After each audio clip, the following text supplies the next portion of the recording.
Tonight, the lightweights and welterweights are throwing down in the ATL. These boys will be making some noise tonight. OAM is on a mission for his second title, and he ain't stopping for nobody.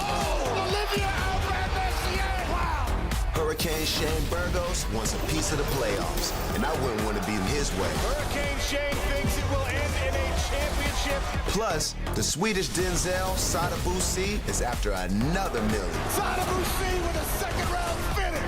And Clay Collar shows up every time he steps in the cage, and he's after that bag. Hotlanta will be smoking. I have chills. It's the run for the PFL playoffs.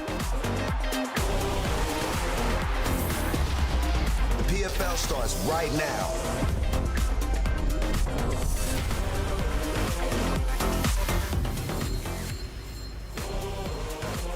Welcome, fight fans. Professional Fighters League regular season action once again in Atlanta, Georgia. One more push to the playoffs. We're inside Overtime Elite Arena, a place that is producing very high-level athletes, including 2 lottery picks in last night's NBA draft. Shout out to OTE. 2 top 5 brothers. Tonight it's welterweights and lightweights vying for playoff spots, and all Canadian main events between the Canadian gangster and Anthony Romero, and then last year's welterweight champion Sadabusi taking on Shane Mitchell.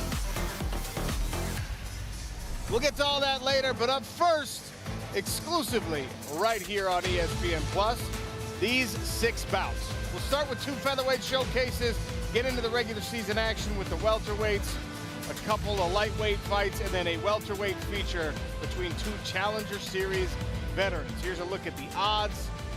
You can see Solomon Renfro making his PFL debut is the only blue corner favorite on the card tonight.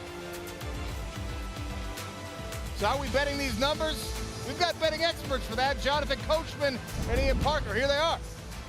Yeah, we also know it's not always just serious. It can be a lot of fun. We have a little thing here at the PFL called PFL Pick'em, where we go through all the early fights and the way it's going to end. So Ian, take us through, and people can see the QR code right now because they can earn points and get a big-time prize pack. Talk to me, Ian. Let's start with the first fight of the night, Al-Qahtani versus Lamar Brown. I'm going to go Al-Qahtani here. I think he's going to get it done inside the distance. Good striking, rangy fighter. Let's start off with that one. Brian Zurcher, this guy off the Challenger Series, looked fantastic. First wrestler, got the striking going. He got his last finish in his last fight. I think he gets it done inside the distance as well. Moving on, give me Solomon Renfro to get the win here on the money line. Love that number for him. Underdog, Bruno Miranda. He may even put him away, coach. He's got fire for hands, good takedown defense, great chin. And we got Natan Schult, Manfio. I think Natan Schult fighting almost his brother. I think he gets the win, wins by decision. Last but not least, Carlos Leal sits at one of the tops of the leaderboard against Delano Taylor. I'm going to go with the underdog here, Delano Taylor, to get the upset at plus 200. There are a lot of big-time names on the early card. You don't want to tune out for any of them. For more details, go to PFLMMA.com. The fan with the most points will get a big-time prize pack when the night is over. But now, we're ready to fight. Let's go. John O'Connor. We'll check in with our betting experts throughout the night. You should follow along with their advice. Our first bout of the evening, a showcase in the featherweight division, brought to you by the Army National Guard. Abdullah Al-Qahtani taking on Lamar Brown. Ladies and gentlemen, please welcome to the PFL Smart Cage, fighting out to the blue corner, Lamar Brown.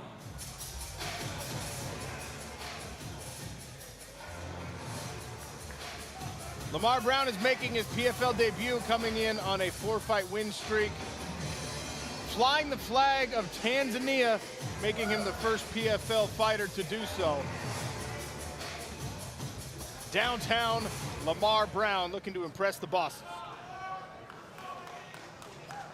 And in the red corner, Abdullah Al-Qahtani.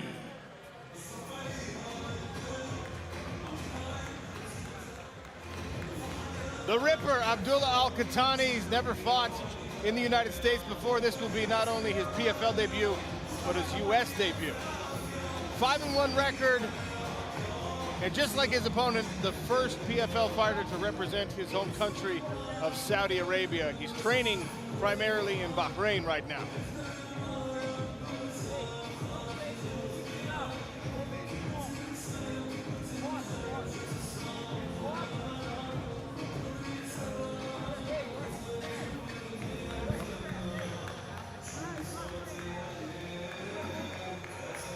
Kenny Florian's keys to victory. All right, for Al-Qahtani, it's got to be about his counter-striking and takedown defense. That needs to be on point. And for Brown, I think it's going to be key for him to be patient in this fight and watch out for his takedowns.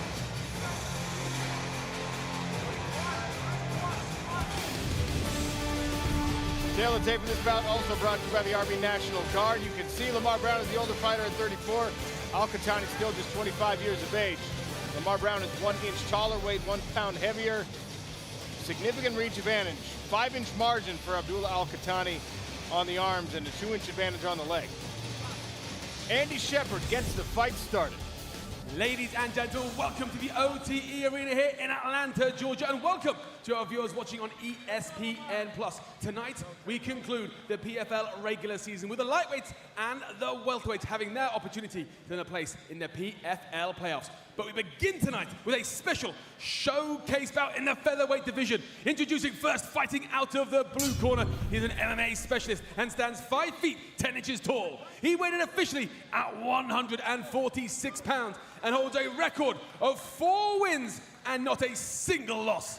Fighting out of Tanzania, East Africa, Lamar Downtown Brown. Let's go. And his opponent fighting out of the red corner. He is also an MMA specialist and stands 5 feet 9 inches tall. He went in officially at 144 3/4 pounds, and his record consists of 5 victories and a single defeat. Fighting out of Manama, Bahrain, Abdullah the Ripper Al-Qahtani.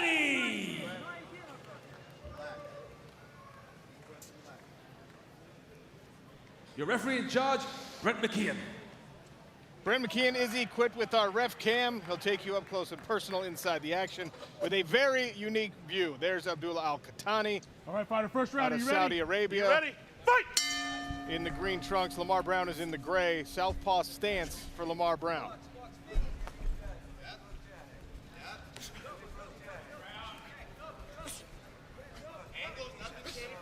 Speaking with Al-Qahtani and his coach, he's coming off a loss, but they both said that loss was probably more important in his career than any of his wins. He fought a more complete fight in that performance. As we see him try a lead hook there. Now a jab. Yeah, you definitely learned a lot from the loss. Nice little blitz attack there from Al-Qahtani. There's the takedown attempt here from Lamar Brown. Excellent takedown defense from Al-Qahtani. Al-Qahtani got those underhooks, Randy, and just pulled LeBron down to his back. Yeah, very nice. Cow catcher is what you call it in wrestling. You catch a guy coming in, whip him over, take top position. Al-Qahtani, ground and pound, going hard now. Yeah, Lamar Brown now paying for that arm lock attempt. Al-Qahtani trying to swarm him. Al-Qahtani sensing a good opportunity for himself there to wail away on the defenseless Lamar Brown, maintaining his control position here. Use your elbow to break the grip. Yeah, Lamar just kind of telegraphed that takedown attempt a little bit too much, allowed Al-Qahtani to get that underhook and land in the top position. He continues to pound away here from this turtle position.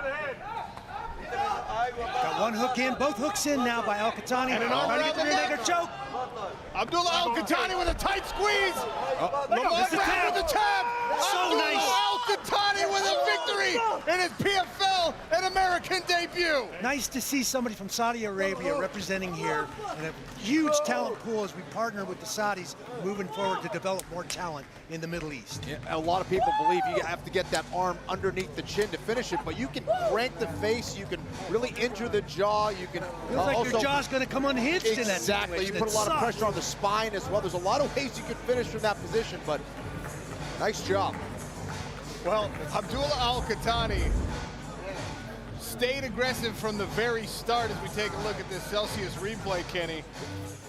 Yeah, Lamar Brown giving up his back. You see that rear naked choke position, the forearm smashing across the jaw.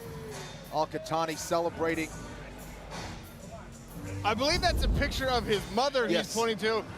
He's an only child raised by a single mother. He credits her so much with the way he's turning out as a young man and as a fighter. Geico Cageonomics stats bundle, and you can see all of that pressure from Abdullah Al-Qahtani pays off. We'll make it official when we return to PFL regular season action.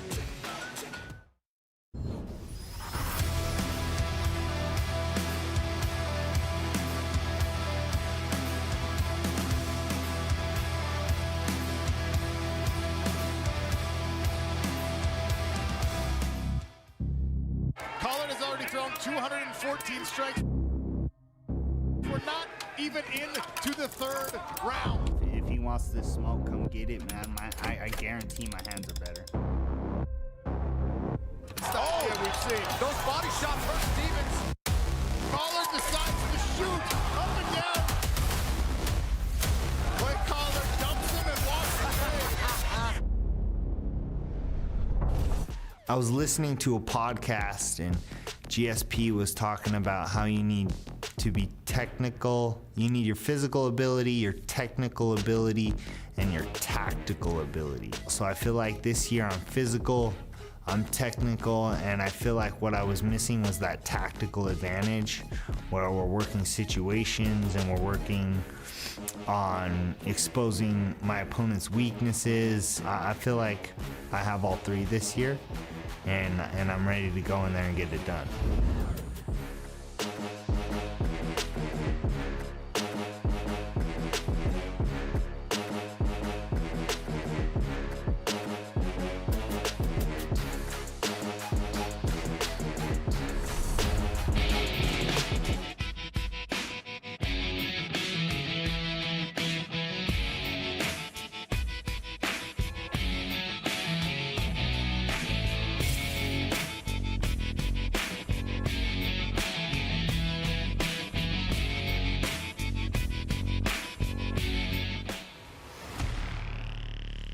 The target is on me.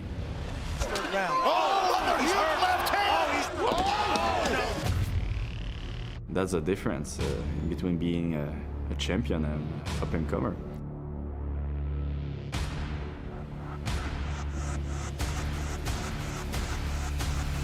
Cognitively knows it's right hand lands and Olivia Alvarez.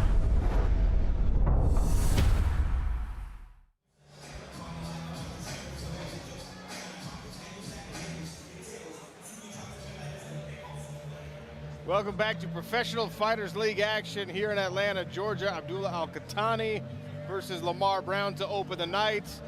And as you can see there by our AI score, Abdullah Al-Qahtani with the first round finish. That is the only way you can score a perfect 100 on the AI algorithm scale, which rewards not just successful techniques, but the effect that those techniques have on your opponent.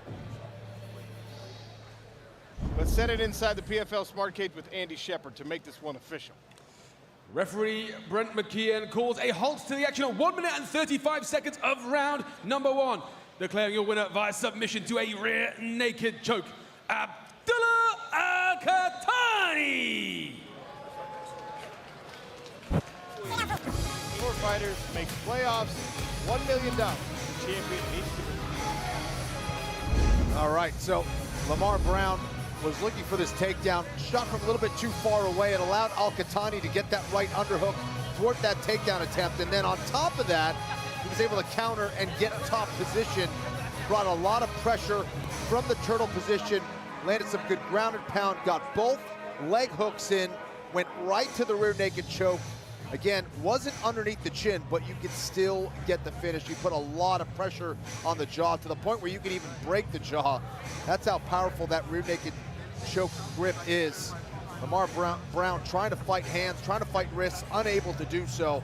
Just a lot of pressure across the face, and Al-Qahtani gets the win. A little Saudi Arabian backpack there. Yes. Abdullah Al-Qahtani. The whole point of these showcase bouts is to impress the bosses. They're harder to be more impressive than that in your PFL debut. Dan Hardy is with the winner. Thanks, guys. I'm here with your winner for the Celsius post-fight interview, Abdul Al-Qahtani. That was a really, really good PFL debut. Tell me about you making your debut over here on the PFL and what you feel like, you know, now you've arrived here in the smart cage. What's your message to the rest of the fighters here? Assalamu alaikum. I'm so happy today because this is a great fight and a great event here. Thanks PFL, thanks Ray Sifu. I want to thank also KHK team, Sheikh Khalid bin Hamad Al Khalifa. Thanks my mom, I do it. Alhamdulillah. I want to thank all my team, Ali Qaisi, Orkhan, Julio, Jarrah, inshallah you will win. Also Coach Firas, Coach Eldar, all the team. I'm so happy today. Inshallah, I'm ready for everyone.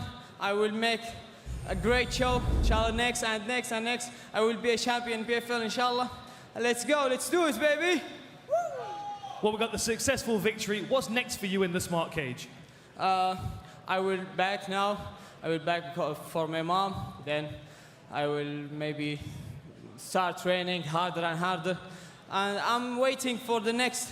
I just want to fight anytime. I'm good. Next time, also I will be good, inshallah. And let's do it. We're excited to see you again, my friend. Congratulations. Ladies and gentlemen, Abdullah Al-Qahtani. Once again, giving credit to his mother. Gonna go back home, say hi to mom, get back to training. Very, very bright future for our first fighter out of Saudi Arabia, Abdullah Al-Qahtani, successful in his PFL and American debut.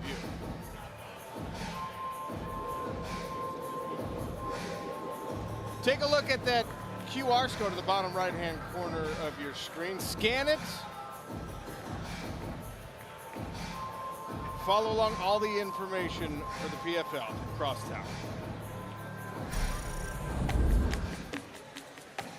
Another 145-pound showcase bout. There's Mike Bardsley. Little shadow boxing, getting warm. He'll try and do what Abdullah Al-Qahtani just did. It's gonna be a tough test. In front of him is Brian Zurcher, PFL Challenger Series winner. He caught up with our very own Brett Okamoto. Take a look. Well, Brian, this is your fourth net fight now in the PFL. You're basically like a vet. Yeah, it feels like now. Does it feel like that? A little bit. I mean, I remember my first fight with PFL. It was completely different, you know, thinking about the lights and the cameras and everything. Now I feel a little bit more comfortable. Feel good. You come in here just win however it looks, or you coming in with sort of additional aspirations in terms of beyond just a victory? No, I just come here to do my job, you know. My job is to win fights. I come looking always for a great performance. I'm not pushing in a certain way to finish the fight, always looking to give a good performance, but if the finish comes, we're gonna get it. Either way, I'm not a boring fighter. I'm always looking to scrap and put a show for the people, you know? Yeah. And last thing for you, Mike Bardsley, he's coming in with an undefeated record as well. What kind of a fight are you expecting out of him tonight? I don't really know much about him. I know, like you said, he's undefeated. He comes to fight. I watched 2-3 videos of him. I know he likes to scrap. I saw it in his eyes yesterday. He's coming to fight. I'm coming to fight. So the only thing we can expect is a great fight and me going home with the W. Looking forward to it, Brian. Best of luck out there.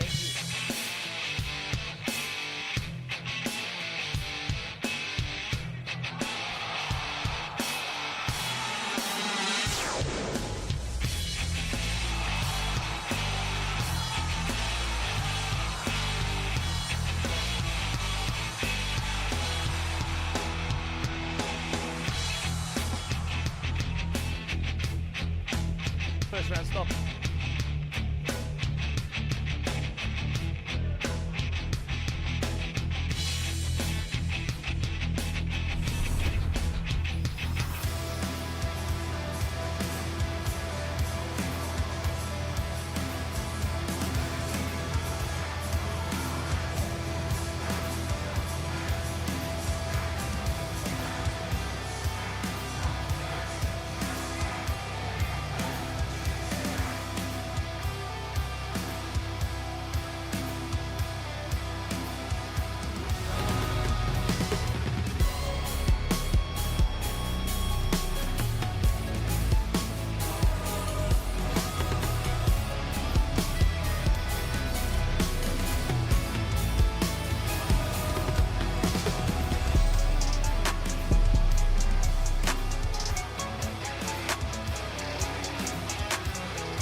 to Atlanta, Georgia.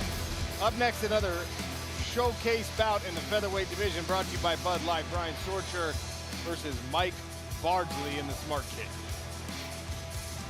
Introducing first, fighting out of the blue corner, Mike Bardsley.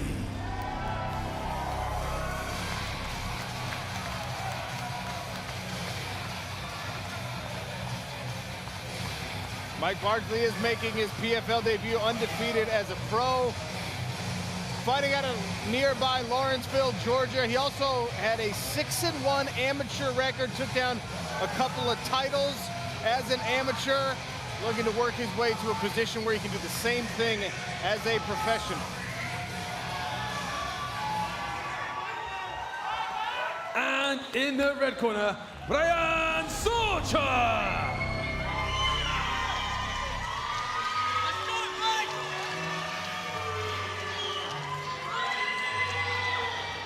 Challenger Series contract winner, still undefeated.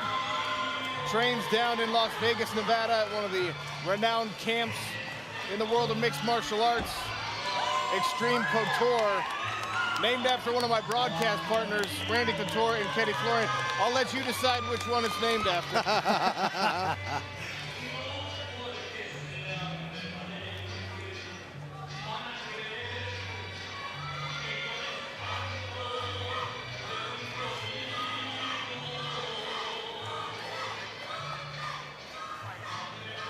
All right, keys to victory for Zurcher. It's got to be about his striking volume and his wrestling defense. He is facing a very good takedown artist in Bardsley. For Bardsley, it's going to be about his forward pressure, his conditioning, and his takedown.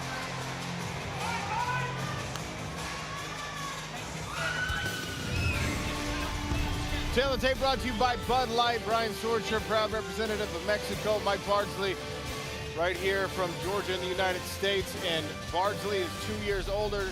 Zurcher, though, 2 inches taller. You can see Brian Zurcher did miss weight. Not an ideal situation for him, trying to impress the Professional Fighters League bosses. Reach advantage on both the arms and the legs, favoring Brian Zurcher. Andy Shepard, to you, please.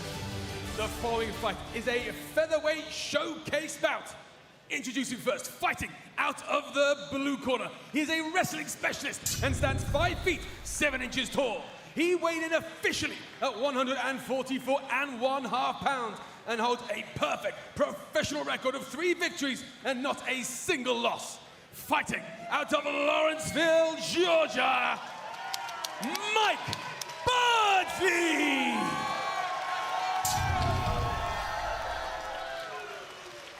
And his opponent, fighting out of the red corner. He is a striking specialist and stands 5 feet 9 inches tall. He weighed in officially at 146.75 pounds and also holds an undefeated record of 5 wins and no defeats.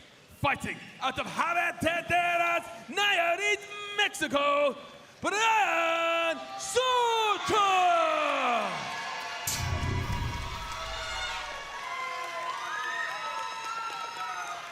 Your referee in charge, Gary Copeland. There's Gary Copeland, third man inside the smart cage for this bout. Also equipped with the ref cam. Round one, you ready? Bardsley in the gray, Zurcher in the green. Featherweight showcase here. And a touch of the gloves makes us underway.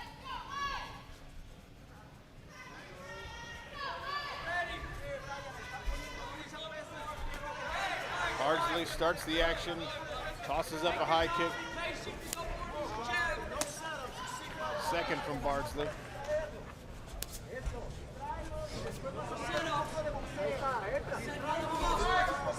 Zurcher now trying to keep Bardsley on the outside. Bardsley does a good job of staying patient, sets up his takedowns really well with strikes. There's a lot of his best work up against the cage, though. He's got to start to press forward if he wants to do something with it.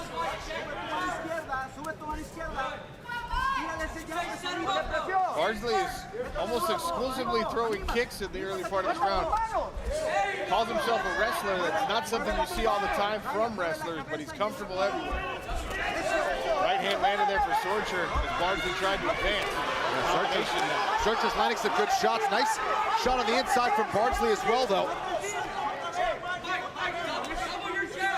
There's another attempt at that high kick, and Zurcher hammers away at the lead leg. Good jab from Bardsley. Yeah, this is what he needs to do, Sean. He needs to back Zurcher up to get things going with that lead hand. Zurcher switching stances, now back to orthodox and showing different looks there to Bardsley. Yeah, and if you want to keep it on the feet, being the smaller man and backing up isn't the best thing to do against someone who could strike like Zurcher. Already redness showing on the outside of Bardsley's knee as Brian Zurcher hammers away at that lead leg.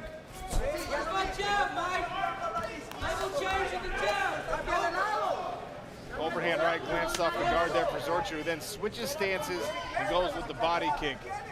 Let's bring in Dan Hardy. Already Zurcher's shown a bunch of different looks early in the first round, Dan. Right, he's had a great start to this round, but what I am noticing is there's a little knot on the left side of his head from that early exchange. We can't discount the power from Bardsley, because if Zurcher's reckless, he's going to keep getting caught with those shots. It seems like he took a minute off there just to kind of gather himself and make sure he wasn't overextending, being too overzealous. It looks like he's got back to his game plan now. Halfway through the round, and Brian Zurcher takes Mike Bardsley down. Nice job by Zurcher from the clinch. Use that little outside trip. Good job by Bardsley, not conceding that takedown and scrambling right back to his feet.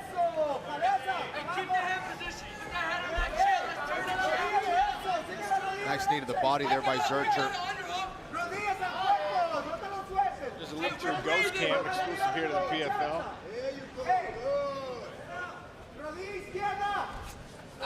Outside trip attempt again. They'll use it to gather the single and now the double.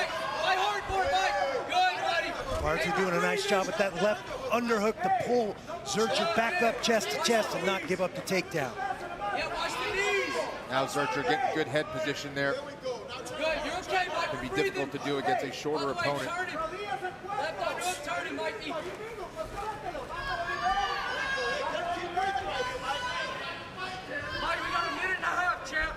Zurcher really trying to use his size advantage in this fight here against Bardsley. Bardsley loves to get takedowns up against the cage. He's using his game against him here. Bardsley is able to work his way off of that smart cage barrier back to the center. They go. The corner of Mike Bardsley asking for him to back Brian Zurcher up. Yeah, I think that's his best bet. Very difficult to win a fight against a rangier opponent by just backing up. An exchange of leg kicks here.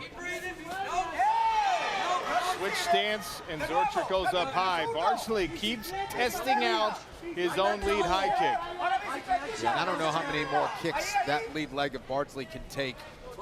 Yeah, he's starting to walk gingerly on that lead leg. That's definitely going to affect his mobility as we move towards the second round here, possibly.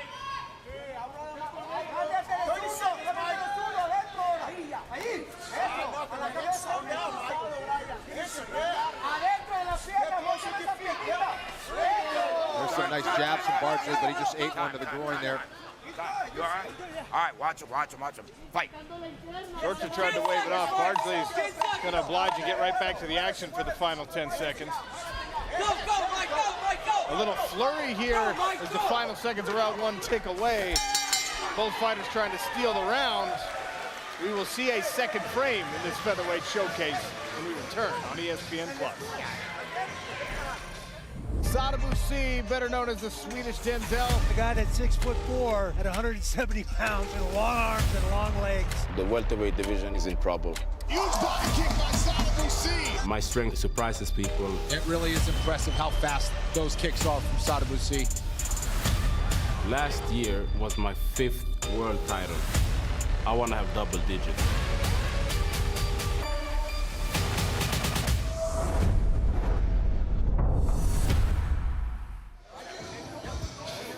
Welcome back, fight fans. Sean O'Connell, Kenny Florian, and Randy Couture on one side of our smart cage. Listening into the corners on the other side, Brett Okamoto. Brett.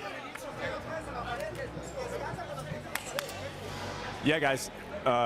in the corner of Mike Bardsley. They're just not comfortable with the distance that this fight is being fought at. He's not checking the kicks, but he can't, and then he also can't reach him with the jab. They said, you got to bring your feet along, you got to start working the jab, you got to push him backwards. We're just fighting at this terrible distance right now that is benefiting him completely. So I expect a little bit more forward pressure from Bardsley here.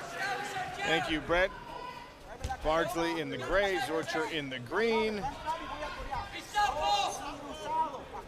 Dan Hardy, how'd you score the first round? You know, I've got to give it to Zurcher. I feel like he had a really strong first round, although I can't count Bardsley out. He had moments at the end of that round. His takedown defense was good, but pay attention to the lack of footwork from Bardsley right now. He is the one that's following, which is allowing Zurcher to decide where the fight takes place. A little slip there from Bardsley. Zurcher through the overhand right. And Bardsley going right back to his backing up ways like he was in round one. And he just can't do that. There was a nice leg kick by Bardsley, though. But I do think he's feeling those effects of that lead leg, and it's just getting worse and worse. Now you can see it when Zurcher landed that last one. Bardsley's trying to keep the weight off the leg, and the power of the kick half turned him around. Now he's offering some punishment back to Zurcher's lead leg. Another example of what I was talking about before. Bardsley's just trying to take some steam off of that Zurcher leg kick. It really is impressive, the improvements that Zurcher has made in his game, just everywhere. Seems way more comfortable in the smart cage. Bardsley starting to land that left hook, though. It was a beautiful combination. He went straight right hand to the body and then came upstairs with the left hook. Bardsley, like Dan said, has had his moments. Bardsley set that up nicely with that little level change. He changed levels and came up throwing those punches in that combination. Take a listen inside Bardsley's corner. Go, go. Good check. Hey! Go! Go, keep him there, keep him there. Hey, you got takes too, Mike. Be ready to check, Mike. Don't get too turned. Stay square. Get off the cage, get off the cage. Mike, where's my hands? Hey, that fake, pull it out of it. Pull it out of it and go. Strong advice from the corner. Bardsley trains out of American Top Team Atlanta. Mike, we're about halfway. We're about halfway, Mike.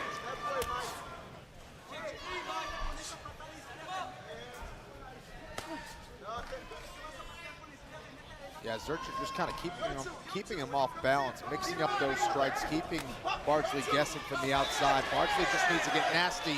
You can see when he gets angry, he'll come forward with a nice blitzing combination. Just needs to do more of that here. Yeah, it feels like he needs to bite down on that mouthpiece and just wade in. Yeah. I love hearing two experts give the same advice I give to everyone.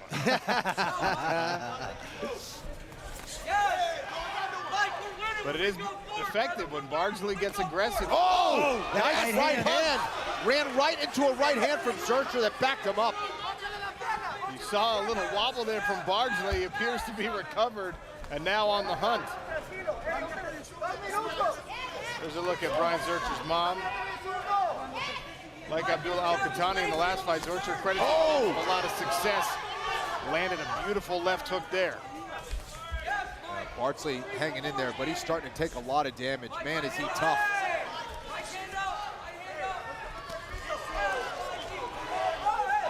Left hook to the chin by Zurcher.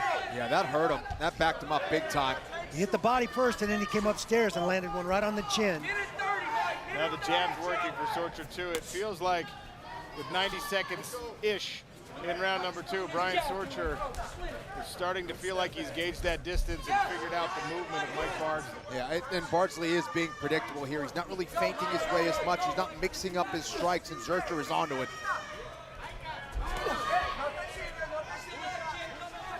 And Zurcher just very loose on the feet. Looks very comfortable. Bardsley, again, this is his PFL debut. He does look a little tight out there.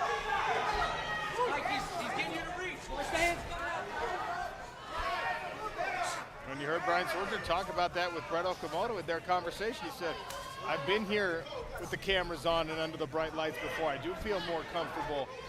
Contract winner on the Challenger Series. This is his fourth trip. Another check hook there from Zurcher. Mike Bardsley is not going anywhere. Trying to step in behind his jab. Oh! Left hook dropped him. Zurcher finishes. Gary Copeland waves it off. And Mike Bardsley doesn't like the stoppage. Brian Zurcher improved to 6-0 as a pro. Bardsley was hurt a few times in that round. He was definitely dropped, he was hurt. I'd like to see a replay. Might have been a little tad early, but Bardsley was definitely eating some big shots in round 2. The first knockout of Brian Zurcher's career. 3 submissions as a pro, 2 decisions as a pro, and now a knockout. Here you're gonna see it. There's the uppercut followed by the left hook, and that left hook had been finding a home. That one put him right on the deck. Bardsley trying to recover, but that left hook caught him right on the chin. Comes down with a hammer fist. But Gary Copeland's seen enough and steps in and stops the fight. And I understand the protest, but I also understand the stoppage because Bardsley was not looking at Brian Zurcher when those follow-up shots came down. There's your Geico Cagenomics stats bundle. Brian Zurcher, victorious. We'll make it official next.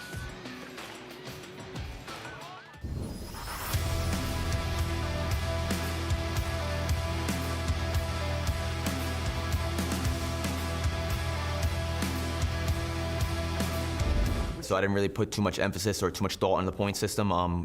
Looking back at my first fight, now I'm in the position where I have no points, and my back's against the wall, and I need to focus on those points. A 3-point decision win isn't going to be enough to cut it. It's just not. So just being honest with myself. So I'm looking at this as high stakes, high pressure. But I thrive under those lights, and I'm excited to go out there and get the job done as quickly as possible. And that's exactly what I'm aiming for. I want that quick 6. With Shane Burgos being such a huge signing during the off-season for the PFL's lightweight division, you've got to think that there's a lot of pressure on his shoulders to get a win in the smart cage. Now, he stepped in there in his PFL debut and took on the returning champion. Hurricane Shane, hot prospect when he signed. And he gave a hell of a performance against him. But Burgos is not going to be happy unless he gets a win. And even more so, he's not going to be happy unless he gets a finish. He wants to let everybody in this division know that not only has Shane Burgos arrived, but he's also coming for that belt. Flurry right at the end. Burgos knows he has to make something happen. He's a dangerous individual with a fan-friendly style. He takes a lot of risks, he likes to hang his hands low, and sometimes he can pay for those risks that he takes. But ultimately, the aggression and the pressure that he puts on his opponents can make them crack. And I expect that the determination coming out of that loss to Aubin-Mercier is going to make him even more difficult to deal with in this upcoming bout.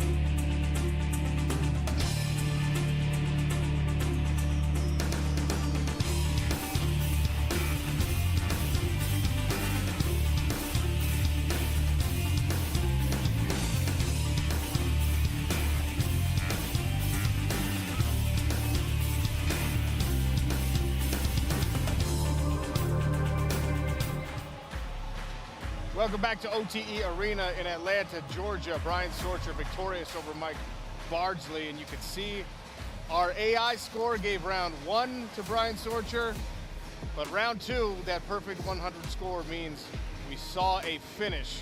Brian Zurcher's first ever knockout victory as a pro. Andy Shepard makes this one official in the smart cage. Referee Gary Copeland calls a halt to the action at 4 minutes and 45 seconds of round number 2, declaring your winner via TKO, Brian Zurcher!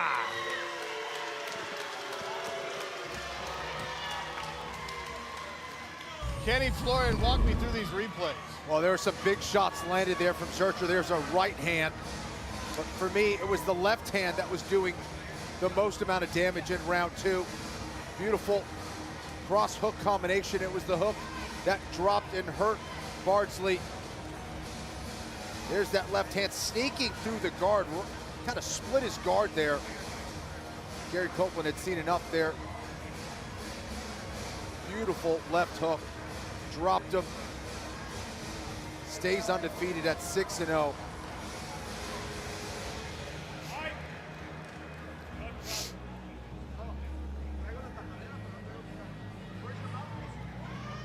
There's Brian Zurcher's mom. The family is happy about that result. And the winner is with Dan Hardy. Ladies and gentlemen, I'm here with the winner for the Celsius post-fight interview. My friend, that was a very, very impressive performance. You landed that left hook a couple of times. Did you find you were getting the range for it? Yeah, well, first of all, thank you so much, everybody, for being here. Thank God for letting me be here, PFL, everybody. Yeah, that's nothing new, you know. My past fights, you weren't able to see my boxing. It was that being in the big stage, going from minor leagues to a big stage like this, it got to me a little bit. But now, like I said before the fight, PFL is my house. I'm getting used to it. And now it's just a matter of listening to my coaches, let my hands go, and that's what we did. You guys gonna keep seeing better and better Bryans every time I step into the cage. Well, just give me a shout out about the family giving amazing support and the emotion coming in here. Talk to me about this emotion that you had to keep under control for this performance. Man, isn't it crazy? I have family coming all the way from Guadalajara, Mexico, my mom from Las Vegas, my couple of friends from LA, and this is only 1% of the people that supports me. Last time in New York, we had a lot more people. Now this time, you know, things happened, they couldn't come, but stepping into the cage and seeing my mom, my family, and everybody, it just gives me chills, you know? But I'm a professional. When I make the wall, everything is side apart, and I just come in here, do my part, and now we're gonna celebrate. Congratulations, my friend. That was a very impressive performance. Can I give a big shout out to all my training partners at Cobrinha Jiu-Jitsu Las Vegas, my coach Gil, hard work pays off. You can see my boxing keeps getting better. My uncle Cesar all the way from Mexico. Big shout out to Bud Light for believing in me and sponsoring me for this fight. I'm looking forward to be working with you guys for the long run. You know, I can't wait to have a Bud Light right now. Thank you, everybody. God bless you guys. Ladies and gentlemen, Brian Zurcher. You take every opportunity to shout out your family, your friends, and especially your sponsors. Brian Zurcher is 6-0, but already behaving like a veteran in this sport. Up next will be league action. I'm talking regular season, points, a spot in the playoffs potentially on the line for that man making his PFL debut, Solomon Renfro. Jarrah Al-Silawi, the Jordanian Lion, looking to bounce back in a big week. He'll need a finish when we return on ESPN+.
Welcome back to Atlanta, PFL fight fans. Overtime Elite Arena playing host to 3 straight weeks of regular season action as we push toward the playoffs. Get your hands on the official PFL NFT. Browse a range of packs containing PFL athletes, knockout moments, and so much more. Make a purchase today. Scan the QR code on your screen now. That brought to you by TNNS. Already a couple showcase bouts in the books, but tonight is all about the welterweights and the lightweights here in Atlanta. Our main event is an all-Canadian affair. Olivia Aubin-Mercier taking on Anthony Romero, and last year's welterweight champion Sada Boucy is also back inside of the smart cage. He'll square off against Shane Mitchell, who made the trip all the way from Adelaide, Australia. As I told you already, tonight is all about a push to the playoffs. For the welterweights and the lightweights, tonight is about winning to keep the playoff hopes alive, to keep the $1 million dream alive. And I know that this is all unfamiliar language in the sport of mixed martial arts, but this is how the PFL season format works. There are 10 fighters in each division. There are 6 different divisions. 2 regular season fights for each fighter. This is the second of those. 3 points for a win, bonus points for a finish in any round. Then the top 4 fighters on points in each division make the playoffs. If you can fight your way through the playoffs and be victorious in the championship, $1 million and a gold belt go to you. Sean O'Connell, Kenny Florian, Randy Couture, and it does not get any tougher than this. Randy, even if you make the playoffs tonight, you're only halfway there. Yeah, absolutely. It doesn't get any tougher. You want to be a champion in the PFL, you're signing up to fight 4 times in 8 months. There is no tougher journey in sports than that right there. And Kenny Florian, a playoff spot is at a premium, right? Because we start the season with the full roster, only 4 guys in each division, or women in their division, make the playoffs. That's right, and you don't just get picked. You have to earn your way, through having excellent performances. Not only wins, but you need to win in the first round to get as many points as possible. We've seen a lot of guys hungry for those points, and we've seen a lot of drama here in the PFL in 2023. Tonight's lightweights and welterweights, but we've already figured out our playoff situation in some of our other weight classes. Here's the top featherweight seed, Bubba Badman Jenkins. He'll head into the playoffs as the #1. Last year's champion, Brendan Loughnane, didn't even make the playoffs. The same is true at light heavyweight. Josh Silveira, rising prospect, he's got the #1 light heavyweight seed. No Rob Wilkinson. And in heavyweight, last year was all about Ante Dilia. This year, Dennis Goltsov is riding 2 first-round finishes to the #1 seed in the PFL playoffs. All right, let's talk about tonight, though, and tonight's main event. The Canadian gangster, OAM, is still undefeated in the smart cage. Does he stay on that hot streak? Well, he has so many skills. He's massive for the weight class and one of the most intelligent fighters in the game. We saw that on full display last year. It didn't matter what kind of style you had, he always had an answer. Man, did he finish strong against Stevie Ray in the championship, getting a finish, just a nasty hook. And then he had a very tough fight in his first fight here in 2023 against Shane Burgos, one of the best featherweights in the world. And again, it was him with his strategy and how well he executed, whether it was on the ground or on the feet, he found a way to get it done again. Well, Anthony Romero, his opponent tonight, is a PFL Challenger Series veteran, but making his regular season debut. Anthony Romero is one of those 3rd-generation fighters that watched all of us and said, that's what I want to be. Hung out at TriStar, big fan of GSP, and a big fan of AOM, or OAM rather.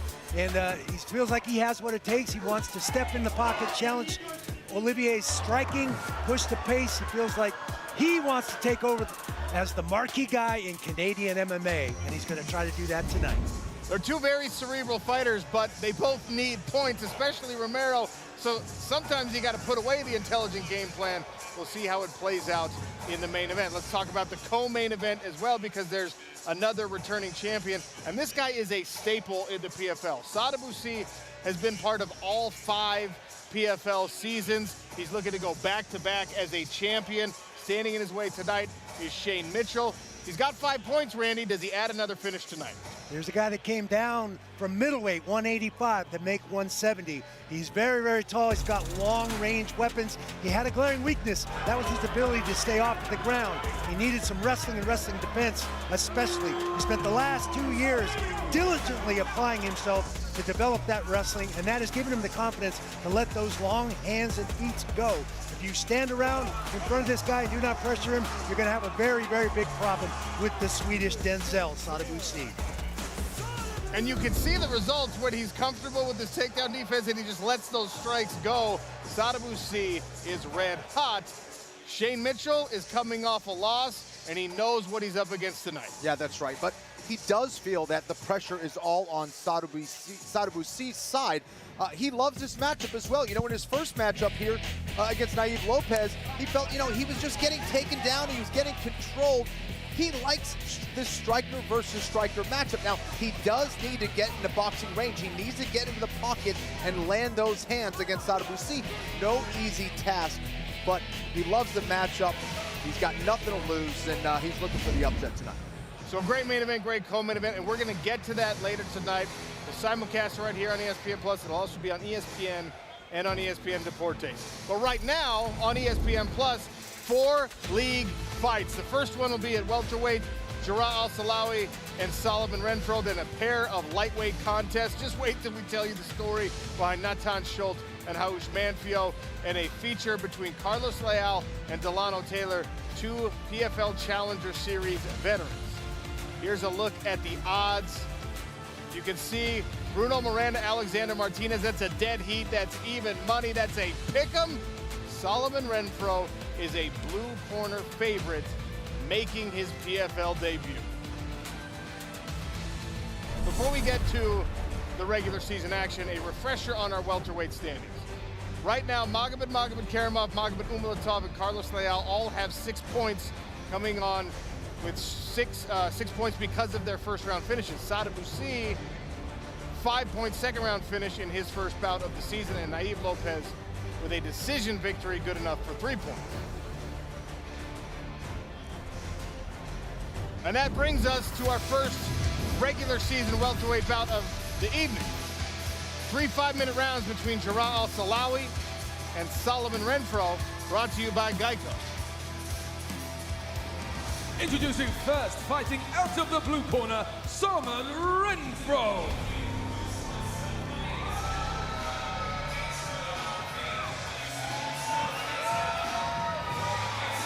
Solomon Renfro, as I mentioned, making his PFL debut. Former training partner of Hurricane Shane Burgos, who we'll see later tonight. 10-3 as a pro. He's coming up a first-round knockout in his last fight, and he needs a fast finish just to keep the hopes of a playoff spot alive because of all the finishes from the first half of the regular season in this welterweight division.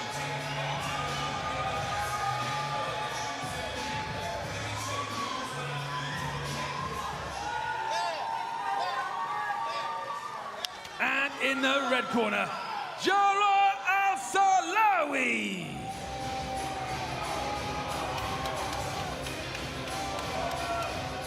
Jarrah Al-Silawi earned this opportunity as part of our 2022 PFL Challenger Series. They call him the Jordanian Lion. Former Brave Fighting Championships champion. In order to keep the hopes alive for a playoff spot, Jarrah Al-Silawi needs a second-round finish. No worse than a second-round finish.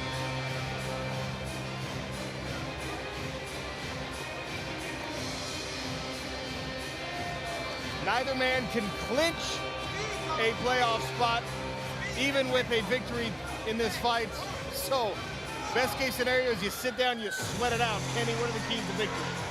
All right, for Jarrah Al-Silawi, he needs to use those long-range weapons against the shorter Renfro. He also needs to use that tie clinch in case they do get into that clinch situation. For Renfro, he needs to stay disciplined in this matchup and back Al-Silawi up.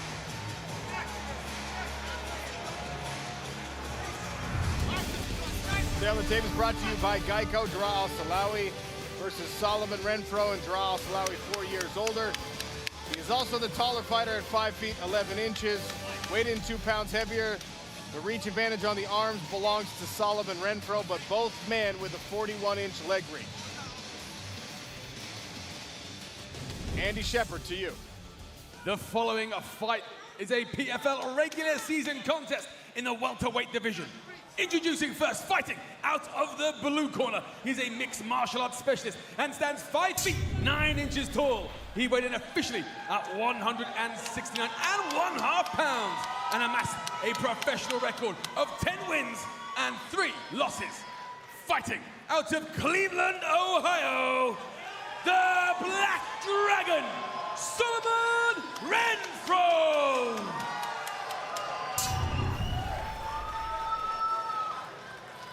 And his opponent, fighting out of the red corner, he is a kickboxing specialist and stands 5 feet 11 inches tall. He weighed in officially at 170 3/4 pounds. In 23 professional bouts, has built a record of 19 victories and 4 defeats. Fighting out of Amman, Jordan, the Jordanian Lion, Jara Al-Silawi.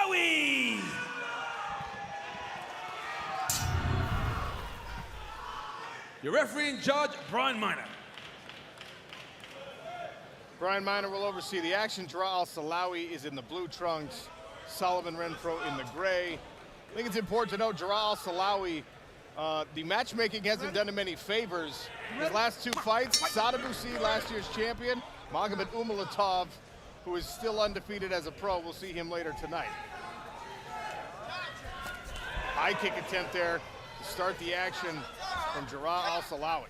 Yeah, sneaky kick with that lead leg, went upstairs real quick. Very quick and naked, just threw it up there. Yep. Renfro, very fast, very explosive guy. Got to watch out for that right hand. Also can get it done with his takedowns and ground and pound. A little switch of the stance here from the Jordanian Lion. Renfro negated that kick with a straight right hand of his own. And the body kick from Jara Al-Silawi. Must have seen something on film that those kicks would be a weapon in this fight. Yeah, he's trying to get that right hand to drop so he can go upstairs, it looks like. Switching his stances now. This time goes downstairs to the calf. The most fashionable weapon right now in mixed martial arts. As Renfro slaps an inside leg kick of his own. Al-Silawi really targeting that body of Renfro.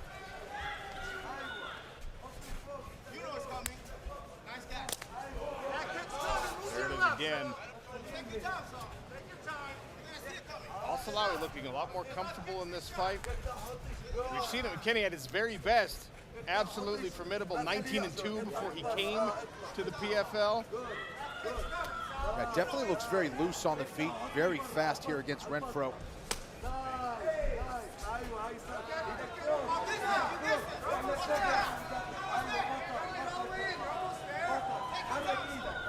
Renfro doing a good job of controlling the center of the cage. Just needs to be a little bit more aggressive, I think, in backing Al-Silawi up.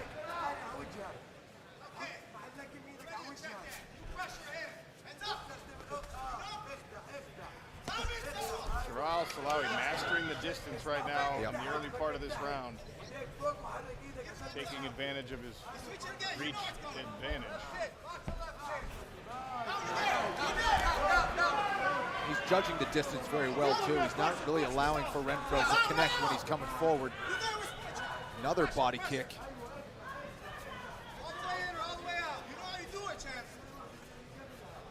Those body shots will really wear on you. They'll slow you down. They'll take away your confidence and take away your soul many times as well. Smart by Al-Silawi to stay out at that kicking range and keep using those long punches and long feet. That one, I think, landed on the elbow for Solomon Renfro. And those don't tickle either. Those will hurt. Those could break your arm, you know. Or your foot. Yes, that's true, too. More work on the lead leg from Jara Al-Silawi. 2 minutes left here in this first round. The Jordanian Lion looking comfortable right now in the smart cage. Solomon Renfro still trying to get the timing and the distance down. And Randy, this is where the PFL season format and the point structure becomes really interesting, because Solomon Renfro knows he needs a first round finish. Jara Al-Silawi needs a finish in the second round, so maybe he can afford to bank a couple of those body kicks. But also, you got to be in somewhat of a hurry. And most importantly, you want to win the fight. You're not going to sacrifice your game plan completely. Yeah, you walk a fine line there between being reckless and over-aggressive to try and get the finish, and staying within yourself, staying within your game plan and your technical abilities to be effective. And it's a juggling act to try and do that. This is a much better approach, in my opinion, from Renfro. He's really backing Al-Silawi up now. He's trying to set up that big right hand. He's coming behind the jab now. Al-Silawi going right back to that lead leg, though.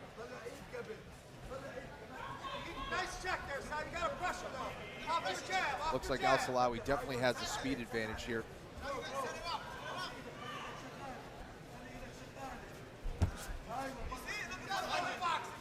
See the counter punch there by Al-Silawi, trying to catch Renfro coming in. Which is something we saw from him, not with a punch, but when he earned his Challenger Series contract, Kenny. I'm sure you remember, it was a big knee, timed it right. Opponent came in aggressive, and Jarrah Al-Silawi put an end to the night. Yeah, he really has a lot of different tools that he uses as excellent timing, excellent footwork, and he's looking sharp here. Final 5 seconds of the first round. Jarrah Al-Silawi, Solomon Renfro will continue next.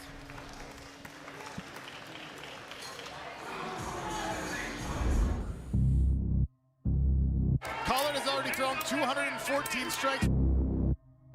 We're not even into the third round. If he wants this smoke, come get it, man. I guarantee my hands are better. Oh, yeah, we've seen those body shots hurt Stevens. Collard decides to shoot up and down. When Collard dumps him and walks away.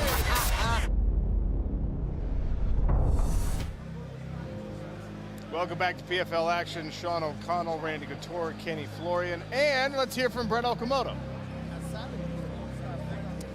Yeah, thank you guys. I think the corner is seeing what we're seeing. There's just a little bit of frustration here. They say you could beat this guy. You can beat this guy, but you just got to get going a little bit. Be smart. Be aware of his weapons. You know, he's got that left head kick. They're very, very worried about the left head kick. But you got to get going. You got to get going a little bit. And it's just positive reinforcement, positive encouragement. Because right now he's just not getting going enough, guys. Thank you, Brett Okamoto. Jarrah Al-Silawi in the blue, Solomon Renfro in the gray. The playoff scenarios look like this. Jarrah Al-Silawi needs a finish in this round by 114 to keep the hopes alive. Renfro is out, but still searching for 2 checks and a win.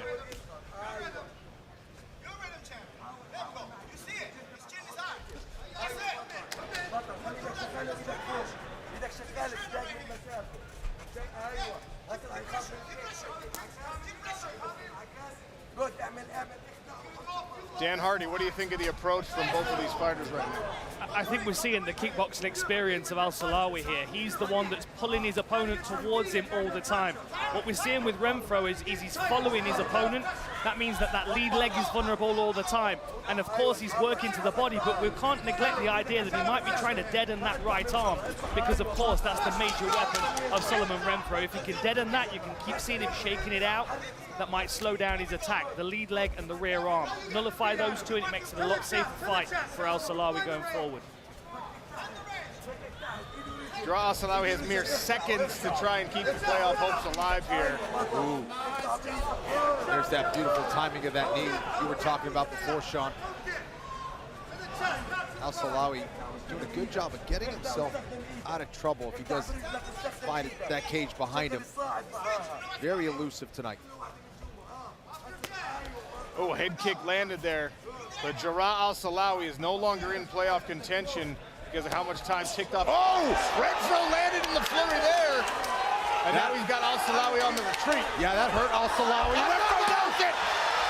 Where's that power? Right hand, Solomon Renfro with the comeback victory.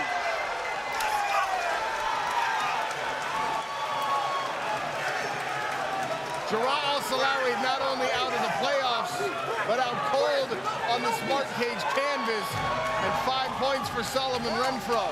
Renfro stayed patient, and when he had Al-Silawi hurt, he was able to take him out immediately after. An impressive debut from Solomon Renfro. And if you remember all of the lead up this week, right? Shane Burgos, who has trained with Solomon Renfro in the past, said, nobody knows about this guy. Right. Just watch what he's capable of. And you see the way that he was able to turn the momentum of this fight on a dime. That is the luxury of having explosive power in both hands. Solomon Renfro did not get rattled by the kicks, did not get rattled by the punishment to the body, got after it, and landed the flurry. Now he wants a Bud Light sponsor, he keeps saying.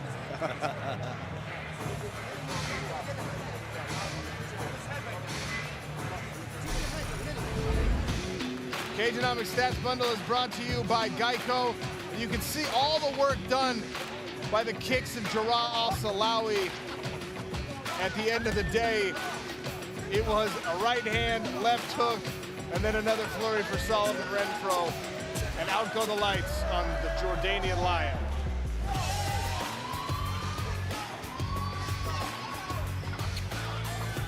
AI score, proprietary PFL algorithm, gave round 1 to Al-Silawi. He was managing distance, he was landing the kicks.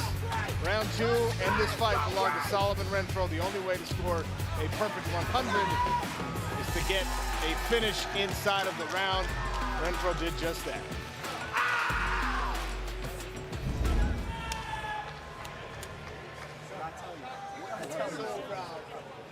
And we will make this one official with Andy Schult. Ladies and gentlemen, referee Brian Manor calls a halt to the action at 1 minute and 44 seconds of round number 2. Declaring your winner via knockout, Solomon Renfro! So great! You gotta believe in yourself. I'm gonna take over this whole shit. Watch me. That was so great, man. Yeah, Look at the footwork of Renfro here. He's going to leap in. There's that left hook twice. He knows he has him hurt now, stalking him. Sees blood in the water, and that left hook right hand puts an end to Al-Silawi's night. Renfro victorious. Punch to the body, comes upstairs with that left hook twice. He knows he has his opponent hurt. Bides his time, finds that range.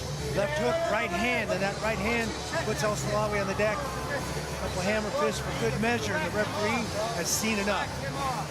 Left hook, followed by a straight right hand, puts Al-Silawi down. Looked more like a delayed reaction from the left hook than anything on that right hand, honestly. Yeah, I mean, that was a cold-blooded finish. You could see him kind of shake his arms out after he had him hurt, just kind of approached him, landed the shot, stayed calm, stayed patient, and made adjustments. He was losing this fight, made the proper adjustments, really started pursuing and backing up Al-Silawi, and found a way to get a win. A wide-eyed Dan Hardy likes what he sees. By the way, Dan Hardy has the winner inside of the Smart Cage. Yeah! Oh, I'm sorry, sir. I'm here with the winner for the Celsius post-fight interview, getting a photograph with the cage security. Solomon Renfro, tell me about the adjustments that you had to make between rounds to get that finish. My coach said to switch southpaw when he switched southpaw, because I'm great everywhere, first and foremost. Actually, first and foremost, I want to thank God, Lord and Savior Jesus Christ. Thank you so much for giving me an opportunity to be here, bringing everybody here, getting everybody here safe and sound.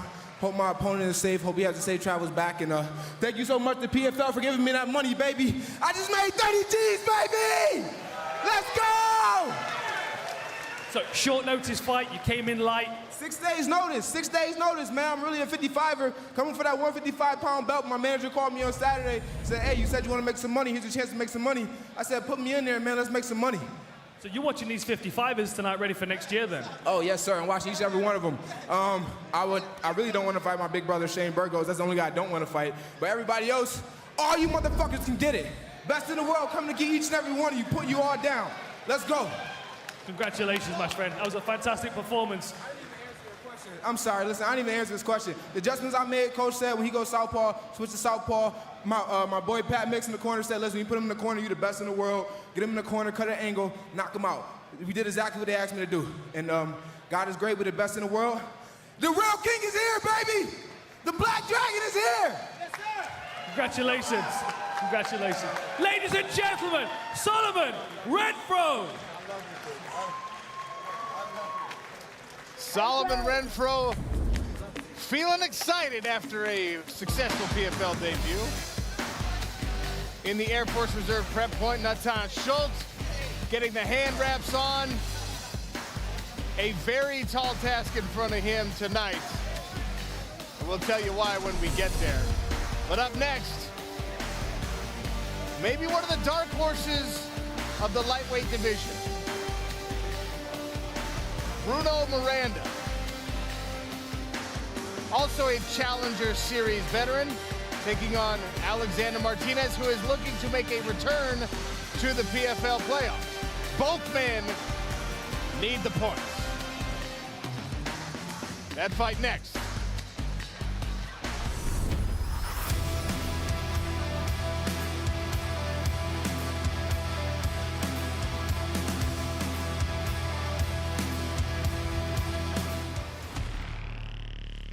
The target is on me.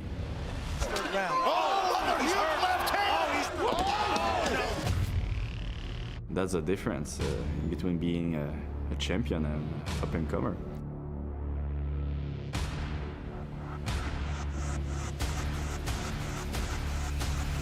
Cognitively knows it's...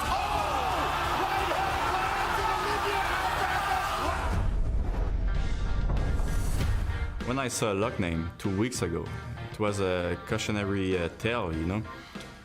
I do have to be careful, and at the same time, I kind of understood what he said after the match. He said that he didn't have time to see his family, he was tired, and it was really hard for him. I do think he's right. I kind of want it to be done, you know. I have to push back those feelings because sometimes the little voice in my head telling me like, oh, just lose a decision, you know, maybe it's gonna be done after. But yeah, I have to push back. To be a double champ in PFL would be one of the greatest achievements in the sports.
Welcome back, PFL fight fans, to OTE Arena in Atlanta, Georgia.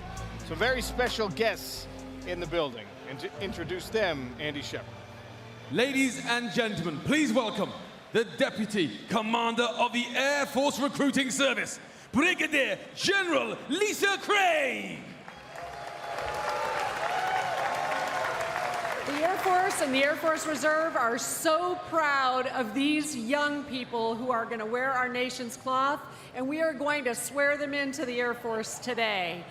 So, gentlemen, raise your right hand and repeat after me. I state your name. Do solemnly swear that I will support and defend the Constitution of the United States against all enemies, foreign and domestic, that I will bear true faith and allegiance to the same, and that I will obey the orders of the President of the United States and the orders of the officers appointed over me officers appointed over me, according to regulations according to regulations and the Uniform Code of Military Justice. and the Uniform Code of Military Justice. So help me God. So help me God. Congratulations. Welcome to the Blue.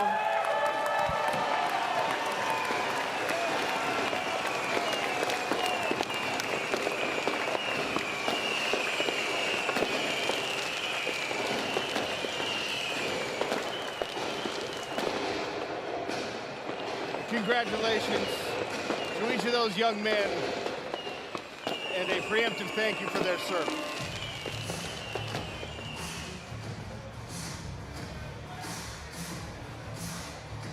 Socios.com allows you to be more than a fan. The official fan token of the PFL gives you voting rights and opportunities for exclusive rewards and once-in-a-lifetime experience. Become a PFL fan token holder today by downloading the Socios.com US app.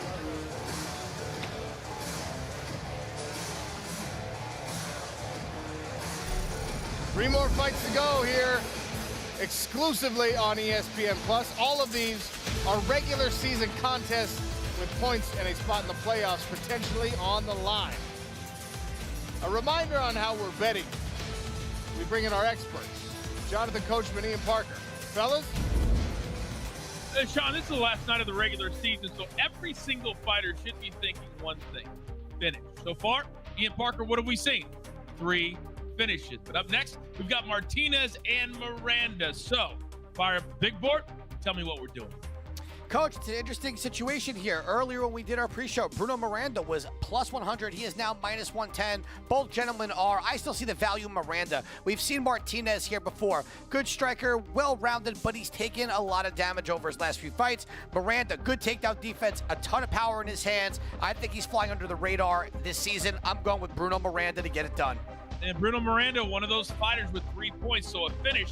Certainly, Sean O'Connell will do a lot for his chances to move on into the playoffs. All right, I love that little refresher. We'll check in numerous times with our betting experts.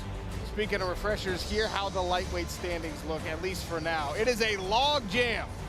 3 points apiece for OAM, Clay Collard, Bruno Miranda, Natan Schult, and Haush Manfio.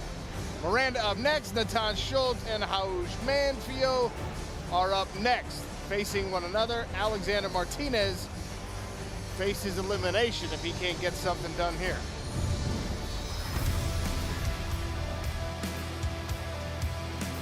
Three 5-minute rounds in the 155-pound lightweight division, brought to you by Locked In Hydrogen Water. Alexander Martinez and Bruno Miranda. Ladies and gentlemen, please welcome to the PFL Smart Cage, fighting out of the blue corner, Bruno Miranda.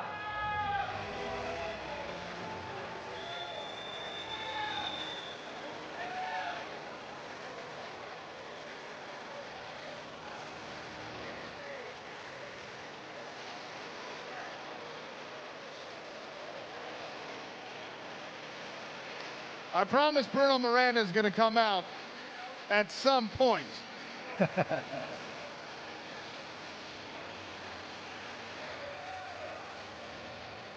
As we wait for Bruno Miranda to make the walk, I want to remind everybody what this lightweight division looks like. 3 points for last season's champion, Olivier Aubin-Mercier. 3 points for a perennial contender like Clay Collard. 3 points for Bruno Miranda, who we're waiting on. Natan Schult, a 2-time champion in this division, is in the hunt. Haush Manfio also has a PFL belt and $1 million check at home. He's got 3 points. If you're on the outside looking in right now, you see some of the murderers row there and you're like, man, I got some ground to make up with all of these guys. But because everybody only obtained 3 points in their first fight of the season, everyone who holds 0 points right now is very much within striking distance of a playoff spot. The situation's a little different at welterweight, but right now for the lightweights, it doesn't matter what you're carrying into the Smart Cage tonight. It matters what you leave with. which means for Alexander Martinez, the $1 million dream at this moment is still very much alive. The same is true for Shane Burgos and Yamato Nishikawa, who face one another later. Stevie Ray has been in this position before, where he had 0 points coming into the second half of the regular season. He was facing a dynamic athlete, a great striker. That was Anthony Showtime Pettis.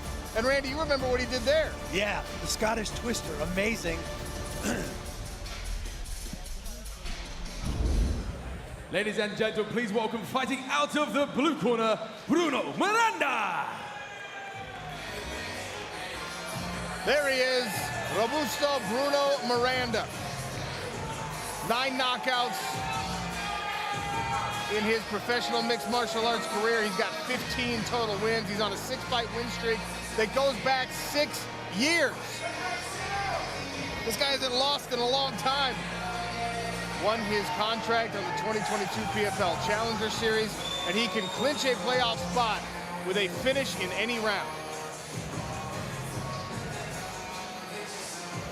And in the red corner, Alexander Martinez.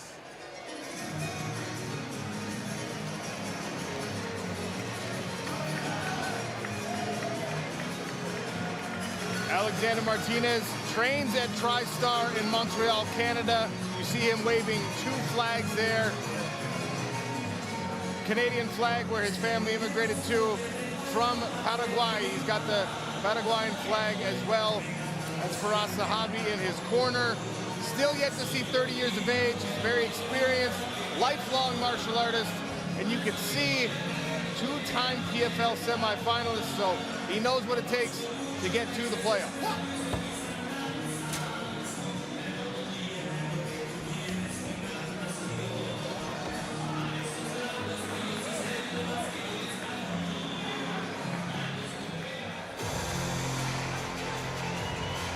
All right, let's check out the keys to victory here for Martinez. He needs to utilize that length and height advantage here. He also needs to control his emotions. We've seen him play his opponent's game a little bit too much sometimes in the PFL, and from Miranda, he needs to look for those body attacks and watch out for those leg kicks. Show is brought to you by Locked In Hydrogen Water. Bruno Miranda is 4 years older than Alexander Martinez. Martinez is 4 inches taller than Bruno Miranda. As you can see, that height advantage translates to a reach advantage on both the arms and the legs for Martinez. Andy Shepard, to you. The following fight is a PFL regular season contest in the lightweight division. Introducing first, fighting out of the blue corner. He is a striking specialist and stands 5 feet 8 inches tall. He went in officially at 153.5 pounds and holds a record of 15 wins and 3 losses. Fighting out of Rio de Janeiro, Brazil, Robusto Bruno Miranda.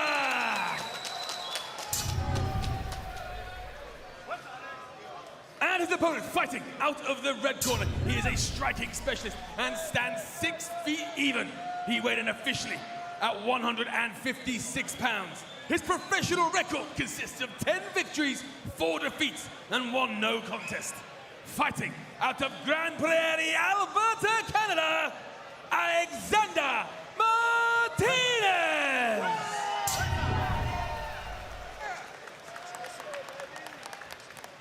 Your referee in charge, Brent McKeon. There's Brent McKeon to oversee the action. Alexander Martinez in the red trunks, Bruno Miranda in the gray. You saw the odds. They've kind of swung a little bit both ways before this fight, but right now a pick'em. Minus 110 next to each man's name.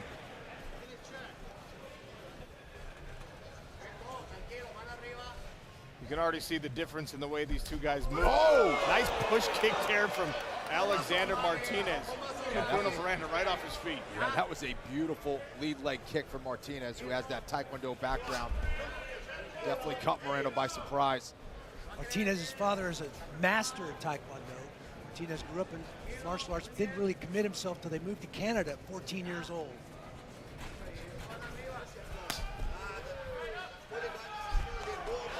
Miranda ducked his head and came in behind an overhand left. And there's that low calf kick. Catches the push kick this time, but Martinez spins out of it. Martinez got his leg up for that low kick and checked it.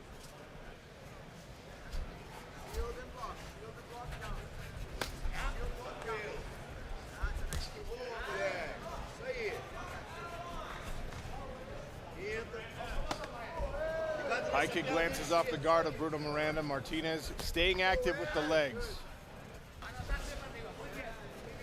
Clay Collard has 3 points in the lightweight standings. You'll see on ESPN.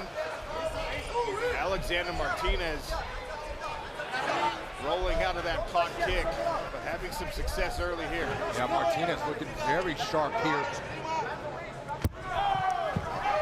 Like he caught Miranda with a lead left hook. Almost looked like a jab and had a little turn on it right at the end. Yeah, I think that reach and all those feints are really throwing Miranda off, keeping him off balance. You see the live odds shifting in Martinez's favor very slightly here.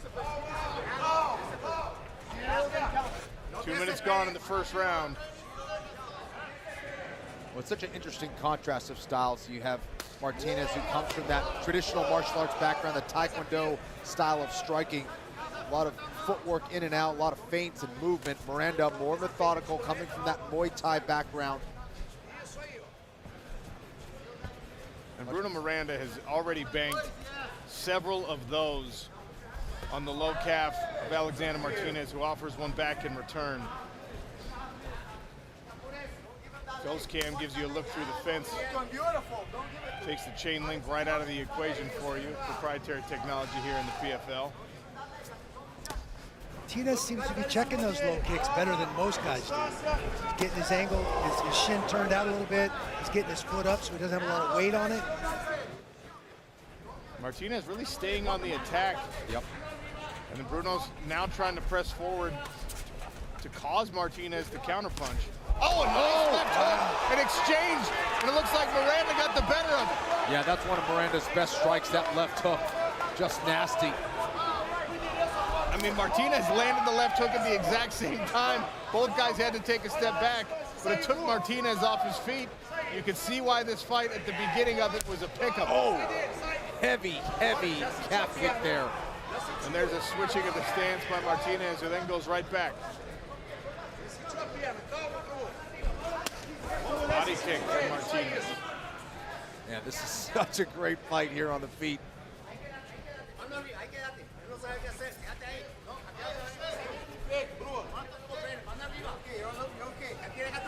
Miranda now trying to feint his way in, trying to get on the inside of those long limbs of Martinez.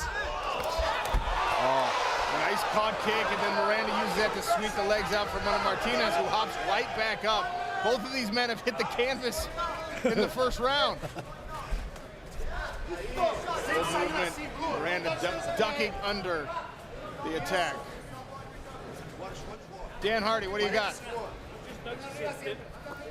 I'm just noticing the lead leg of Martinez.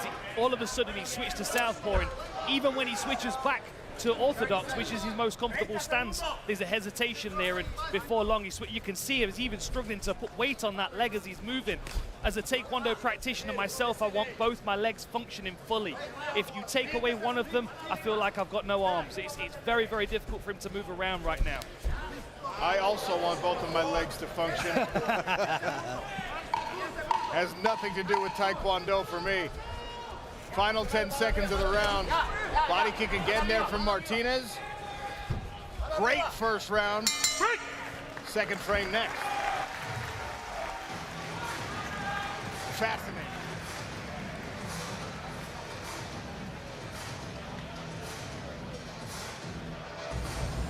All right, let's take a look at that side kick from Martinez, who got off to a phenomenal start here. Puts Miranda on his butt there with that one. There's a nice jab that stumbled Miranda as well. And here's Miranda. He starts to claw his way back into this one with a nasty left hook. That definitely sat Martinez down. Here's a nice catch of the kick and a trip, Muay Thai style there from Miranda.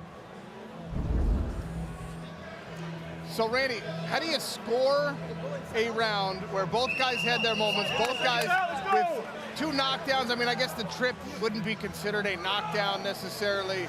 Janie says round 2 ahead, but how do you score it? Yeah, very tough to score. Back and forth for both guys. Miranda started to find his range, get in a little more. You let Martinez control that distance early in the first half of that first round. Very difficult to score that for either guy. Bruno Miranda in the gray trunks, Alexander Martinez in the red. Martinez switching stances early in the second round. Miranda goes right back to work on the calf kicks. Yeah, we've seen that from Miranda before. Once he sees that your leg is compromised, he will continue to attack it. Martinez switching his stance. He goes for the other one. Bruno Miranda looking to become the first fighter to finish Alexander Martinez, whose 4 career losses have all come via decision. Nice left hand there from Martinez. Nice job by southpaw stance. Nice job by Martinez to jam up those kicks from Miranda. Man, those are some heavy leg kicks. Martinez now going to the body of Miranda. I mean, they're firing away into the clinches, out of the clinches. Both of these guys active with the striking at every moment of this fight. This is one of the best performances I've seen from Martinez in a long time.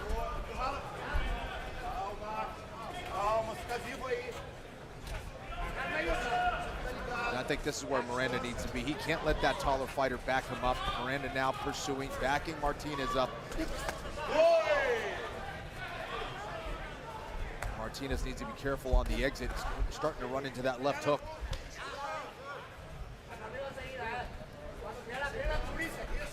Finish in any round will solidify a playoff spot for Miranda. And now Miranda's starting to attack the body with his punches.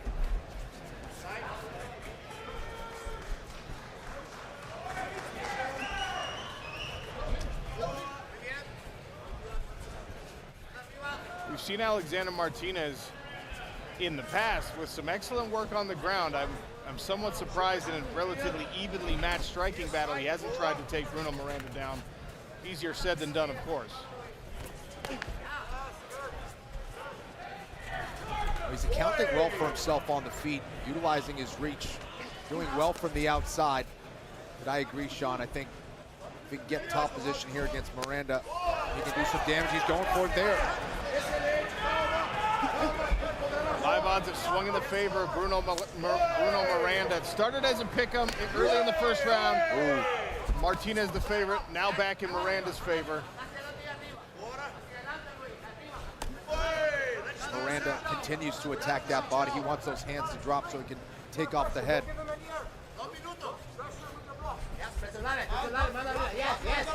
Muy bien. 2 minutes. Ya, muy bien. You gotta make him work. Ya, muy bien. You gotta make him work. Yes, you gotta make him work, Alex. Don't give him any air. Ya, muy bien. Muy bien, muy bien. That's it. You know it. You know he can beat him. Move forward. That's it. Don't give him any air, Alex. Don't give him any air. Muy bien. Pressure. Make him work. He's getting weaker. Make him work. Está cansado, make him work. Don't let him back. Not only does Alexander Martinez have to solve the problem of Bruno Miranda in front of him, kicks the legs right out for Bruno, but a bilingual corner getting instructions in Spanish from his father, in English from Faraz Sahabi. Oh, they're really starting to trade now. Starting to trade in the pocket. Miranda landing some good shots. Martinez returning. Alexander Martinez giving no quarter, asking none of Bruno Miranda. 1 minute plus remaining in this second round. And Faraz Sahabi and Martinez's dad saying the right things. They want him pressuring. They want him backing up Miranda, not giving him any space, any air to breathe.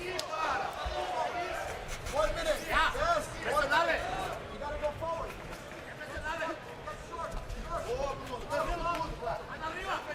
Great defense in that exchange by both fighters. Martinez landed a jab.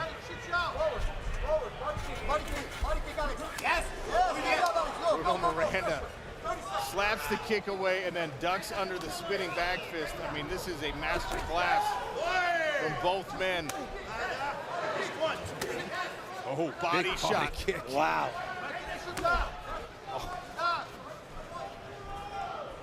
Both guys digging in. Oh my Top goodness. and bottom. Wow. Martinez really has been investing in attacking that body of Miranda, but Miranda continues to throw back. Final few seconds, there's a slip from Martinez. Round 3 coming up.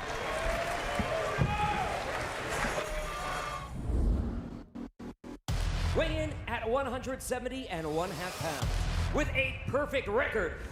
Fighting out of Astrakhan, Russia, Prince Magomed Umalatov. Oh, big right hand. He's out. He's out.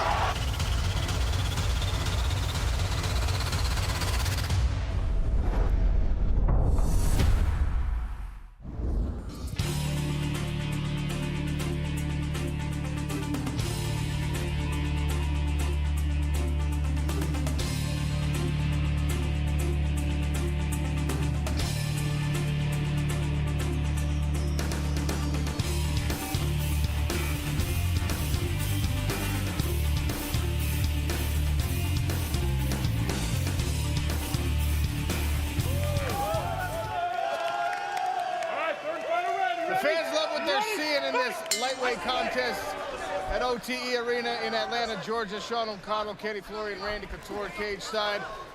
Martinez and Miranda inside the cage. Alexander Martinez is in the red. Bruno Miranda's in the gray. Our AI score for round 2. 68 for Martinez, 69 for Bruno Miranda, to give you a sense of just how close this fight is. This is as technical a striking battle as I've seen in a very, very long time. Back and forth by both guys. Nice double leg by Martinez. Yeah, beautiful timing there on that double leg from Martinez. Dan Hardy.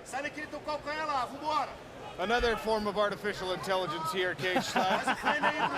What'd you think of round 2? I'm just glad you said I've got intelligence, whether it's artificial or not. You know, this is a really, really rough fight to score. I actually gave Miranda the first round based on the knockdown. Had it been a dominant round for him with a knockdown, you go 10-8. But given the fact that it was an even round, I still go 10-9 to Miranda. But that was because of that big knockdown. But then the second round, I go back to Martinez. You know, he pressured forward. He did what his corner was telling him. And now we've got some chaos on the ground. I'll pass it back to you guys. Heel hook attempt here from Bruno Miranda. Alexander Martinez works his way out of it. Yeah, and now Miranda in a bad spot here. Sometimes in going for these leg lock positions, you put yourself in a worse spot if you're not able to finish the submission. Martinez back into a half guard though. You have Miranda here with that half butterfly hook, trying to elevate and get back to his feet. He has an underhook. Martinez started to attack with that guillotine, with that front choke, and put Miranda right back on his back. Smart choice by Martinez. Miranda gets his legs involved, gets up to his single and back to his feet. And then right back on the attack. Oh, wow, look at that. Excellent right hand by Miranda. A little fatigue here by Martinez. He's looking a little tired. Left hook on the exit there from Martinez. Fatigue potentially setting in with just over a half a round remaining. Bruno Miranda can guarantee himself a spot in the playoffs, but they finish a decision victory. Oh, another digging body shot from Bruno Miranda. And both fighters understand how brutal and how close this fight is, and they are going for it in round 3. Sometimes you see guys take their foot off the gas. Not the case here tonight with these two. The durability on display from both fighters has been incredibly impressive. Now Martinez trying to initiate another takedown here.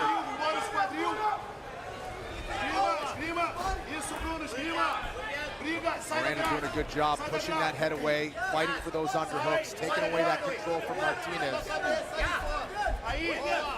Back to the center of the smart cage. An exchange of jabs there.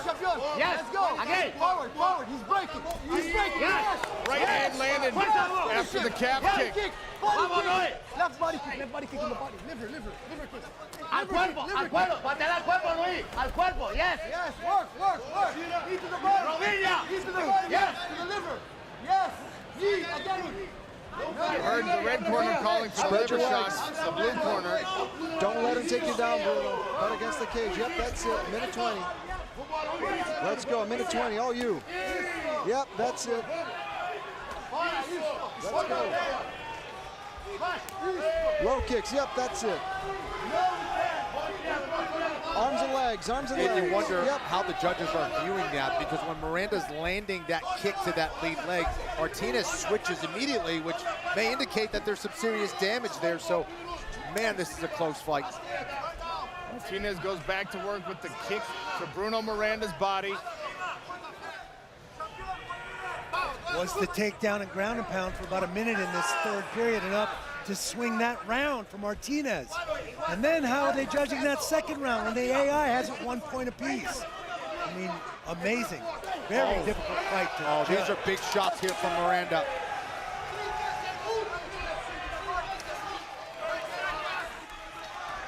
Jab landed there as Bruno Miranda was backing up. Yeah, I mean, if they find, the control on the ground is only going to come into play, really, if they feel that the striking has been even. Oh, Miranda really going for it here. Sacrifice kick attempt there, back to his feet. The live odds have swung back and forth even in this third round. Now Martinez, the favorite according to the odds makers. Final few seconds, what an incredible lightweight contest between Alexander Martinez and Bruno Miranda. Action-packed, technical. They threw every strike you could basically throw in the game, and landed everywhere. Their face, their body, their legs. They're gonna be sore tomorrow. Man. You know what the best part about that is, Kenny Florian? The winner of this fight is hoping I get to do that again in about 6-7 weeks. Because this is the toughest test in all of sports. Woo. This is the second half of our PFL regular season. If you can finish in the top 4 on points, you fight again in August in the playoffs. Geico Cageonomics stats bundle. And you can see how back and forth this fight was. All of the incredible volume.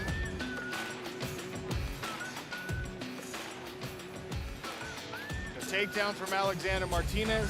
How is that going to play? There's a big right hand by Martinez, right on the button. That one misses. Counter-striking left hook from Miranda. There's that low leg kick, and the return to favor from Martinez, taking Miranda's legs right out. Jab cross, the cross misses. Counters by Martinez. Back and forth we go. Kick to the body by Martinez. Miranda stalking his opponent. Here's the double leg. Follows through, establishes top position. Nice right hand by Miranda. Low kick countered with the right hand by Martinez. There's the capoeira spinning. I don't even know what to call that. Miranda scrambling back to his feet, not conceding the ground at all. What an amazing technical, tactical fight by both these gentlemen. Here's our AI score round by round. Round 1 to Bruno Miranda in fairly convincing fashion, at least when compared to the other two. And then look at the narrowest of margins in round 2 and 3. 1 single point in the AI score in round 2 and 2 points in round 3.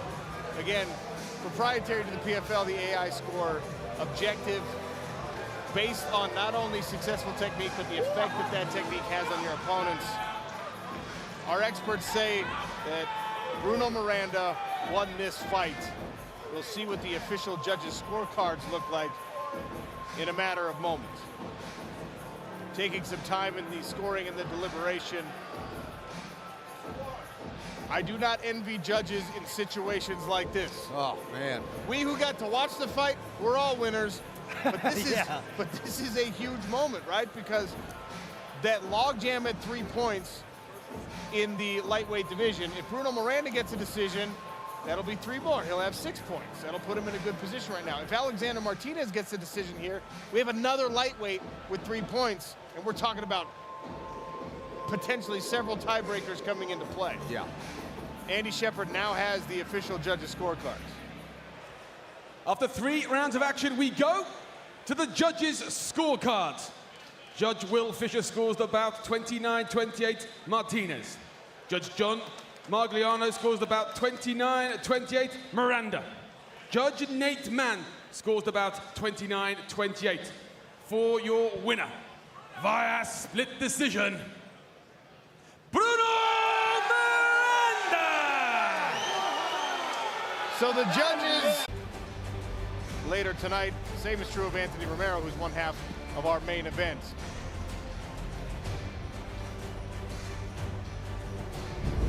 You won't have to wait long for Natan Schult and Haush Manfio as Bruno Miranda and his coaches in corner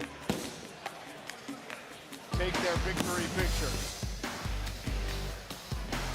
There's the 2-time lightweight champion, Natan Schult, kicking away at those pads. Brett Okamoto caught up with Haush Manfio, who's got a PFL belt at home as well. Well, Haush, you've known about these circumstances for a while now, but we're here now. I mean, you're going to be fighting your best friend here in a little while. How are the emotions going in? I mean, today I'm trying, we split apart, and it's a tough situation, but I'm ready to give my best. You finally did split apart today, huh? You didn't spend any time together today. Yeah, no, yesterday we make the wedding cut together, everything together, because it's another part of the job. It's really difficult, so we support each other. But today, since we really split apart, I put the earphone and stay concentrated, focused, because I know how good he is, and regardless this emotional part, he's a tremendous fighter, so I need to go strong. When you walk to the cage, will you be your usual Haush Manfio? Will you be that guy, or will there be a little bit of a different Haush in the cage tonight? I'm trying to give my best version of myself to honor my friend, to honor the persons who are watching the fight, and today I'm trying to be as cold as possible. I think that's the way we can lead this fight. Well, thank you so much for the time, and looking forward to it, man. Best of luck. Thank you. Thank you.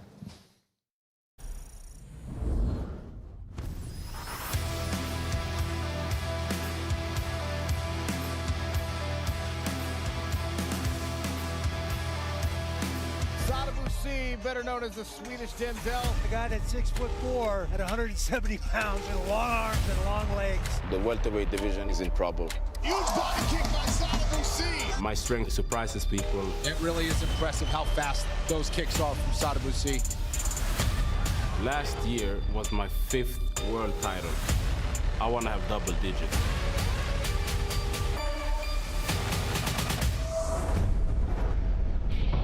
The most important thing for me is to get my hand raised on Friday. That's gonna take me to the semifinals.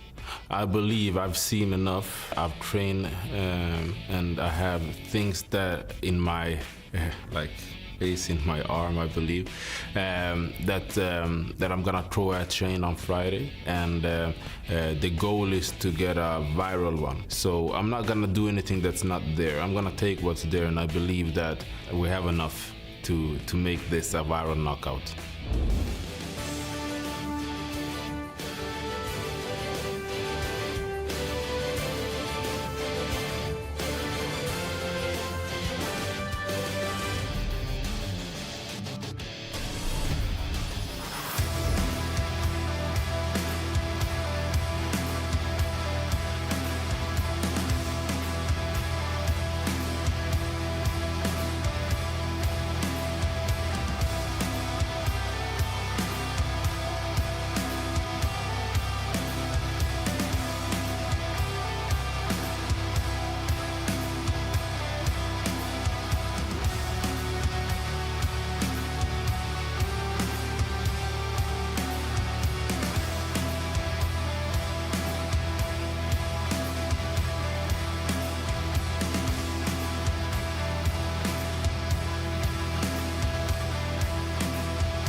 Carlos Leal warming up, getting ready.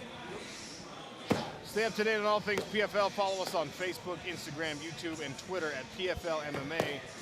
Let us know your thoughts on tonight's fights by using the hashtag #MoreThanAFight.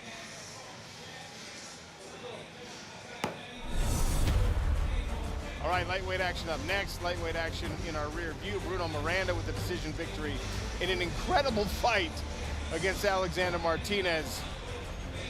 Miranda now, I should say, #1 in the lightweight standings.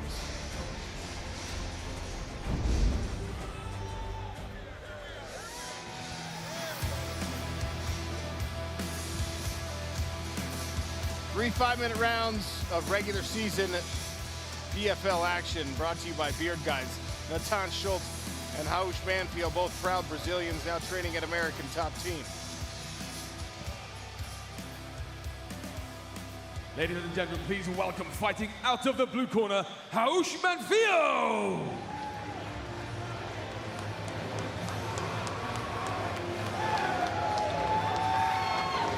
This man won the World Championship in 2021. They call him the War Horse, and he wins when he's the underdog. 5 of his 6 PFL wins, he's been the underdog. Raush Manfio, you saw the conversation with Brett Okamoto, is fighting his best friend and the godfather of his children tonight for a spot in the playoffs. I cannot imagine the emotional weight that that carries.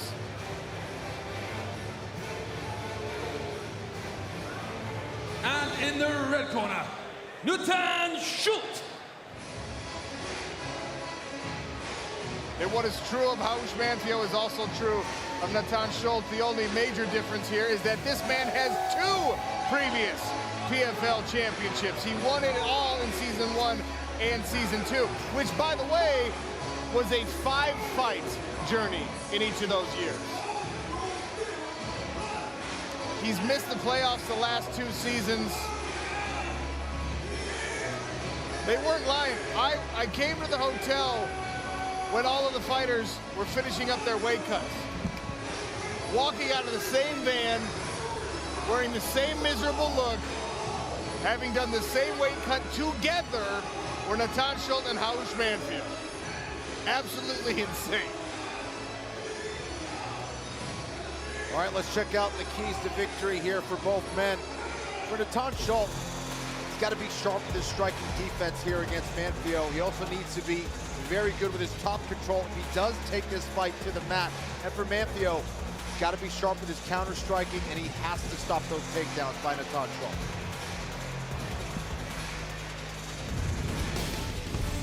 Beard Guys tail the tape. Just in case you were worried there weren't enough similarities and enough commonalities, both men 31 years of age, weighed in at 156 pounds. Raush Manfio has the longer arms and slightly longer reach on the legs. Andy Shepard, take it away. The following fight is a PFL regular season contest in the lightweight division. Introducing first, fighting out of the blue corner, he is a striking specialist and stands 5 feet 9 inches tall.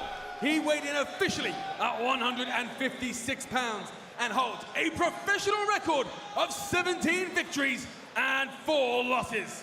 Fighting at the Porto Alegre, Brazil, he is the 2021 PFL World Champion, Warhorse Raush Manfio!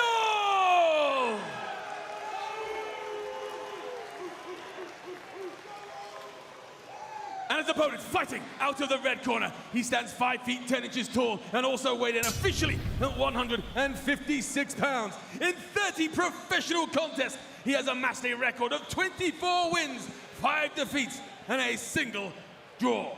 Fighting out of Joinville, Brazil, he is a 2-time PFL World Champion, Natan Schult!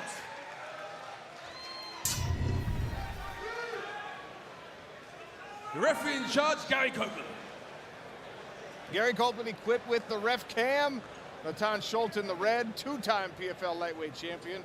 His best friend in the gray, Raush Manfio, with one PFL belt at home. Round one, ready? Fight. Touch of the gloves, and we're underway.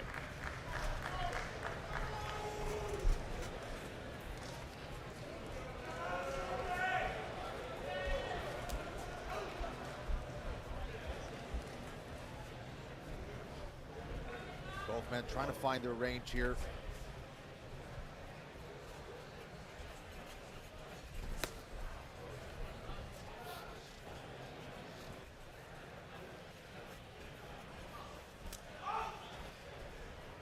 Schult just kind of pecking at that leg a little bit. Might be trying to set up the big overhand right. These are two men that obviously know each other so well. Yeah, that's what makes it difficult. That's the layer of the onion a lot of people don't think about. They've trained together for years. They know every little nuance of each other's styles. They've been workout partners for others, getting ready for other fights. Either man can clinch with a finish in this fight, but a decision victory might not be enough to get you into the playoffs, and these guys are both aware of that situation. So you can't just go out and have the sparring match and see who wins it if you want to guarantee yourself a spot in the playoffs. Schult catches the kick, tries to finish a single leg. Good work by Manfio to stay on his feet. Yeah, excellent takedown defense on that single from Manfio. Nice transition by Schult from a high single into the double. Yep. Great balance by Manfio not to give up that takedown.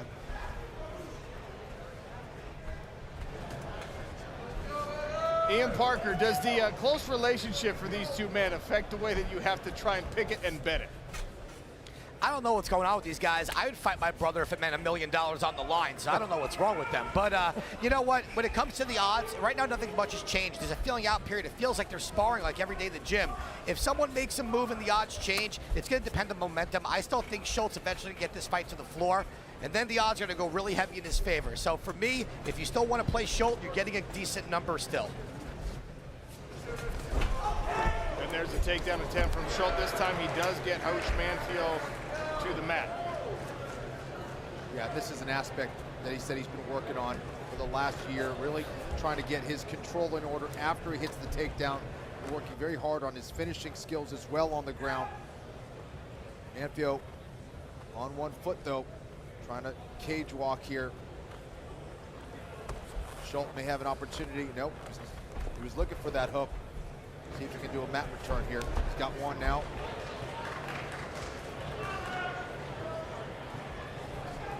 Dan Hardy, what do you think of the action between these two friends so far?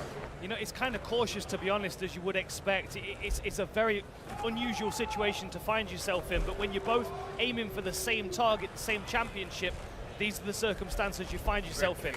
The thing is, trying to make a decision that your opponent's not going to expect because they're so familiar with one another.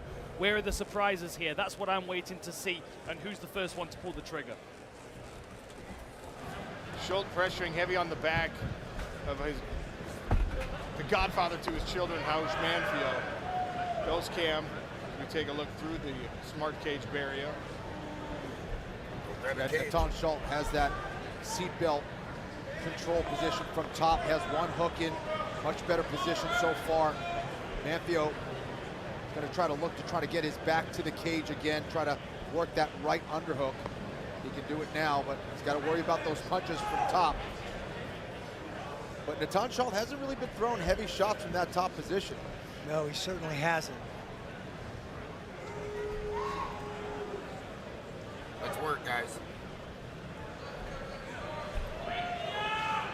One thing very notable as we take a look inside the blue corner, neither corner has said a word in this fight. There's Schult, does a nice job getting back to his feet.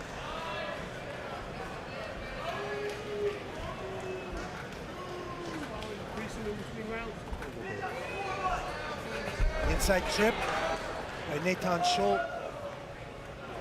Beautiful technique. Pull the leg out from Manfio and put him back on the deck.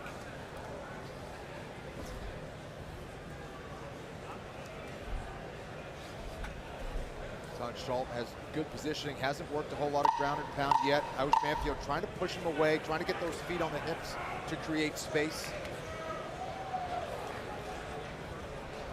final seconds of round one means round two is next. Collard has already thrown 214 strikes. We're not even into the third round. If he wants this smoke, come get it, man. I guarantee my hands are better. Oh, yeah, we've seen those body shots hurt Stevens. Collard decides to shoot up and down. When Collard dumps him and walks away. Welcome back to Professional Fighters League regular season action. Manfio and Natan Schult squaring off in a lightweight contest. Brett Okamoto has more. Yeah, guys, we knew that this was going to be a unique fight, right, between two best friends, two training partners. I have never seen this before, guys. I'll be interested to see if you guys have ever seen this. The corners have not said a single word, and they said that they agreed upon that prior to the fight. They're just going to go in and give these guys water in between rounds. Nothing being said in the corner of either one of these guys tonight. Thank you, Brett. Well, it's interesting because, first of all, nothing you say in the corner can really educate this fighter on anything about his opponent. They know each other better than their corners know, right? I mean, they've lived together, they've trained together. AI score favors Natan Schult in round one for the obvious reason of the takedowns. Manfio, one-time champion in the gray. Natan Schult, two-time champion in the red.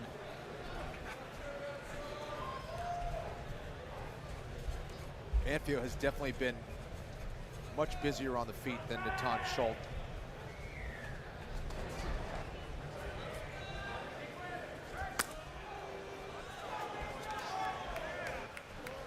There's Stevie Ray, Scottish Jiu-Jitsu specialist. You'll hear him and see him later on ESPN, taking on Clay Collard.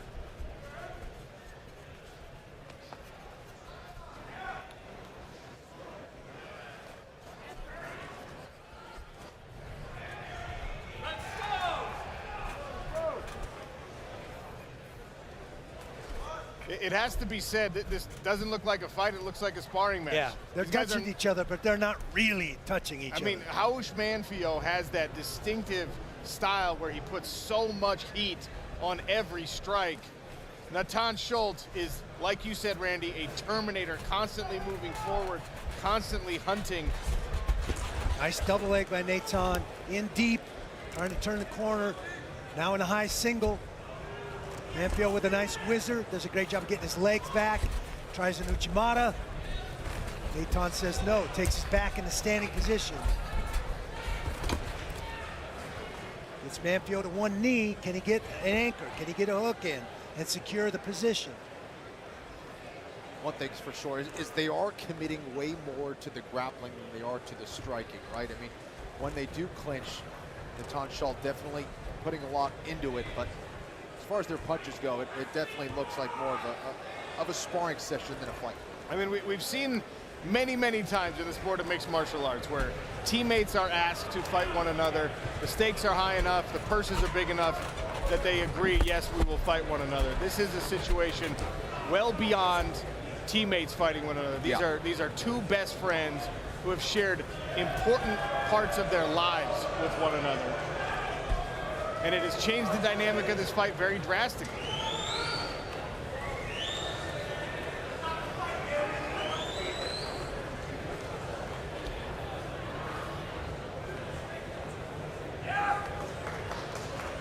Sean, I can assure you, if we were fighting for $1 million, I would do my best to punch you as hard as possible. Look, these guys are not trying to hurt each other in the striking. I don't even need to be in a fight with you and I want to hurt you. Yeah, we may fight over our chicken sandwich later. Oh, man. Dan Hardy, give me some observations on this thing. You know, it looks to me like Natan Schult's got a game plan in mind of what he's going to do. I want you to pay attention to how he's controlling this back leg, though. This is really interesting. He's doing a lot of good work controlling that leg. And, of course, Manfio had to free that leg to get himself back to his feet, but he's still dealing with the body lock. You can still see this wrap around the waist that we've got here. He's just muscling him around, and until he breaks that grip in front of him, he's going to be dealing with Natan Schult on his back for this whole round. Yeah, this could be very tiring for Manfio, who's carrying the weight of Natan Schult again and again. And Natan Schult certainly has had his opportunities to pepper him with punches, just really hasn't thrown a whole lot. And when he is, stand up, come on. Not throwing much. And Gary Copeland has seen enough. He wants to stand him up. I've got bad news for Gary if he thinks that's going to make this fight heat up. Final minute of round number 2. Manfio trying to score some points on the judges' scorecards here.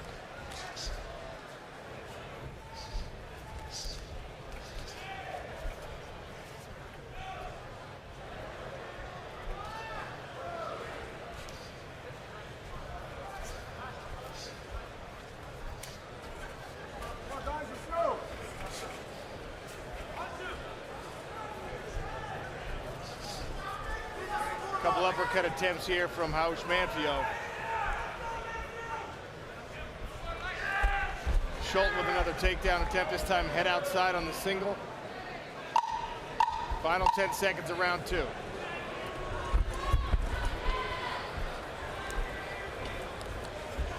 This time Schult not able to climb onto the back of Hausch. We will see a third and final round of this lightweight contest when we come back to OTE Arena in Atlanta.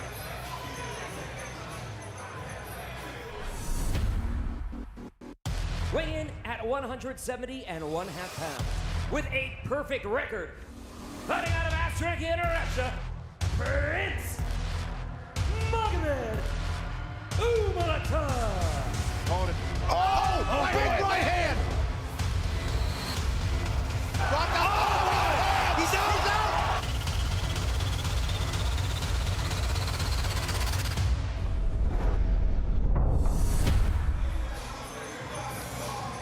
There's Natan Schult on the stool, getting no coaching as agreed. A little water for Manfio as well. Gary Copeland did admonish both fighters and tell them he needs to see more between the final bell of that round and this opening. I mean, scoring this fight, I think, you know, the takedowns for Natan Schult are going to be the big difference maker here. Right, because they're really not putting a whole lot of pop on those punches or strikes, right? So it's most likely going to come down to the effectiveness of the grappling, and Natan Schult has been winning that aspect of this fight. He's gotten 2 takedowns, 1 in each round, almost a third one in the second round, and he's control where most of this fight has happened, when he has his back and has control of him.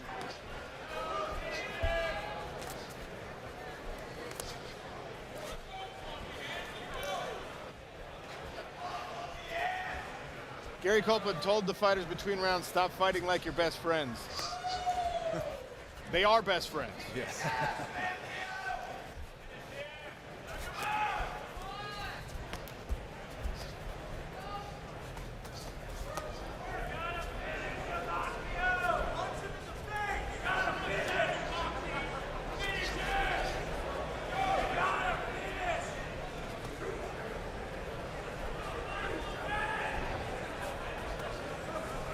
There's a little combination sneaking through for Manfio. Yeah, Manfio definitely has been much busier on the feet.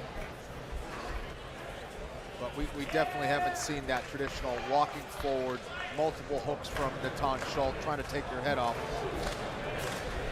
Or the usual heat on Manfio's punches. Right. They're combinations and they're solid, but they're just touches. There's not a lot on them. Definitely. And a lack of kicks from Manfio as well. That's usually a big staple of his game. And this is a position we've seen throughout this fight. There's Dwight Howard in the building here at OTE Arena in Atlanta.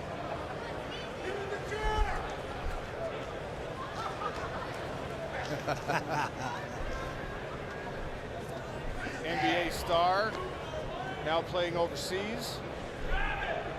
This building also producing NBA stars, future NBA stars. 2 top 5 picks in last night's NBA draft came out of this building.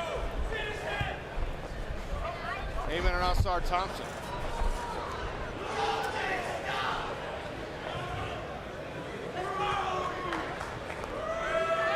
Natan Schult has one hook now goes back to the seatbelt grip. Let's see if he can get that other hook in, that right hook. He has Manfio's butt down to the mat now. Much better controlling position for Natan Schult, where he can work for a rear naked choke from here. Hausch got both hands tied up. It'll be difficult to get those hands out of there and free him up to choke with the gloves on. That's something we have to practice regularly. Getting your hands in and out of tight places with the gloves on. Manfio doing a good job of getting rid of those hooks, getting back to the seated position. Natan Schult shelving that right leg.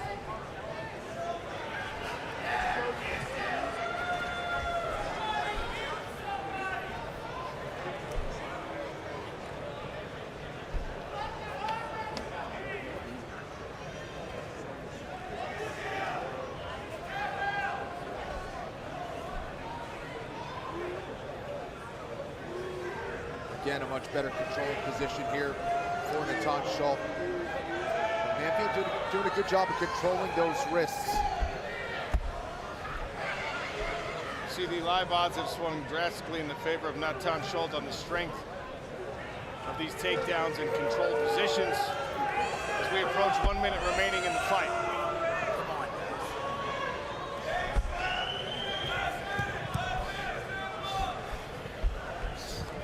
Natan choosing not to put both hooks in. See if they heat things up here in the final minute. Of course, their corners aren't talking to them, so they probably don't know it's the final minute of the fight.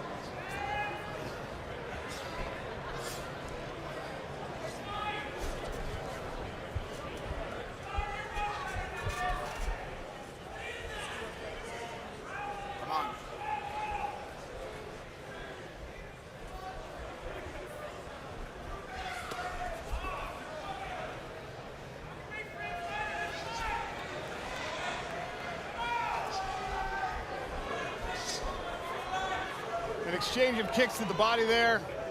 A right hand and a jab from Manfio. Natan Schult continues to come forward. Final 10 seconds of this lightweight contest between two best friends. There's the final bell. And if you ever wondered what a training session at American Top Team looks like, you just saw it.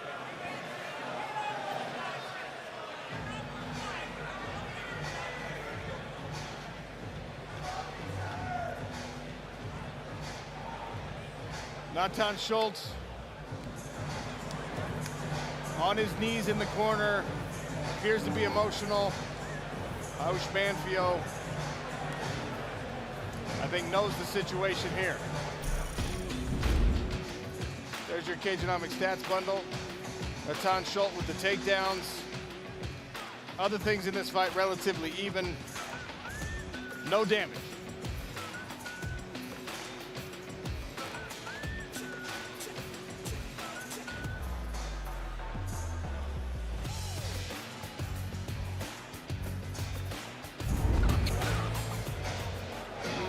So we'll go to the official judges' scorecards. The winner of this fight will have 3 points added to their place in the standings. Both men came into this bout with 3. Bruno Miranda also 6 points on the strength of 2 decision victories. So for now, at least, a logjam continuing. Natan Schult appears to be very emotional. He knows he won this fight, but he looks dejected. He's wiping away tears after winning a fight.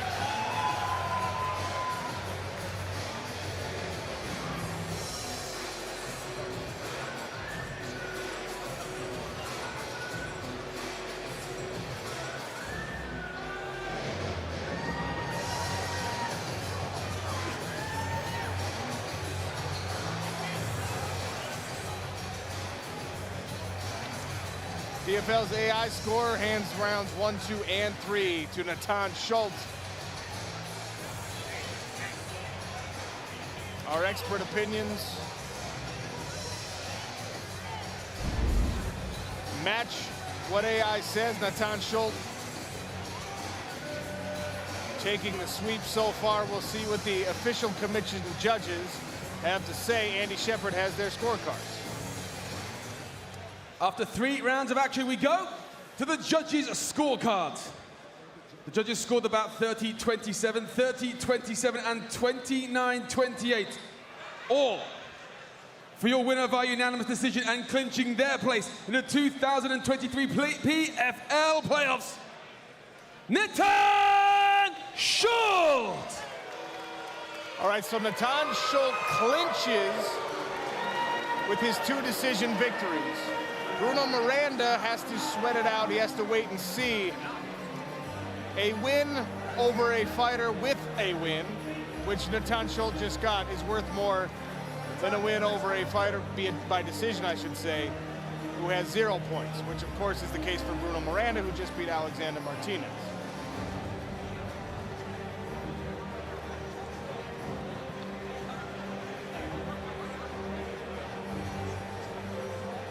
There's Dwight Howard. So congratulations for the winner. Natan Schult. The hopes for a 3rd PFL championship in the lightweight division still alive. Bruno Miranda will sit and wait and watch to see if he continues into the playoffs. OAM, Clay Collard, Shane Burgos, all still to come.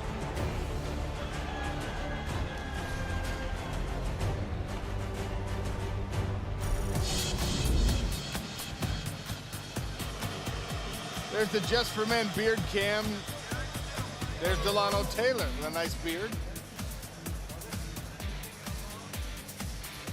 A welterweight regular season contest between Delano Taylor and that man, Carlos Leal, is coming up next.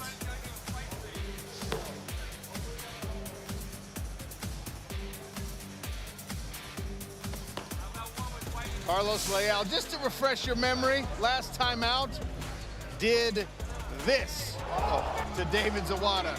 He'll carry 6 points into this second half of the regular season contest. You'll see it next when PFL MMA returns on ESPN+.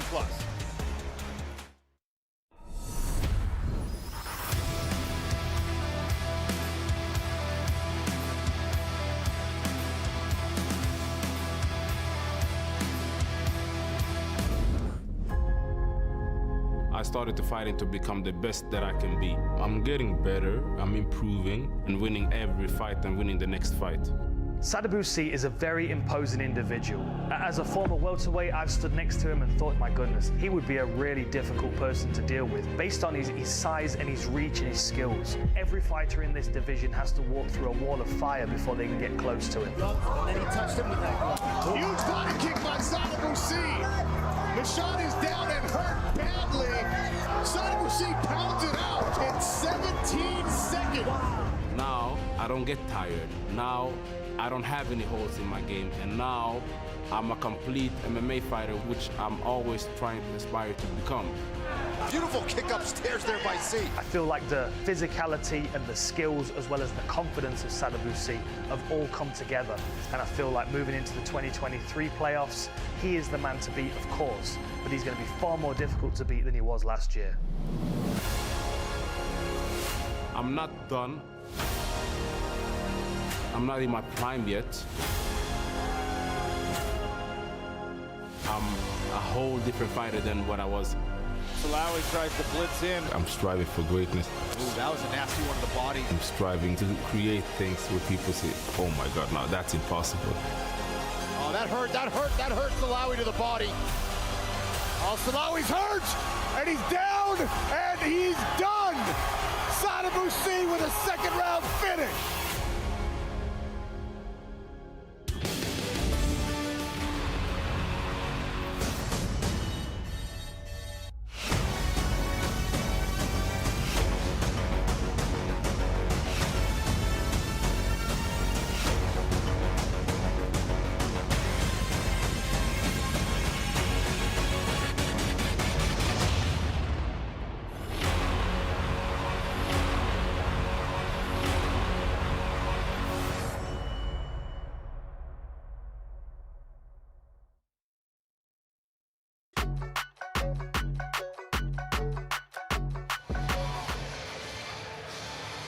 Look at that, multiple-time NBA All-Star, 8 times in fact, Dwight Howard, inside the smart cage.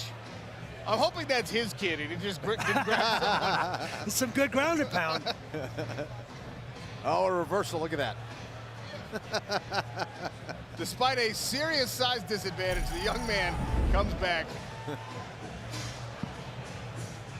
Take down stray grays, beef up patchy areas with Just for Men's new one-day beard and brow color. Scan to learn more about this temporary gray fighter that stays put till you wash it out. Just for Men, the official beard color brand of the PFL. Here's our welterweight standings. Magomed Karamov has 6 points, so does Magomed Umalatov and Carlos Leal, who we'll see next.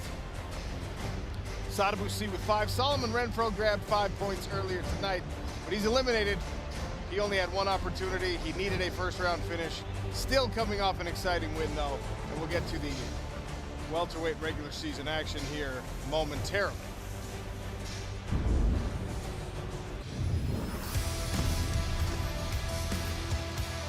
3 5-minute rounds at 170 pounds brought to you by the United States Air Force Reserve. Carlos Leal, who you just saw with 6 points in the standings, and Delano Taylor, who needs points. He's got 0 for now.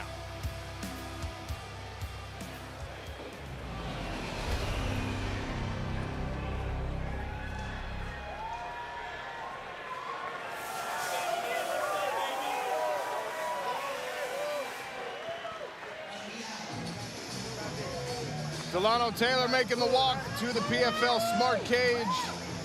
Challenger Series veteran.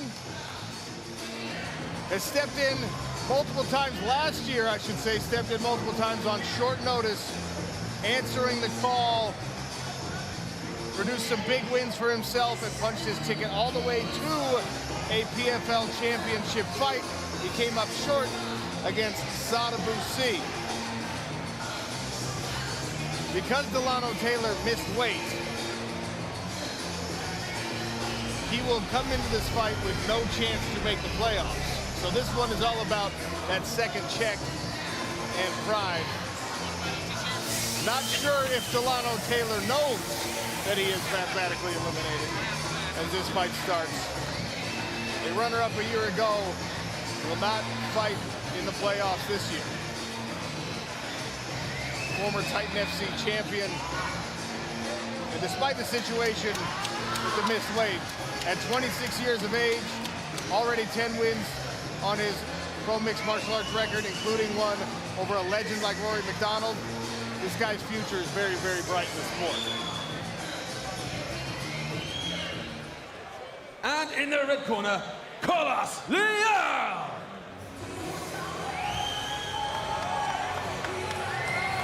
The Lion, Carlos Leal.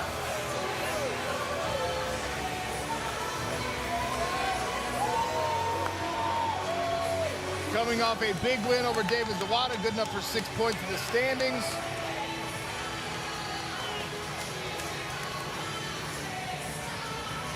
I mean, this guy went on a long, and I mean long, win streak before running into the eventual champion, Sadabusi. That's what knocked him out of the playoffs last year.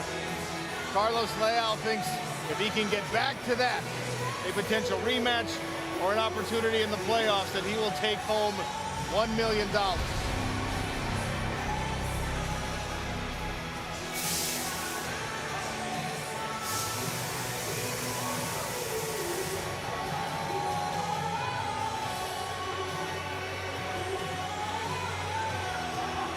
LFA regional champion. As I mentioned, a semifinalist a year ago. And Randy, not just a Challenger Series alum, but as you mentioned earlier in the show, a guy who fought multiple times on the Challenger Series. Yeah, he fought twice in the Challenger Series, then came into the regular season, fought Ray Cooper III, made it all the way to the semis, to 1 match away from making it to the finals. I mean, that was a tremendous season.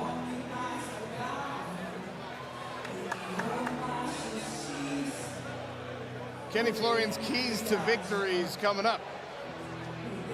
All right, for Carlos Leal, he needs to be aggressive and create chaos. He's at his best when he's, turning the fight into a brawl. And for Delano Taylor, he needs to look to utilize that jab He also needs to utilize those kicks to the body.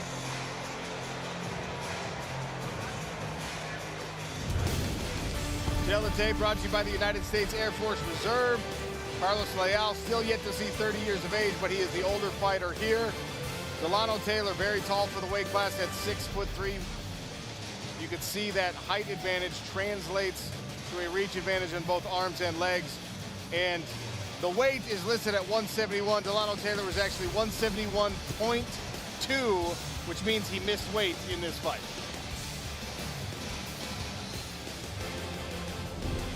Andy Shepard, take it away. The following is a PFL regular season contest in the welterweight division. Introducing first, fighting out of the blue corner. He's a mixed martial arts specialist and stands 6 feet 3 inches tall. He weighed in officially at 171 1/4 pounds and has built a professional record of 10 wins and 4 losses. Fighting out of Miami, Florida, Delano the Postman Taylor!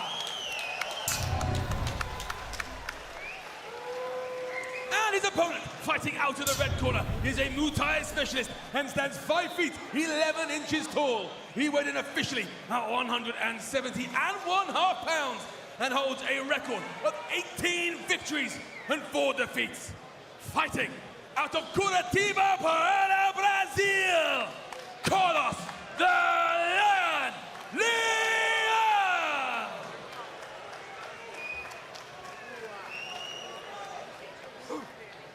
Your referee in charge, Brian Miner. Brian Miner to oversee the action. Carlos Leal in the blue, Delano Taylor in the gray. A win of any kind gets Carlos Leal into the PFL playoffs in 2023. Delano Taylor has been eliminated.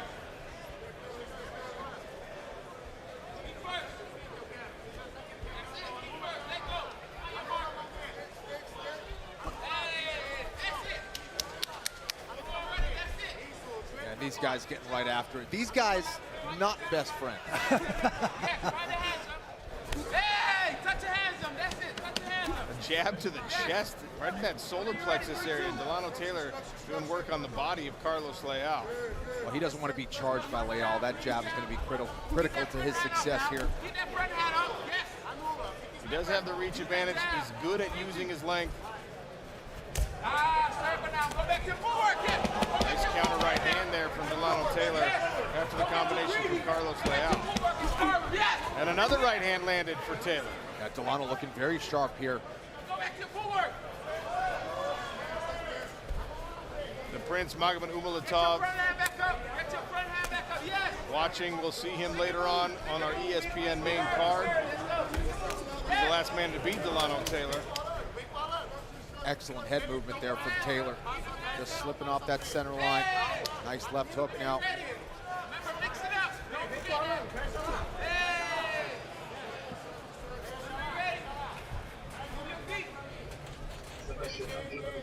There's Carlos Leal's family watching in Curitiba, Brazil.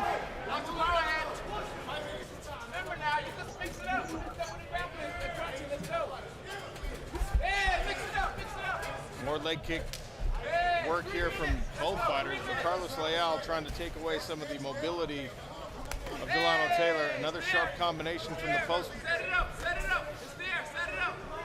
That right hand is there, set it up. Carlos has that head a little bit too high, and he's not really fainting his way in, and Delano Taylor is able to tee off on it. He's found his timing. He's making full advantage of that 77-inch reach. That's for sure. Nice left hook from Leal there.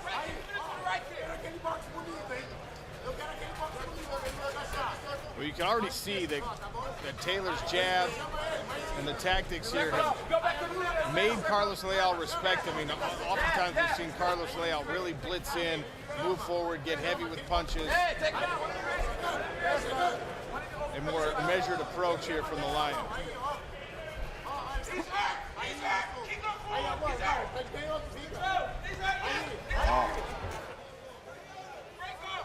Delano Taylor with a really sneaky right hand.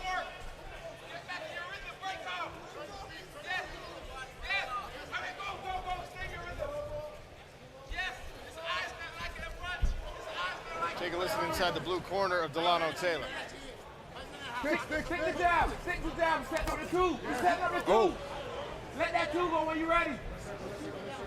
Let that 2 when you go off to the jab. Hey, bring your hand up now. Bring your hand up. Bring your hand. I mean, Delano Taylor looking incredibly sharp. You saw also PFL light heavyweight Implica Sanganai in the corner of Taylor, training partners and friends.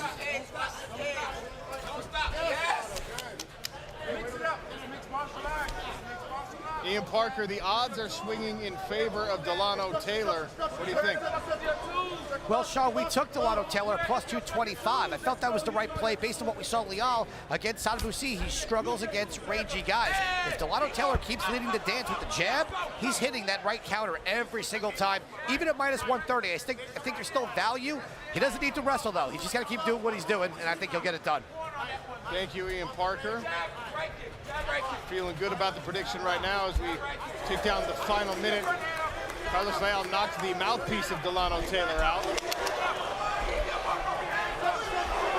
Delano Taylor happy to fire back. Oh! Nice left hook by Taylor. Here's that brawl you were talking about for Carlos Leal. Yep. This is what he needs to do. Delano Taylor just too technical. Got to get in his face. Taylor is incredibly quick. He absolutely is. That's the range that Carlos Leal needs to be at, backing up Delano Taylor, where he can use his power, corral Taylor inside that range of the hooks. There's a flurry from Carlos Leal, making a push here in the final minute.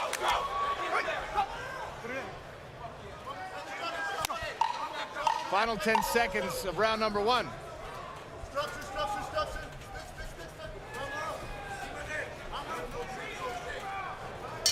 Second frame to come. Delano Taylor looking sharp early. Sadabusi, better known as the Swedish Denzel. The guy that's 6'4" at 170 pounds with long arms and long legs. The welterweight division is in trouble. Huge body kick by Sadabusi. My strength surprises people. It really is impressive how fast those kicks are from Sadabusi.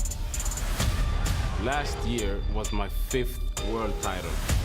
I want to have double digits.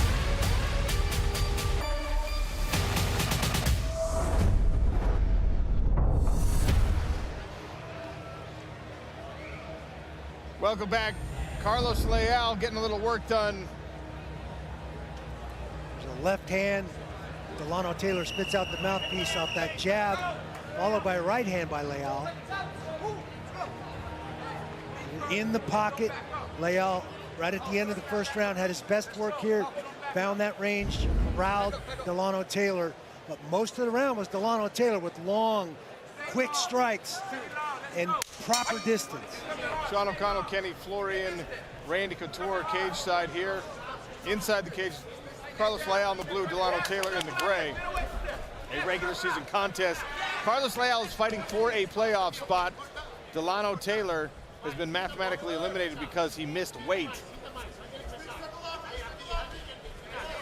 But he's not letting that bother his performance here.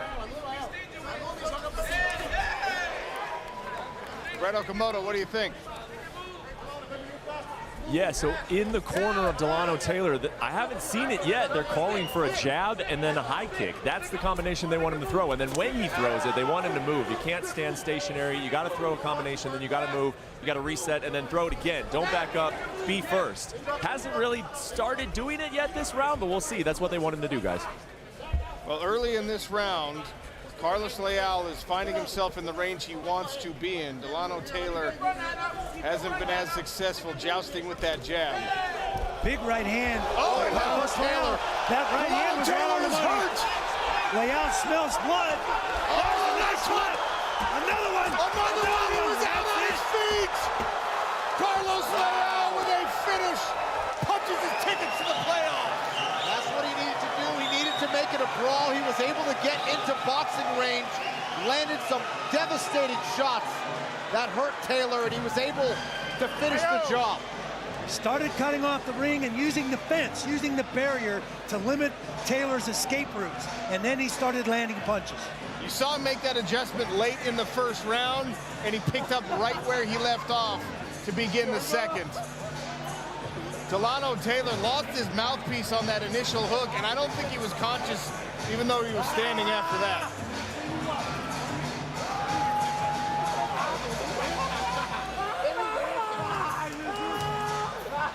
The $1 million dream is still alive for Carlos Leal, who clinched a playoff spot with that win.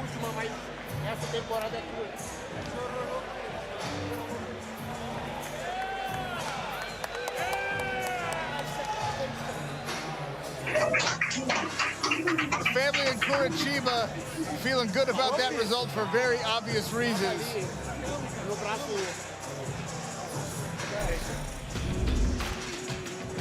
Cageonomics Stats Bundle brought to you by Geico.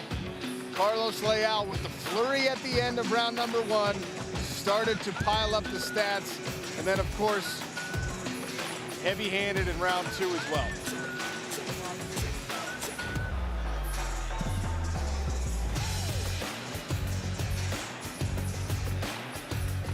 We'll make this one official. Take a look at some replays when we come back to PFL MMA on ESPN+.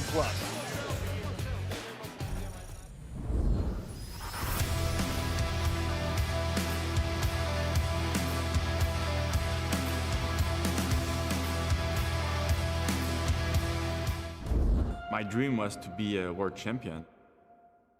I reached that goal. Aubin-Mercier! Wow! I just want to go in the cage and fight and do it again. The training is different than last year. Last year I had a lot of injury actually.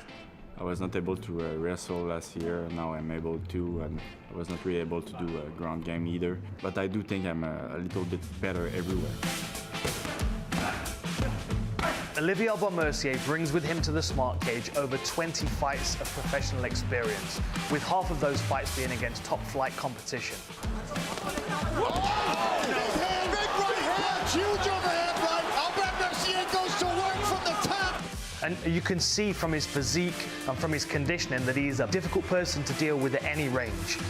Body kick there appeared to have hurt Schult. I'm a smart fighter, and I think that's the difficulty all my opponents have against me. But the thing with this year, it's everybody saw that, and everybody's gonna be ready for that. The target is on me. Hurricane Shane, world ranked at 145 pounds.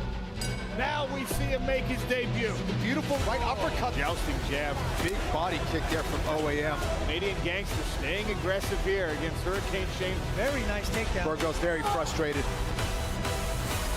I think I have a really, really good chance of repeating what I did last year. I'm the boss, you know?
Welcome back to Atlanta, Georgia. The action is heating up, including this.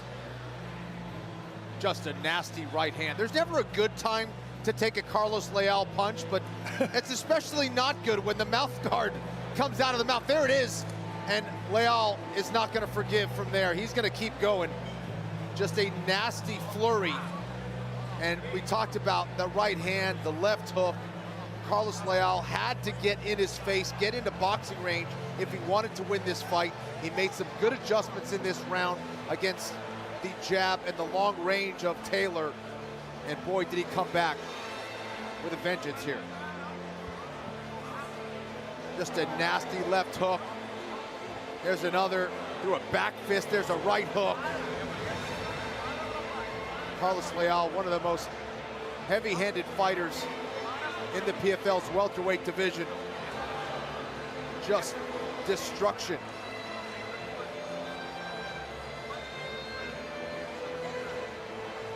A victorious Carlos Leal has punched his ticket to the playoffs.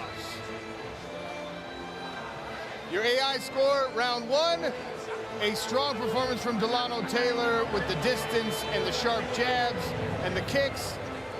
And then a finish in round number two, a perfect AI score for Carlos Leal. Andy Shepard makes it official. Referee Brian Miner calls a halt to the action at 1 minute and 13 seconds of round number two, declaring your winner via knockout and clinching their place in the 2023 PFL playoffs, Carlos Leal! The Lion Carlos Leal, back on a win streak. A first round finish in Las Vegas, a second round finish here in Atlanta, and he has clinched his playoff spot. Dan Hardy with the winner. Ladies and gentlemen, I'm here with your winner for the Celsius post-fight interview. Well, you've got your position in the playoffs, but that seemed to me like you were trying to send a message to the rest of the division. Garantiu sua vaga nos playoffs. Parecia que com essa performance você queria deixar uma mensagem, passar um recado aí pro resto da divisão, não é isso? Dizer para toda a divisão, né? Eu sou o leão aqui dentro. E é o leão que nasceu para reinar. Então, é isso. A minha resposta está dada aqui para a divisão. Just wanted to let the division know that I'm the lion in here, and the lion was the one born to reign. I'm the lion in this division. And who does the Lion want if he gets to the finals of the playoffs? Contra quem o leão quer lutar na final aqui? Cara, qualquer um, na verdade, quem vir. Eu tô pronto para todos. Eu tô no maior evento do mundo, tô lutando com os melhores da categoria. E eu sou um dos melhores da categoria, então qualquer um que vir, vai acontecer do mesmo jeito. Eu vou ser o campeão esse ano. I'll fight anyone and everyone. I'm fighting the best organization in the world. Whoever comes forth, whoever's standing on the other side of this cage, I'll be ready for them. Ladies and gentlemen, fighting his way to the playoffs, Carlos the Lion Leal. Whether he meant to do it or not, Carlos Leal did send a message to the rest of the welterweight division. But I'll tell you, there are some killers yet to come here in Atlanta. This division is absolutely terrifying. Carlos Leal onto the playoffs. Let's see who joins him.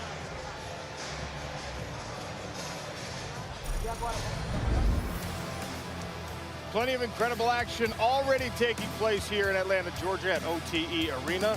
Welterweights and lightweights figuring out the playoff picture, and still to come, main event, an all-Canadian affair. Olivia Aubin-Mercier and Anthony Romero. And Sadabusi is back taking on Mr. Mitchell in the co-main as the 2022 welterweight champ makes another appearance.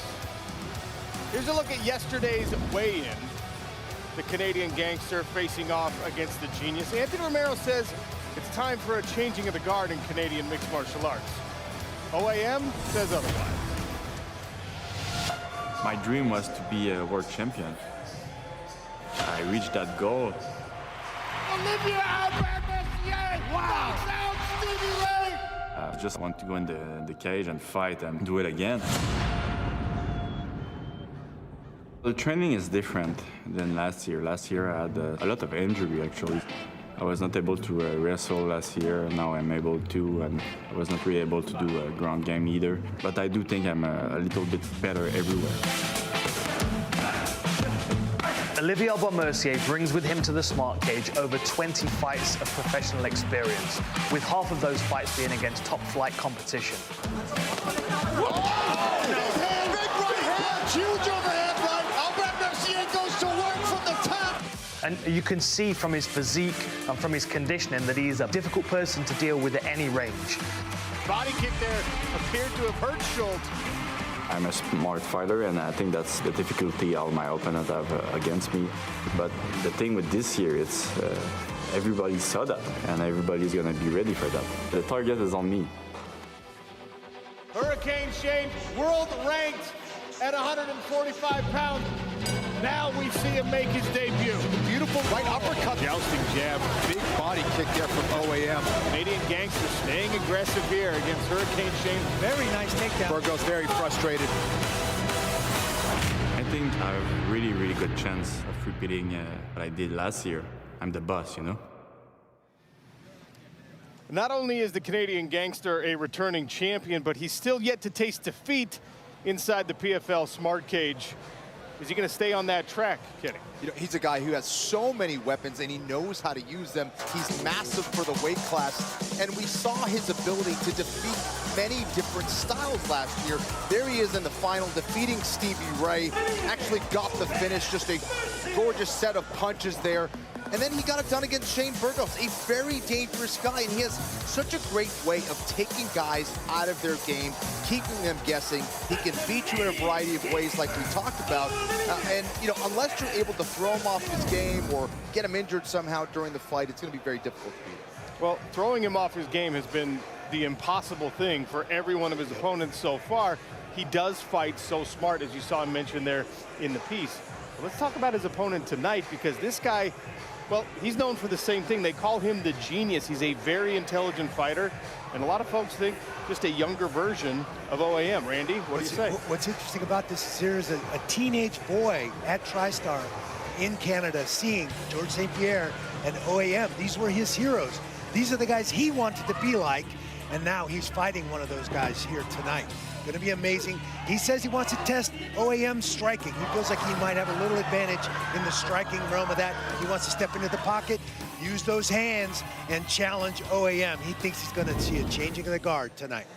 So a very interesting all-Canadian main event, and Romero only has one opportunity to earn points, so he's going to be a lot more desperate for a finish than even Olivier Aubin-Mercier is. Great main event. Let's talk about the co-main event also. Another returning champion in Sadibou.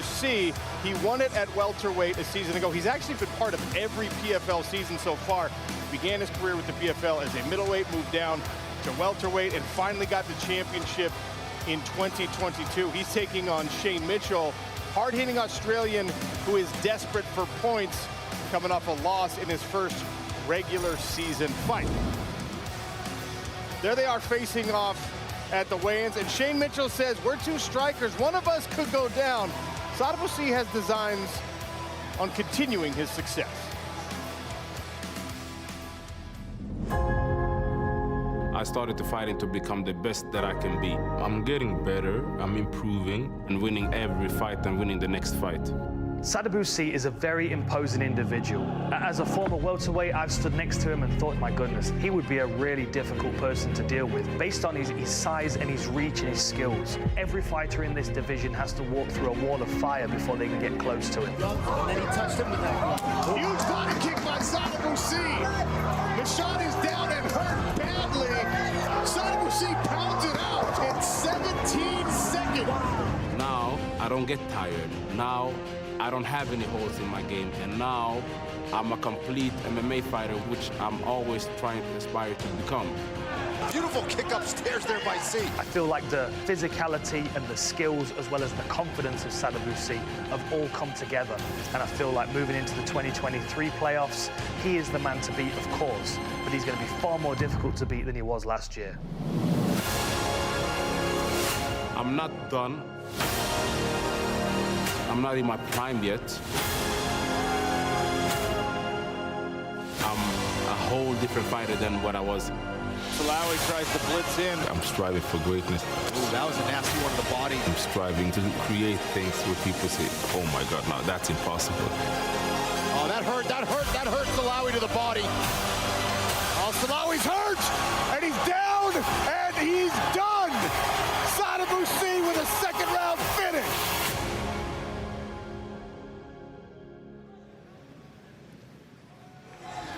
Sadabousi was already a very good fighter when he showed up in season 1 of the PFL, and he has continually improved. A lot of that improvement, Randy, has been done in your gym.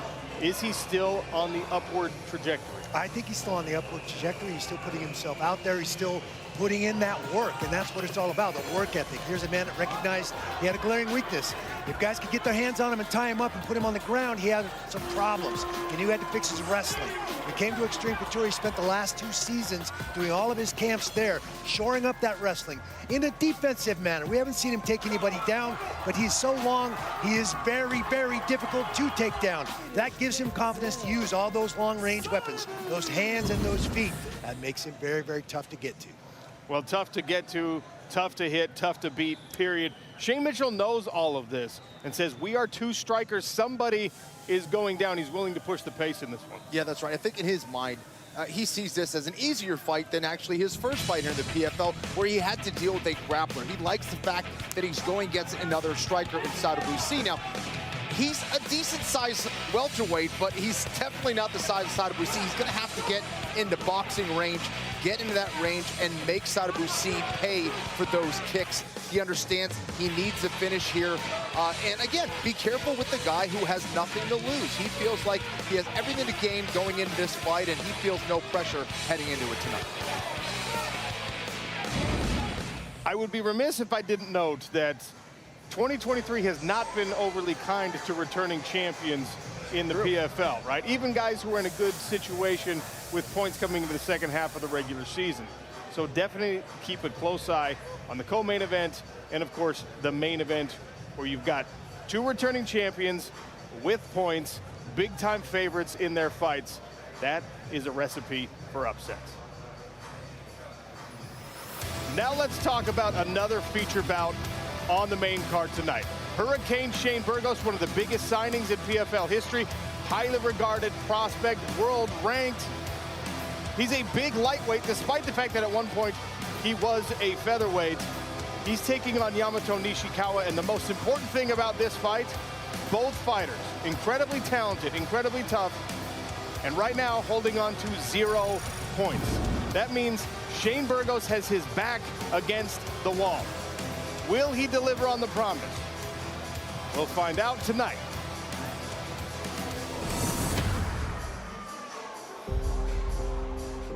Coming off that last fight with OAM, I would love to get that back for a 5-rounder. Still fully 100% believe in myself and my abilities. So I didn't really put too much emphasis or too much thought on the point system. Looking back at my first fight, now I'm in the position where I have no points. My back's against the wall. Hurricane Shane Burgos swinging away, trying to make something happen here. I'm looking at this as high stakes, high pressure, but I thrive under those lights, and I'm excited to go out there and get the job done as quickly as possible. Shane Burgos is no stranger to adversity in mixed martial arts. What he knows about this next fight against Nishikawa is that he's got to make better decisions and land more punches than he gets hit with. Right hand landed there for Nishikawa. Nishikawa trying to take the fight to the ground now. Oh, there's another kick. That inside knee of Collard is in big trouble. I'm a better wrestler. I'm a better grappler. I'm a better puncher. I'm better everywhere. It's my time right now. And I'm not looking to have him make me be a stepping stone. But I'm looking to use him as a catapult to get me into the semifinals.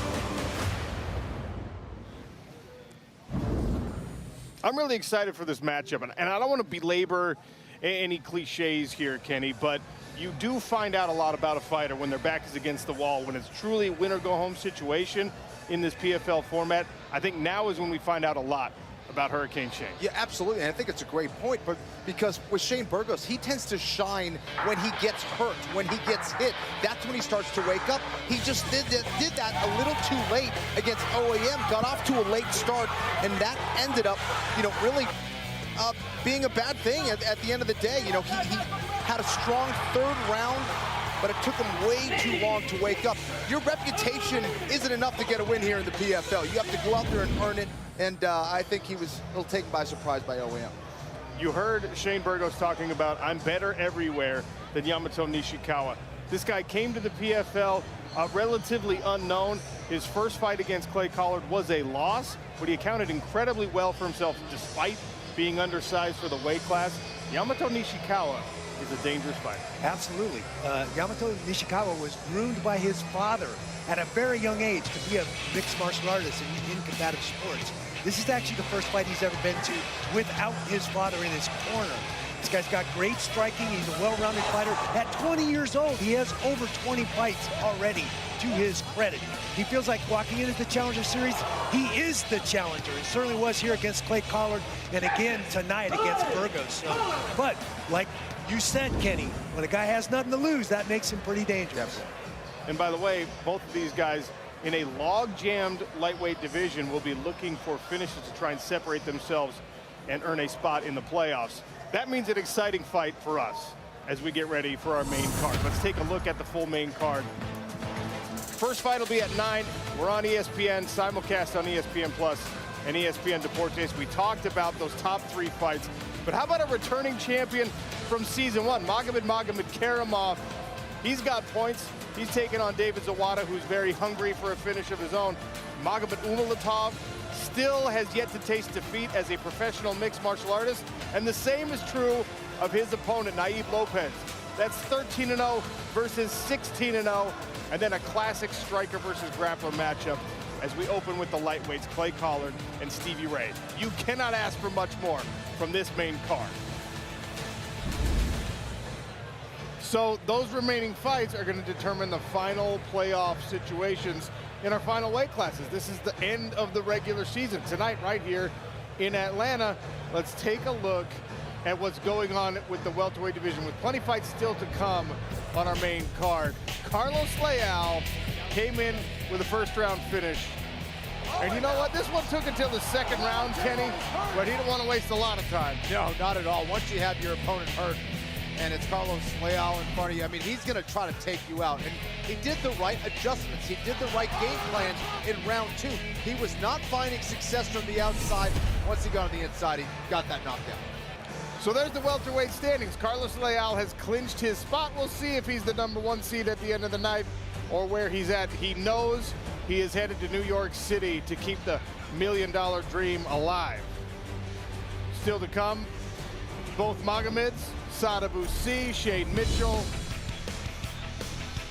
And by the way, what an incredible fight we had earlier between 2 lightweights, Bruno Miranda and Alexander Martinez.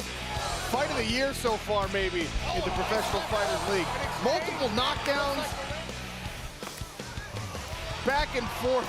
Oh, by the way, Randy, that was just in the first round. Yeah, beautiful back and forth, technical battle. Both guys having their moments in this fight. Great job by both of these guys.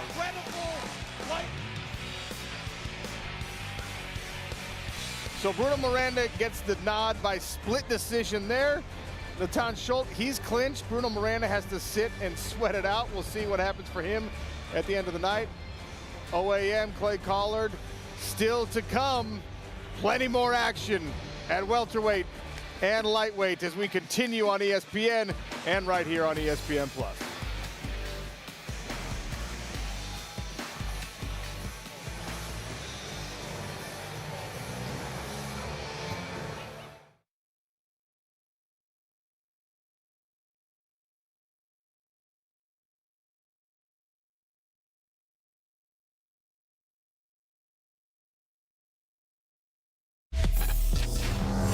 Tonight, the lightweights and welterweights are throwing down in the ATL. These boys will be making some noise tonight. OAM is on a mission for his second title, and he ain't stopping for nobody.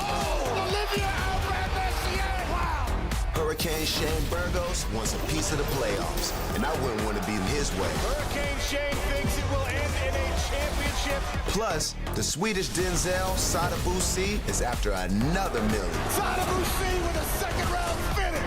And Clay Collar shows up every time he steps in the cage, and he's after that bag. Atlanta will be smoking. I have chills. It's the run for the PFL playoffs. The PFL starts right now.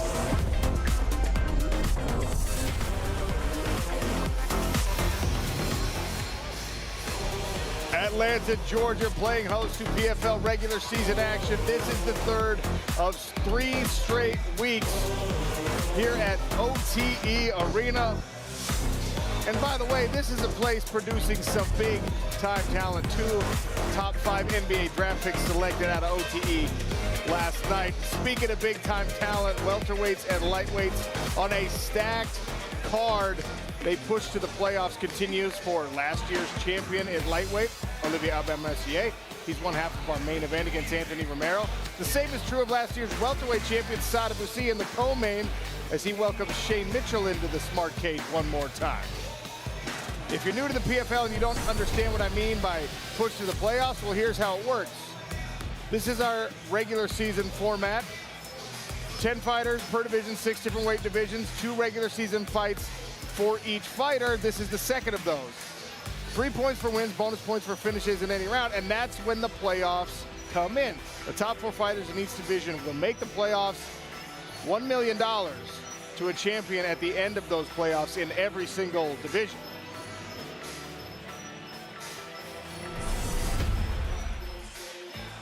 Here's all the fights still to come right here on ESPN. Simulcast on ESPN Plus and ESPN Deportes. Every one of these fights will help us determine who the 4 fighters advancing to the playoffs is. 2 returning champions from last year, and also Karamov. You see he's a huge favorite there. He's the season 1 welterweight champ and perennial contender. Clay Collard and Stevie Ray in a classic striker versus grappler matchup. And how about Umalatov minus 1250, because that man is a monster. But he's taking on an undefeated Naib Lopez. Take a look at the lightweight standings so far. No, these are welterweight standings. Carlos Leal has 11 points. Now we're switching back to lightweight standings. Natan Schult has clinched his spot. He's a 2-time lightweight champion in the PFL, looking to get back to those ways and become the only 3-time champion in the Professional Fighters League. Bruno Miranda has 6 points, coming off the strength of a very hard-fought decision victory earlier over Alexander Martinez, who has been eliminated. Clay Collard, you'll still see later tonight. Same is true of Shane Burgos, Yamato Nishikawa, and Stevie Ray. Here's our welterweight standings. Carlos Leal, first-round finish in Vegas, then a second-round finish earlier tonight in Atlanta, gives him 11 points, and he's got that crown next to his name. He's clinched a playoff spot. The 2 Magomeds will still come up later. Zawada as well. Sean O'Connell, Randy Couture, Kenny Florian, and what a night already here at OTE. I told you guys coming in, these are the 2 most stacked divisions in the PFL, welterweights and lightweights. And Randy, so far, I look smart because the fighters are delivering. And that's no small task. That's hard to do, exactly, yeah. Amazing fights tonight, right up and down the line. The Bruno Miranda fight was amazing. Martinez was incredible in that fight too. 2 best friends fighting. I mean, it doesn't get any more dramatic than that, honestly. It's been remarkable already tonight. It's a sold-out show here tonight at OTE. A lot of energy in the building. And you know what? I got to think that it's a little bit of a carryover from last week, because the whole MMA world saw what happened beside the PFL Smart Cage. Francis Ngannou was in the building. It was the heavyweights. He wanted to scout out potential future opponents, see what his division looks like. He'll be fighting in 2024, early 2024, as the newest PFL heavyweight signing. And John Jones, the current UFC heavyweight champion, he was also in the building, cornering Mo Green, and there was this little meeting of the minds after our main event. 2 of the baddest men on the planet right there. They kept it cordial, but the tension, you could cut it with a knife. Neither wanted to give any sort of admission give any sort of ground on who the baddest heavyweight on planet Earth is, and the whole world wants to see the fight. That was an exciting moment, and it didn't even take place inside of the cage. I was hoping for that all night. I was just hoping that they would bump into each other. They absolutely did that. A little bit of trash talk, so that was kind of cool. But, I mean, two of the baddest dudes on the planet. I would love to see that. So would so many others. The whole world wants to see it. The PFL is down to make it happen. Francis Ngannou wants it. John Jones wants it. There's only one thing standing in the way of that matchup. Maybe we'll get it sometime in 2024. But tonight is all about the action inside of the Smart Cage and a push to the playoffs. We'll start the action here on our main card in the lightweight division. 3 5-minute rounds brought to you by Bose between Clay Collard and Stevie Ray. Making their way to the PFL Smart Cage, fighting out of the blue corner, Stevie Ray.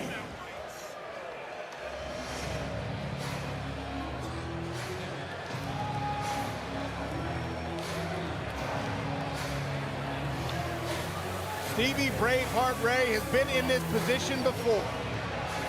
Second half of the regular season, right now he's got 0 points. You know what? He made good on the last opportunity. He got the finish he needed last time out. He's the PFL runner-up in 2022.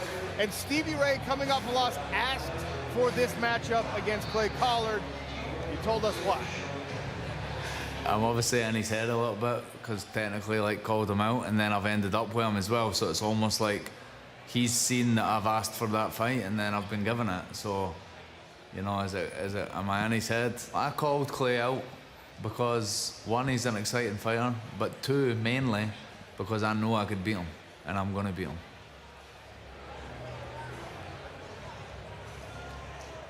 And in the red corner, Clay Collard.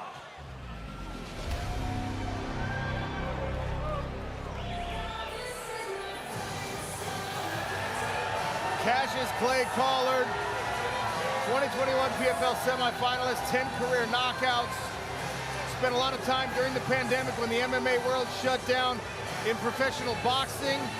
He ruined the journeys of a lot of prospects that year. Yeah, he had 8 professional boxing matches, and he was the spoiler for many of those guys that didn't give him any credit because he came from MMA, and he put it on them.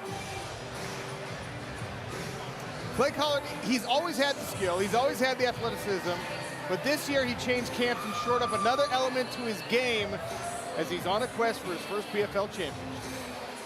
I was listening to a podcast and GSP was talking about how you need to be technical. You need your physical ability, your technical ability, and your tactical ability. So I feel like this year I'm physical, I'm technical, and I feel like what I was missing was that tactical advantage where we're working situations and we're working on exposing my opponent's weaknesses. I feel like I have all 3 this year, and I'm ready to go in there and get it done.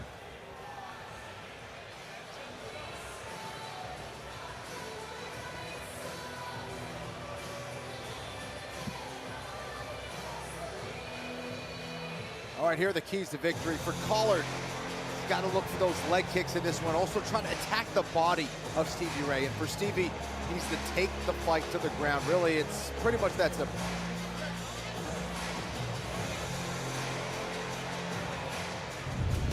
Our tale of the tape is brought to you by Bose, Clay Collard, Stevie Ray. Stevie Ray, the older fighter at 33 years of age. Collard is taller at a full 6 foot even. You see that height advantage also translates to a reach advantage on the arms and the legs for Cassius Clay Collard. Andy Shepard, if you would. Ladies and gentlemen, welcome to the OTE Arena here in Atlanta, Georgia. Welcome to all of our viewers on ESPN and ESPN+. Tonight, the push to the playoffs continues as we round out our regular season with the lightweight and welterweight in action. And we begin tonight with a lightweight contest. Introducing first, fighting out of the blue corner. He is a grappling specialist and stands 5 feet 10 inches tall. He weighed in officially at 155.5 pounds. In 37 professional bouts, has built a record of 25 wins and 12 losses. Fighting out of Kilcaldy, Fife, Scotland, Stevie Braveheart Ray! And his opponent fighting out of the red corner. He is a striking specialist and stands 6 feet even.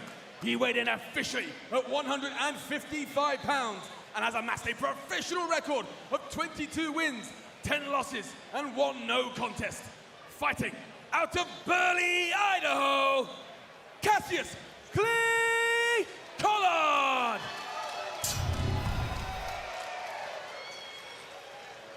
Referee in charge, Brett McKeon. Brett McKeon is equipped with our ref cam. He'll give us an up-close and personal look inside the smart cage if necessary. Clay Collard in the red, Stevie Ray in the gray. All right, fighter, first round, are you Classic ready? First round, are you ready? matchup, striker versus grappler, at least on paper. We'll see how it plays out. Stevie Ray in the southpaw stance, Cassius Clay in the orthodox.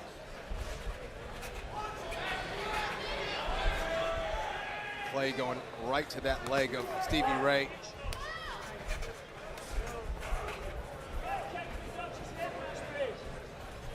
Clay worked a lot on his grappling in preparation for this season and in preparation for this fight. Said he worked on being in a lot of bad spots. Well, he's on his back here. Nice roll. Let's see if he can get back to his feet.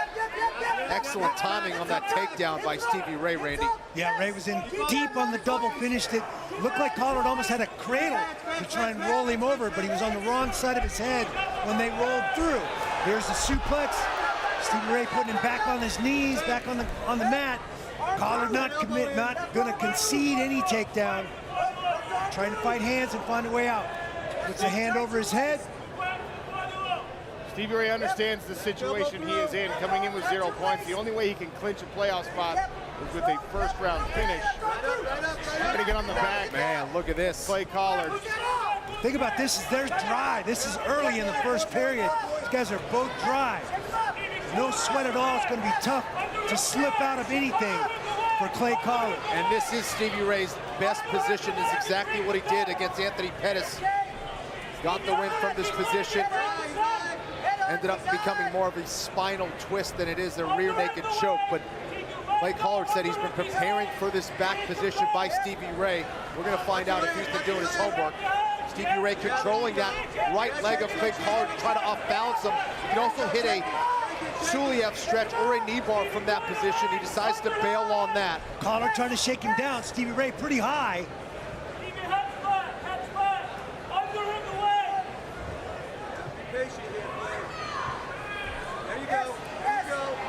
Renato Komodo spoke to the corner of Clay Collard before the fight.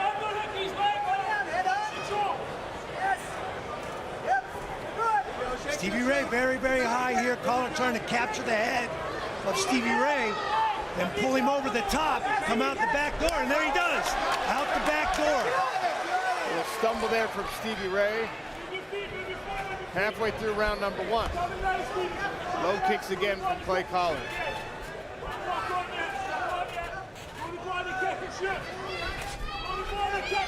Collard, very famous for his body work, has already gone with a straight right hand to the body of southpaw stance to Stevie Ray a couple of times in this fight. Yeah, and Sean, it's a smart punch to throw, especially you're going against a guy who's trying to level change and look for your legs. Right, level change and run right into one of those Exactly. punches. And there's the leg kicks that Kenny was asking for in the keys to victory.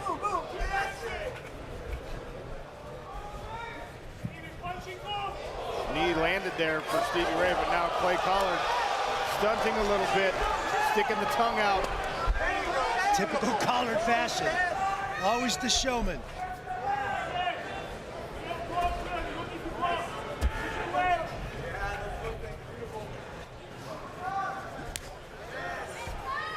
Dan Hardy, what do you think of the action so far? Well, you know, I think Stevie Ray had a good moment where he's on his back, but he's a little open in these exchanges here, and obviously this is where Clay Collard thrives. Anytime there's a bit of chaos, that's where he's at his best. This is where Stevie needs to be, trying to force a grappling exchange with Clay Collard. Even if he's not successful with submissions, at least he's dominating these rounds in these positions. 1 minute left here in round number 1. Ray trying to get to the back of Collard again. He had him on the mat temporarily. Collar back to his feet for now. Collar trying to hit a switch there. He's on the wrong side of Stevie Ray's head to get the switch done. When he gets to his feet, hand fights well. It cuts away to face Stevie Ray. Little check hook landed there for Stevie Ray. Collar shrugs it off and goes to work on the body. Yeah, he's doing a great job of attacking that body and attacking the legs of Stevie Ray, trying to slow him down for later in the fight. Level change there. Ray had to eat a knee. Collar now on top. Stevie Ray trying to grab an ankle lock here on Clay Collard. Yeah, he's trying to go for that heel hook. He doesn't quite have the knee. The knee line is out of the legs, but Collard's going to be safe here. 10 seconds. Kick off. Here you go. Up. Look through the ref cam in the final few seconds of this first round, and a second frame to come.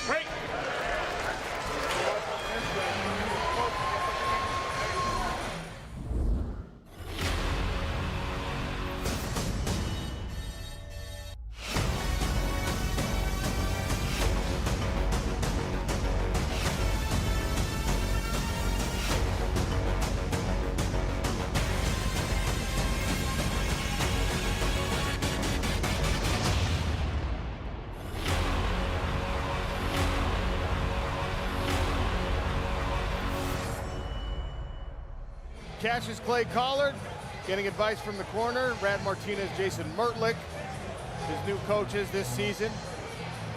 Stevie Ray shaking the arms out. Bruno Miranda is rooting for a Stevie Ray win.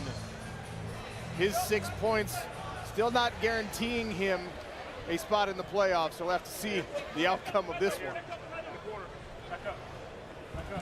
Stevie Ray in the gray, Cassius Clay Collard in the red.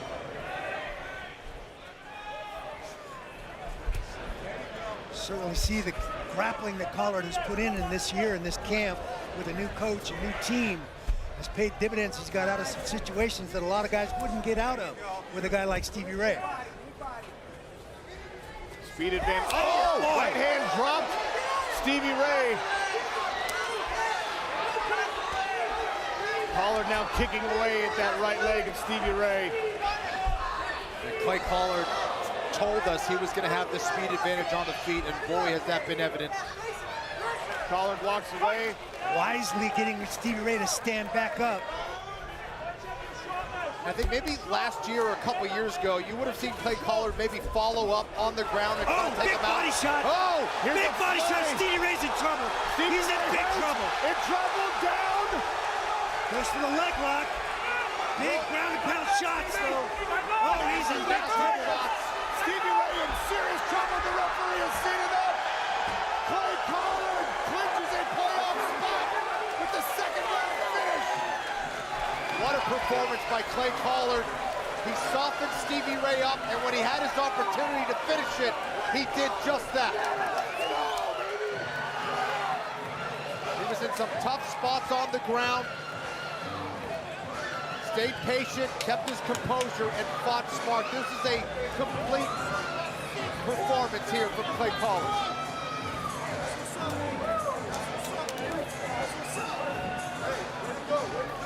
Clay Collard rounding out his game. Look at the Cageonomics stats bundle. And the accuracy. A lot of volume, but the accuracy of Clay Collard. Look at those stats piling up. Make it official next.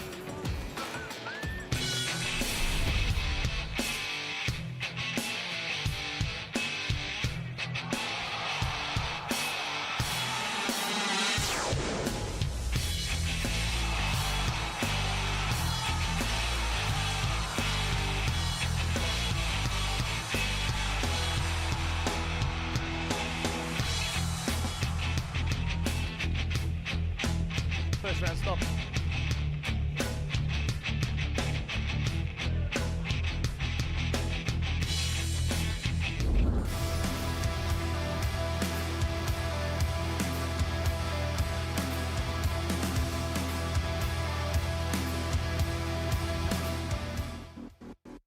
Weighing in at 170 1/2 pounds, with a perfect record, fighting out of Austria, Russia, Prince Magomed. Umalatov. Opponent. Oh, right hand. Dropped out. Oh, he's out.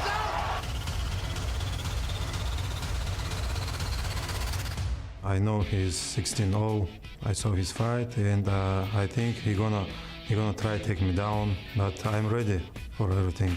Most of them think I cannot use my wrestling, but it's big mistake. I'm ready always. Yeah, he is undefeated. I'm undefeated. It's a really good fight. I'm ready.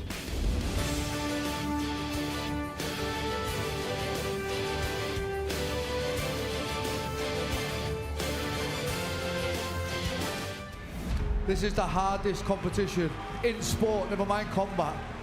It was crazy, a crazy experience. This was hard as I think it was a little bit overwhelming for, how quick the pace is for the season. It is demanding, it is grueling, it is one of the toughest tests, but I welcome it. You're gonna make this climb, you climb, and then you get thrown off the mountain and you have to start over again. Com certeza é uma das coisas mais difíceis de se fazer. Larissa!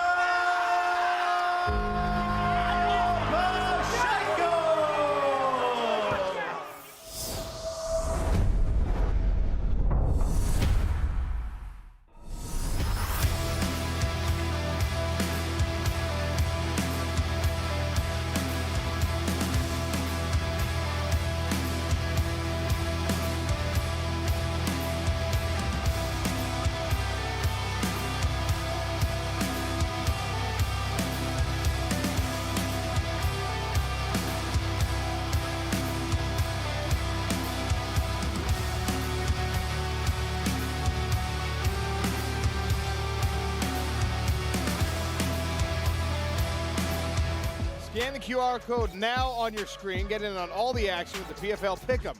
Pick each winner and the method of victory to earn points. Then the fan with the most points at the end of the night will win a PFL prize pack. Go to PFLMMA.com for more details or scan the QR code now.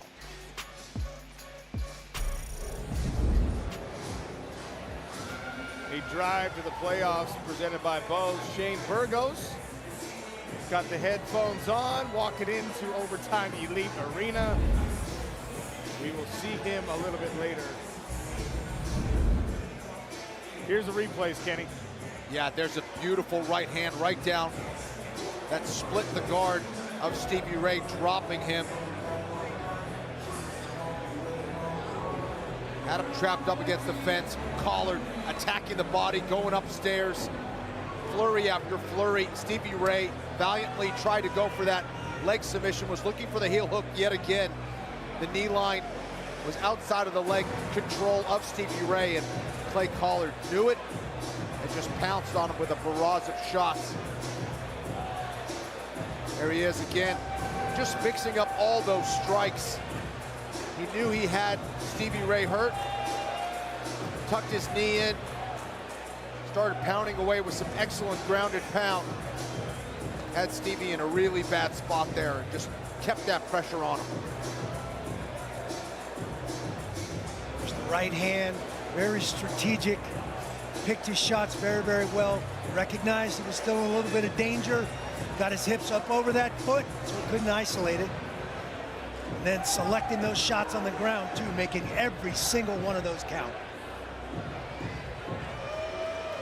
We've said it for several seasons now. If you can keep Clay Collard focused for 3 rounds of a fight, if you can keep Clay Collard dialed in and not just looking to entertain, but looking to win fights in every moment, he can be as dangerous as anyone else in this division. AI score by round. Stevie Ray took the back of Clay Collard a couple times in that first frame, edges out the scoring on the algorithm, but the only way to score a perfect 100 via the PFL's proprietary AI score is a finish. Clay Collard got for his 11th career knockout victory. And here's Andy Shepard making it official. Referee Brent McKeon calls a halt to the action at 1 minute and 4 seconds of round number 2. Declaring a winner via TKO and clinching their spot in the 2023 PFL playoffs, Clay Collard!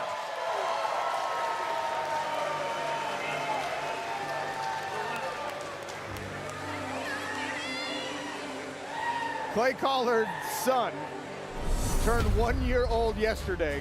Clay had to be here, do a little bit of work so he could keep the $1 million dream alive. Missed out on that birthday party, but I think the baby's gonna forgive him after that performance.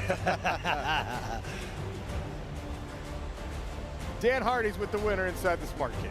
Ladies and gentlemen, I'm here with your winner for the Celsius post-fight interview, Cassius Clay Collard. My friend, we talked earlier this week, and you were talking about that missing piece of your game, that tactical part that you heard GSP talking about.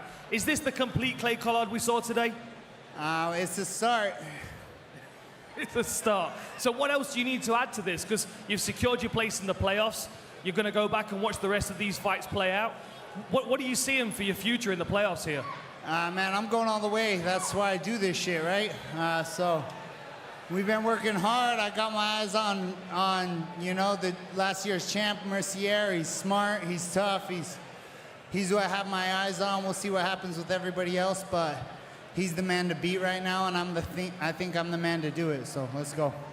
And what was the game plan coming into this? Because you seem very focused on doing specific things in this fight, flurrying with your body shots, etc. Tell me what your thought process was. I came out moving with him. He took me down right out the gate, and so I knew he wanted to grapple. So from then, it was just timing the shots and not letting him get me down. And if he did get me down, getting back up and working out of things and just landing my shots. That's what I do is try to beat him up. So a fantastic performance, my friend. Congratulations. Find yourself in the playoffs. Ladies and gentlemen, Cassius Clay Collard. Cassius Clay Collard he's dealt with so much in his personal life, right? Over the last couple of PFL seasons, lost 2 brothers in tragic accidents. He's a guy who is so close to his family, a family man himself now, got married, had a kid, totally focused, changed his fight camp. So far, so good as he has punched his ticket in the playoffs. Magomed Umalatov, the Prince, still undefeated as a pro mixed martial artist. A knockout specialist. He's got 11 career knockout victories. Naib Lopez, also undefeated. Between the two of these men, 29 victories and 0 pro losses. It's a cliche, but somebody's own has got to go next. If they got 2 feet in the belt, I want it. Up and down. Oh my goodness! Right now, tapping. Huge knee. They'll pay us for overtime. We got to get in and get out.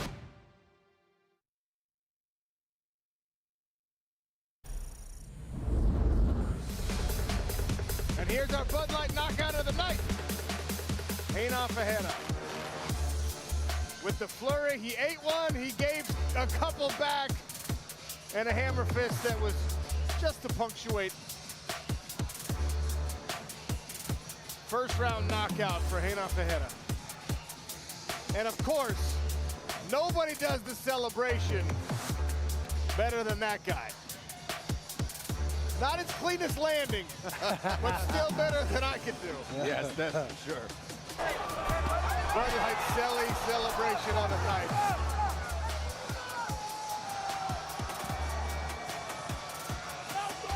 Kenny, he's got to teach you how to do this. Yeah. Wow. I pulled a hammy just watching that. That's actually Dan Hardy watching the celebration, not the knockout. There's that the backflip. Oh, goodness.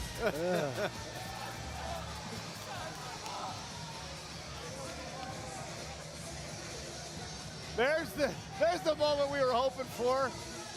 Francis Ngannou and John Jones shaking hands, talking about maybe someday we get to see that fight inside the PFL Smart Cage.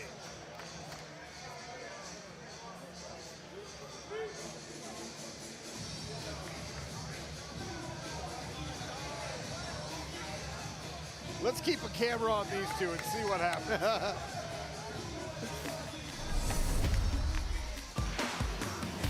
That's all for tonight, but the toughest test in MMA continues next Friday.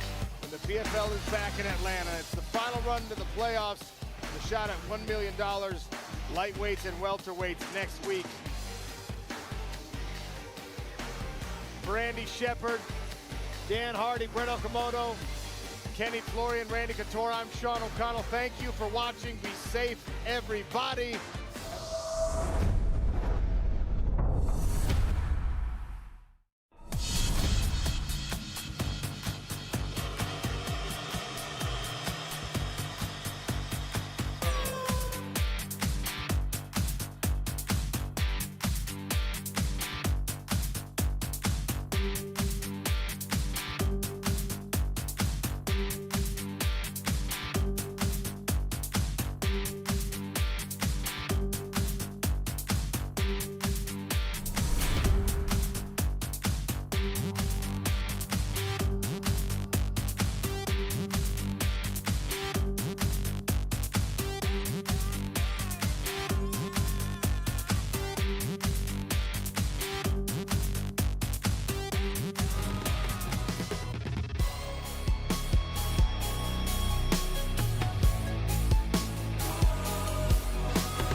The Bows drive to the playoffs with Sadabu C, last year's welterweight champion, donning the headphones and arriving at Overtime Elite Arena.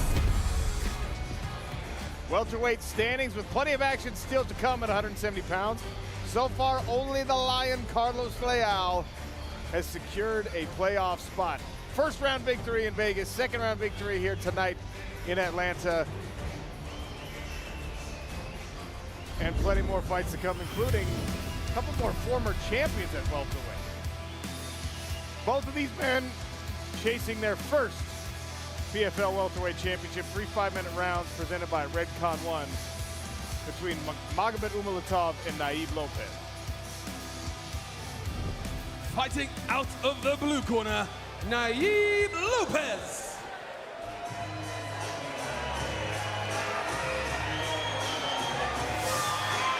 Naib Lopez can clinch a playoff spot with a finish in any round.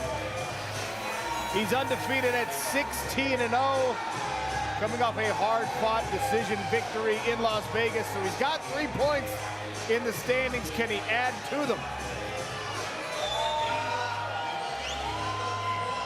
You'll see he's sporting the Mohawk this week, and he's not copying Dan Hardy.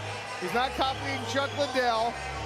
His inspiration actually goes way further back as a Mexican fighter. Este corte de cabello, normalmente muchos guerreros aztecas siempre salían a pelear con sus penachos, entonces obviamente, bueno, yo no puedo salir a pelear con penachos, entonces es una representación de las plumas cuando se iban preparados a las guerras, a las batallas. And in the red corner, Magomed Umalatov.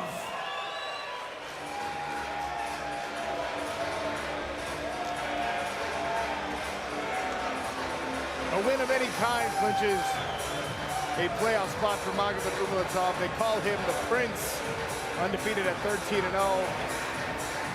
Coming off 2 straight first-round knockouts. So far, 11 of his career victories have come via knockout. 1 submission, only 1 decision on his unblemished record. Umalatov expects that Naib Lopez wants to avoid a striking battle, but he welcomes the challenge presented by a fellow undefeated fighter. I know he's 16-0. I saw his fight, and I think he's gonna try to take me down, but I'm ready for everything. Most of them think I cannot use my wrestling, but it's a big mistake. I'm ready always. Yeah, he is undefeated, I'm undefeated. It will be a good fight. I'm ready.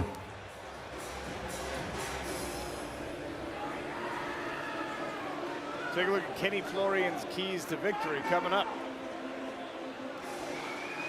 All right, for Umalatov, key is get into boxing range and utilize that footwork. And for Lopez, he needs to use his takedowns and that ground control and ground and pound.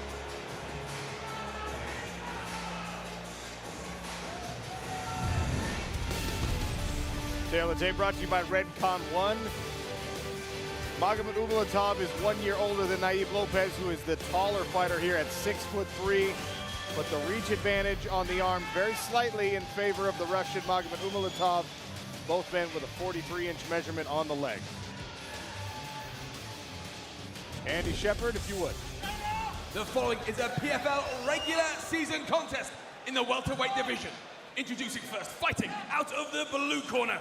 He is a wrestling specialist and stands 6 feet 3 inches tall. He weighed in officially at 170 pounds. He holds a perfect professional record of 16 wins and not a single loss. Fighting out of Atizapán de Zaragoza, Mexico, Cachorro Naib Lopez.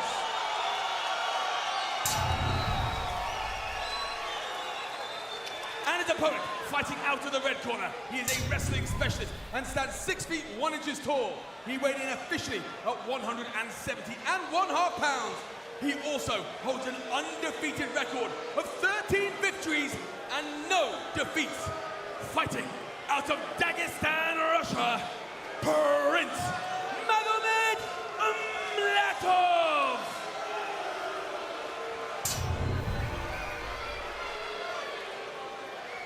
Your referee in charge, Gary Copeland. Gary Copeland will monitor the affairs of the Smart Cage tonight. He's got the ref cam on. Naib Lopez in the gray, Magomed Umalatov in the blue shorts.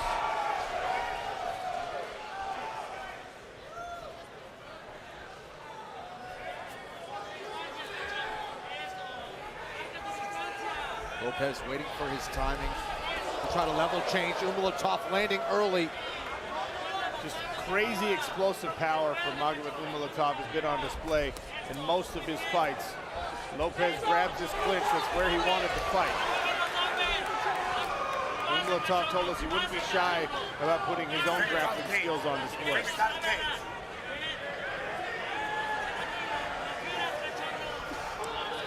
Umalatov reminds me a little bit of a young Chuck Liddell, the way he throws those long levers. He has long punches and that unique ability to catch you right on the end of that. That body shot hurt. Yeah, it did.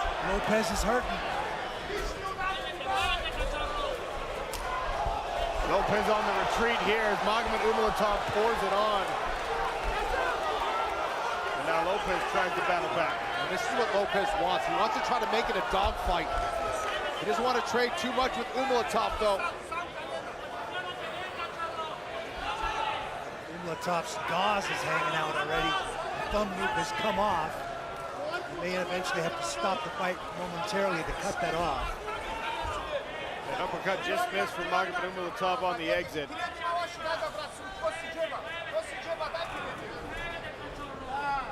Umalatov trying to feint his way in, trying to set up that right hand. Lopez lands a jab. Shot from way too far out here. Umalatov just front headlock position.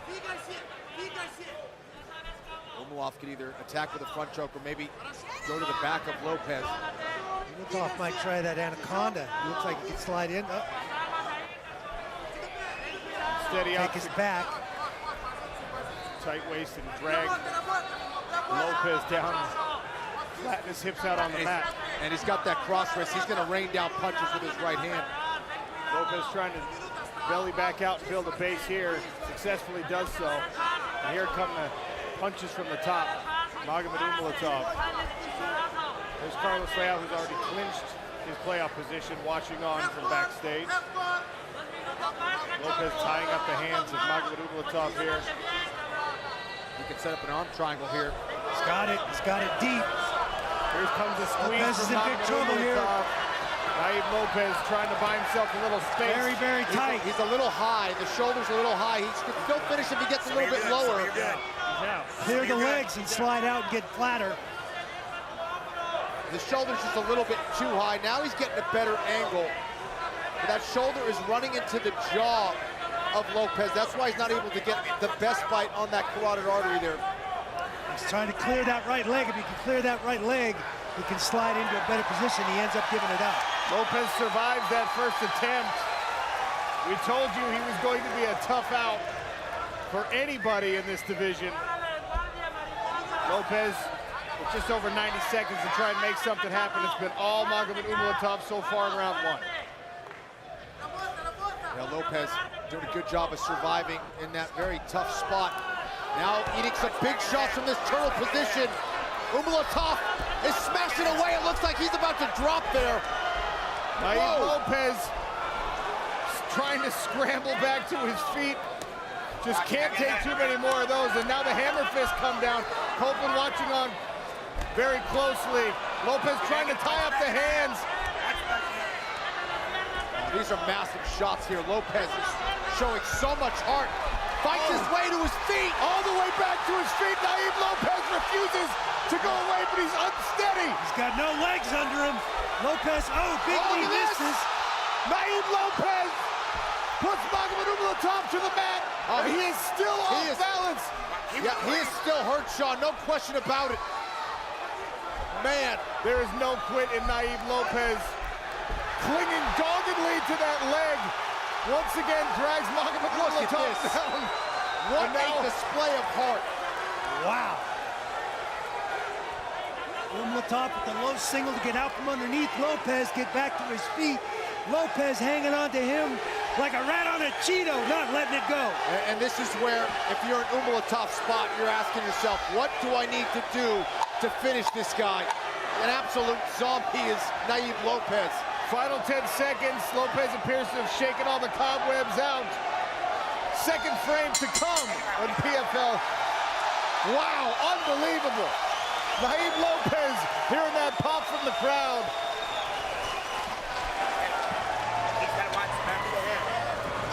And this is where Magomed Umalatov, who finishes so quickly, right? He hasn't seen a third round since 2020. It's been 3 years since this kid saw even a third round.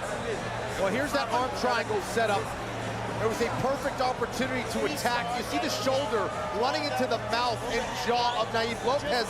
It's not how hard you squeeze, it's where you squeeze. And he was just a little bit too high on that submission. But these shots perhaps was even more impressive. He was landing some huge shots to the side of the head, to the jaw, on the feet, and Naib Lopez would not go down. He landed a shot, caught Umalatov off balance, got on top, and we get a second round because of it. Like Umalatov missed that big knee, and that's what put him on his butt. They're going to address the tape situation on Magomed Umalatov's left thumb.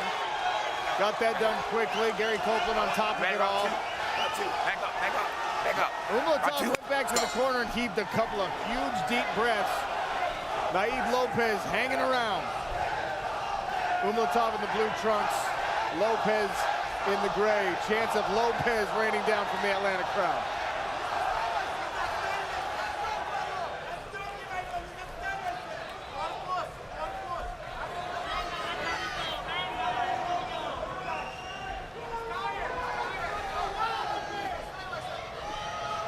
Lopez just trying to wait for that right hand. Looks like Umalatov trying to do the same thing. It's a small victory for Lopez to see Magomed Umalatov even hesitating this much. I mean, it's often one-way traffic in his fights. He fights with such poise and such confidence. Dan Hardy, what do you think of that first round? Well, I mean, you know, it's a clear win for Umalatov in that first round, but the moral victory, of course, is on Lopez's side. And now we're seeing Umalatov take his time. He's gassed a bit.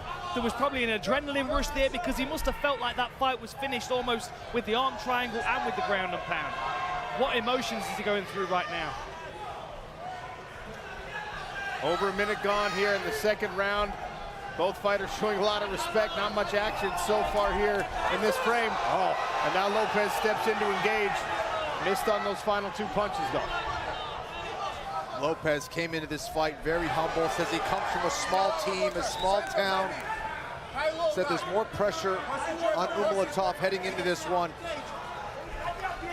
Didn't like some of the things that Umalatov was saying leading up to this fight. Umalatov said he was going to finish him early, going to get a knockout, but Lopez not going away. It's absolutely the first time we've seen Umalatov hesitant at all. Yeah. Lopez potentially building confidence as Umalatov wanes a little bit, but that right hand landed for Magomed Umalatov. Left hook snuck through for Lopez.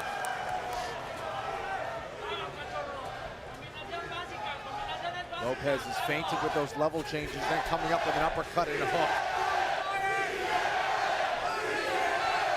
And I think the time is now for Lopez to start to shoot. When Umalatov starts to get close to the cage, that's where Lopez can hit those takedowns. That's where he does his best work, up against the cage.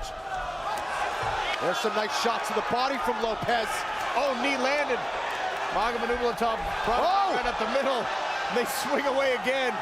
Swelling developing around both eyes of Naib Lopez here. Umalatov's landing some shots, but Lopez is definitely getting his licks in as well. Lopez keeps ducking his head to dodge that right hand, and that's what set up that knee. Umalatov seeing the pattern. Lopez's striking is pretty unorthodox. I mean, he's landed some stiff jabs. Now Umalatov goes to the low calf kick. But it's confusing some of the attacks of Magomed Umalatov. I mean, Umalatov has definitely slowed down significantly now.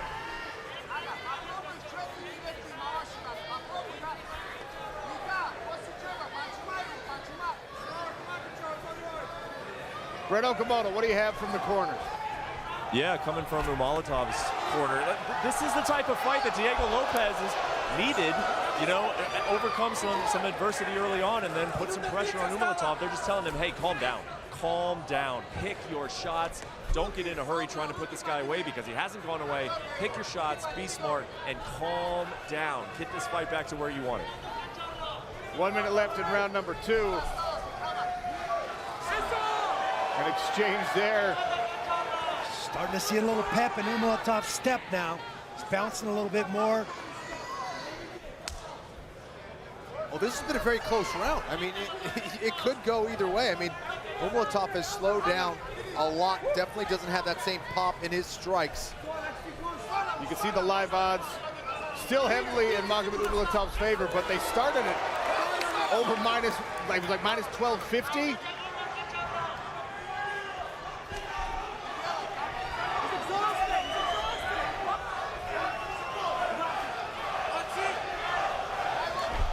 Now it's Umalatov. Beautiful double leg. Kept his feet moving, drove right through. Great timing on it, shows great awareness. Potentially stealing the round, making it more definitive as the final seconds tick away. And round 3 is next.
Welcome back to PFL MMA action here on ESPN. Hurricane Shane Burgos still set to fight later on tonight.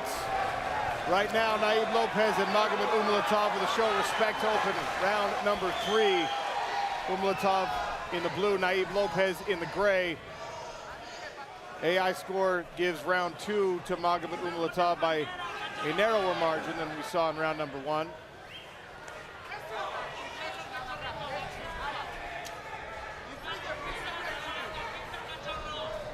Dan Hardy, what do you think? You know, I think Umalatov's taken 2 rounds. Of course, the first round, you've got to give it a 10-8. But then the second round, you know, he was a lot flatter. You can see Lopez kind of finding his way into the fight a little bit, but his volume's just not there to take that second round. I mean, he's got to get a stoppage this round, Lopez, for me, if he wants to win this fight. But the moral victory still is on his side. I agree, Dan. Unfortunately for Lopez, moral victories will not get him into the playoffs and keep the $1 million dream alive. So he's going to have to keep his foot on the gas pedal here, but you got to do it the right way against someone as dangerous as Magomed Umalatov. Punctuates the point with a right hand. That was a nice little hip feint into a nice 1-2 from Umalatov. Yeah, it was a short jab followed by a big right hand that landed right on the money.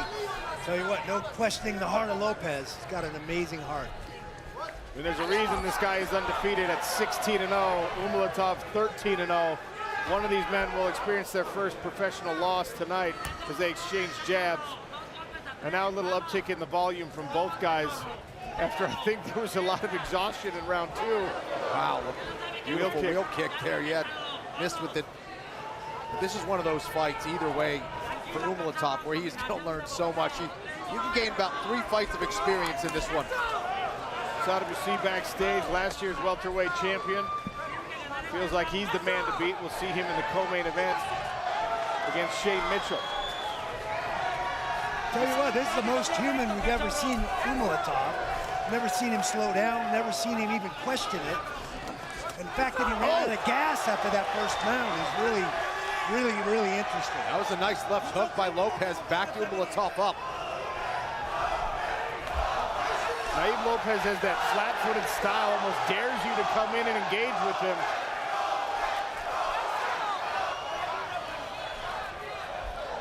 Slap and kick from Magomed Umalatov here, halfway through round number 3. Oh, good. Watch your groin, watch your groin.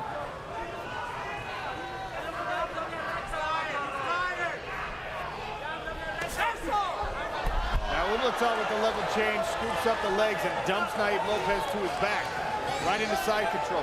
Umalatov told us, you may see some of my wrestling in this fight, and he's using it here against Lopez. Excellent timing, lured him in. 2 textbook level changes in double legs in the second and third round.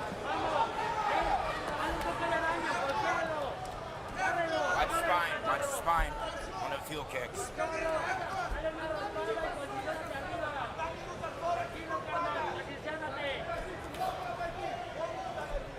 Umalatov working inside the guard here of Lopez, is trying to tie up those arms with the overhooks. Stepping over into half guard. Umalatov trying to posture up. And Lopez doing a good job of trying to get to a sitting guard where he can get back to his feet or maybe elevate the position of Umalatov. Umalatov's posting up off of the mat instead of off of his opponent on the bottom. Get you into real trouble putting your hands on the mat in that fashion.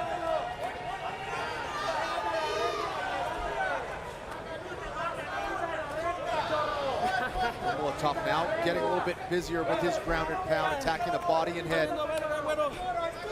Naib Lopez is talking to Magomed Umalatov. I do believe there's a language barrier unless Magomed has been shoring up his Spanish without our knowledge. I mean, Lopez is having a good time out there. This dude is an absolute warrior. Now trying to attack Kimura. Bails on it.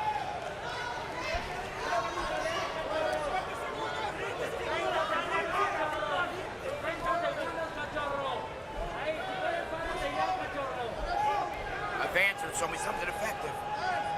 No elbow. There's a look through Gary Copeland's ref cam. Magomed Umalatov content to just chip away at Naib Lopez for these final 10 seconds. Lopez kicks off, tries the up kick, and we'll see the final bell from that position. Go to the judges' scorecards. I don't think we'll get any surprises here, but a great display of heart, especially in that first round by Naib Lopez. And Magomed Umalatov, barring anything crazy, will remain undefeated as a pro mixed martial artist. Stats bundle. Our Cageonomics are always brought to you by Geico. You saw the 2 takedowns, and look at that volume from Umalatov. A lot of that in the first round. So these are the final standings. As we mentioned, Bubba Jenkins at the top, followed closely by Gabriel Braga, also with 9 points. The killer Movlid Haibulaev, he's got 8 for the 3 seed. And Jesus Pinedo, one chance to get that playoff spot, and he seized it. That knocks out Chris Wade, who's been in the playoffs every year of the PFL's existence in 2 different weight classes now. He's out. And of course, as Randy mentioned, last year's champion, Brendan Locke, named sent packing. So these are the matchups at featherweight. The 1 versus 4, Bubba Jenkins, Jesus Pinedo, and the 2 versus 3, Gabriel Braga, another guy who came out of the PFL Challenger Series, an undefeated fighter, taking on the formidable Movlid Haibulaev, who also has yet to taste true defeat. That was 2 first-round finishes on the season for Josh Silveira. He's at the top of the table with 12. Martin Hamlet's in the playoffs with 9. Impaka Sanganai and Ty Flores each have 5 points to round out the playoff picture at light heavyweight. There's the bracket. 1 versus 4, Josh Silveira and Ty Flores, and Martin Hamlet looking to get back to a championship final. He'll have to get past Impaka Sanganai to make that happen. Dennis Goltsov, top of the table, then Ferreira at the 2 spot, Marcelo Nunes in the 3, and Jordan Heiderman had 1 opportunity to earn 6 points, gets the job done, and here he is in his first ever PFL season in the playoffs. Of course, you're rewarded if you're Jordan Heiderman with a matchup in the semifinals against Dennis Goltsov. And for Marcelo Nunes, putting those hands on display earned him a date with Renan Ferreira. Here's our women's featherweight standings after 2 regular season events. Larissa Pacheco, decision victory in her first bout, and then that first round finish in the second, good enough for 9 points. And the top spots, Marina Mokhnakina close behind in the 2 spot. Amber Leibrock, who Larissa Pacheco knocked out, came off a first round finish in her first outing. That's good enough with those 6 points to earn her the playoff spot. And Elena Kolesnik, 2 really impressive decision victories. She was penalized a point for missing weight all the way back in Las Vegas, but her 5 points are good enough for a playoff spot. And of course, Elena Kolesnik had the head-to-head over Aspen Ladd, which saved her and made those 5 points good enough to get the playoff spot. Aspen Ladd on the outside looking in, to the surprise of some. So here's the bracket. Larissa Pacheco and Elena Kolesnik. That will be a rematch from seasons past in the 1 versus 4 contest. And then Marina Mokhnakina puts her grappling skills to the test against the tall, rangy striker, Amber Leibrock.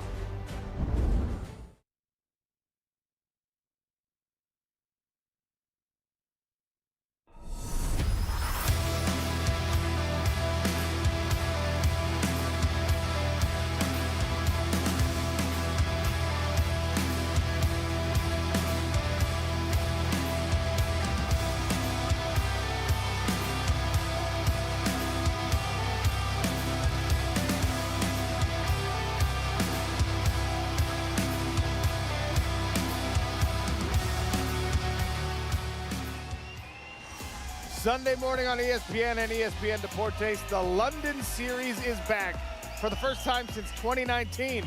The Cubs and Cardinals playing the second game of a 2-game set at London Stadium. That one starts 10 a.m. Eastern, 7 a.m. Pacific. And our Sunday night matchup is the series finale between the Astros and the Dodgers at Chavez Ravine. Coverage begins at 6 Eastern, 3 Pacific with baseball tonight, Sunday night countdown.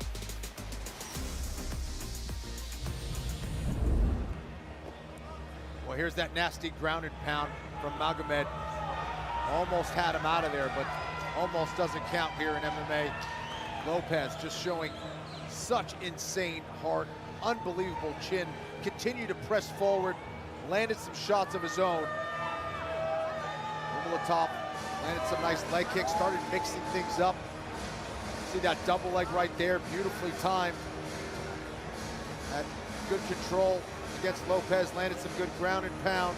Lopez, though, the nice left hook there. Another beautiful double leg there from Umalatov.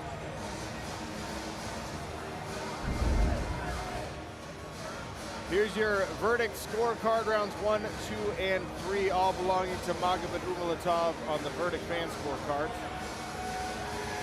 PFL's proprietary AI score says the same. Look at that, it almost finished in round number 1. Got Magomed Umalatov the maximum score you can get without scoring the finish. Rounds 2 and 3 a little bit closer. We'll see what our experts say. Randy and Kenny both agree with the fans and with the algorithm. The official commission judges have final say. Andy Shepard has the cards.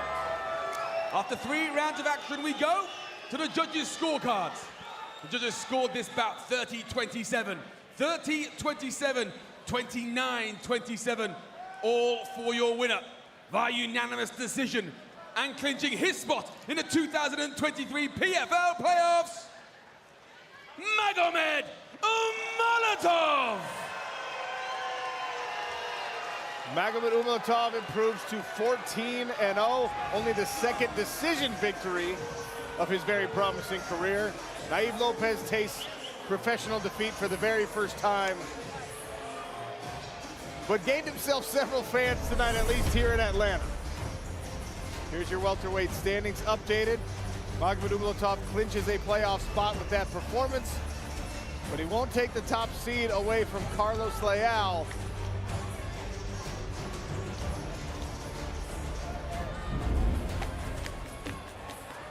NBA legend, 8-time All-Star Dwight Howard in the building here, enjoying the show at Overtime Elite Arena.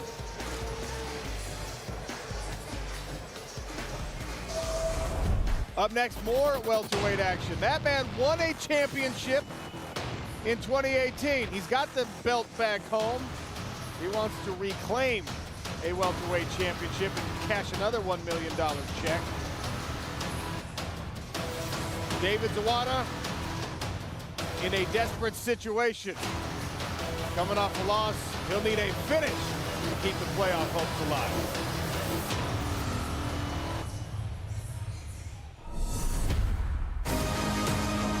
Garden is the Mecca. Everyone in the world knows where Madison Square Garden is. It's the most iconic ring in the world.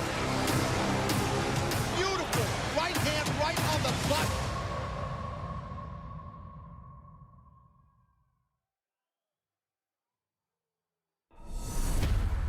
We're coming.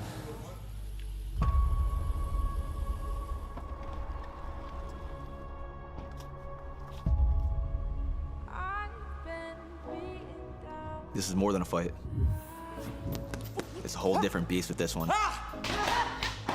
This is MMA's toughest test. Oh, that just chopped his leg off. PFL featherweight PFL season is a marathon. 1 fight down, 3 to go. Back-to-back camps. Y'all gotta go through some drama and some pain to know if you wanna do this. This is a warrior sport, guys. This is for warriors. It's a culture you create. It's a culture. It's a movement. You can try and Oh! Big right hand! He's in big trouble! Oh boy! What a shot! Grueling, physical test. 4 fights in 8 months. The championship fight is for $1 million. This league is not for everyone. you can try and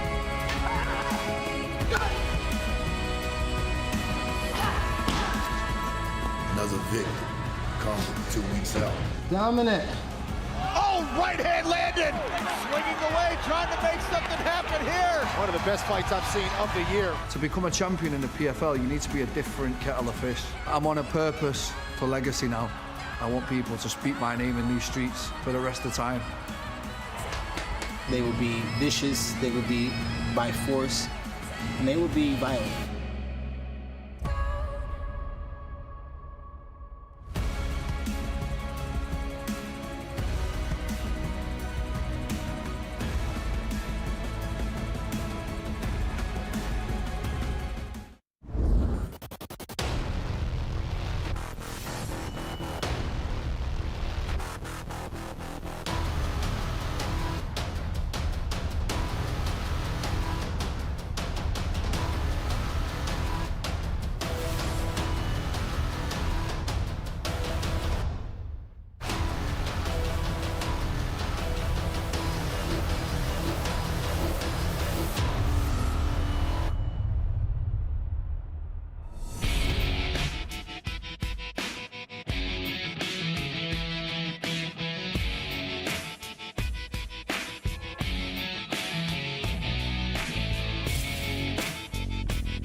Take down stray grays and beef up patchy areas with Just for Men's new one-day beard and brow color. Scan that QR code to learn more about this temporary gray fighter that stays put so you wash it out. Just for Men, the official beard color brand of the PFL. There's a look at the Air Force Reserve prep point and who's getting taped up. None other than Sada Boucy, 2022 PFL welterweight champion, a man who's been in the PFL playoffs every year that the PFL has existed. Will he punch his ticket and secure a spot later tonight in our co-main event? There's another look at the current welterweight standings.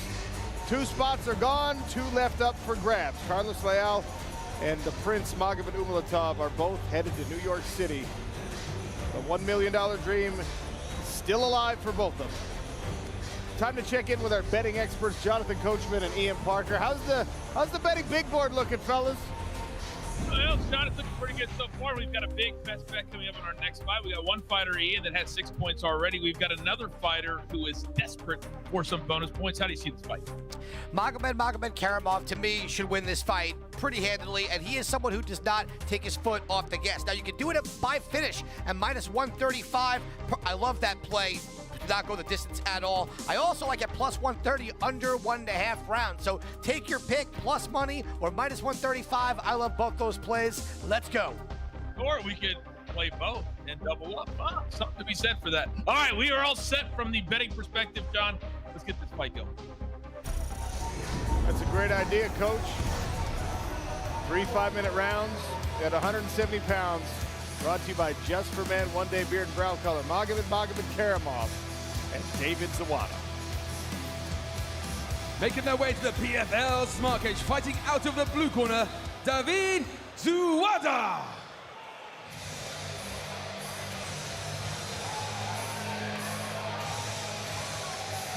To clinch a spot in the 2023 playoffs, David Zawada, only German fighter on the roster, needs a finish in the first round, and he's got to do it in 63 seconds. No pressure. But Zawada thinks he's figured out the right recipe to get the upset win against a former PFL champion. I do more pressure, you know, when it's getting closer to us, I go always forward. I think my cardio will beat him. I think then I can break him in the second or third round. Depends on how the first round will be, you know. But I will go forward, you know, because I'm the guy with the pressure who have 0 points, so I have to hunt him, you know. So yeah. And in the red corner, Magomed Karamov.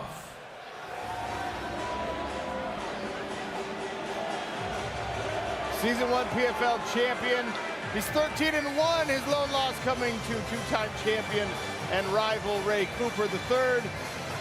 You can see he's a big-time finisher, 12 knockouts, 9 submissions to his credit. A win of any kind, and he will make an appearance in the 2023 PFL playoffs. Maga Millions, he won the PFL welterweight belt all the way back in our first season, and since then he's been a serious contender, but he has not achieved championship success. Still, he feels like this is his division. Чувствую себя хорошо. Приехал за очередной победой и за поясом. Да, конечно, я себе 100% уверен, что я смогу забрать свой пояс, потому что в прошлом году у меня не получилось из-за визы в Англию полететь. Я знаю, что я самый лучший в этом дивизионе и что могу одолеть всех соперников, и хочу в этом году забрать свой пояс.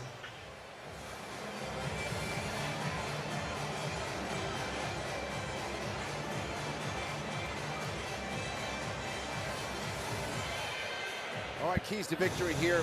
It's all about the boxing combinations for Magomed. And he needs to utilize his speed here in this one. And for Zawada, he needs to slow Maga down early. Maga loves to get off to a good early start. He also needs to win the mat transitions if this one hits the floor.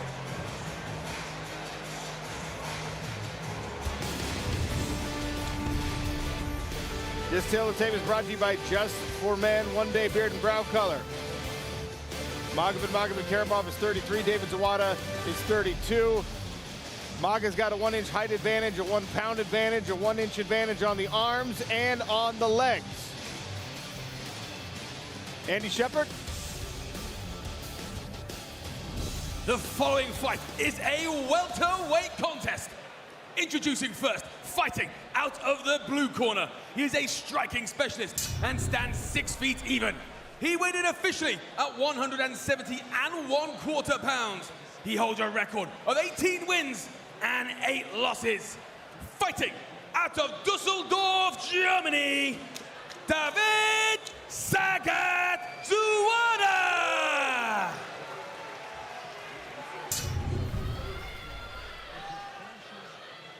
And his opponent, fighting out of the red corner. He is a wrestling specialist and stands 6 feet 1 inches tall. He weighed in officially at 171 pounds. In 37 professional fights, has built a record of 31 victories and 6 defeats.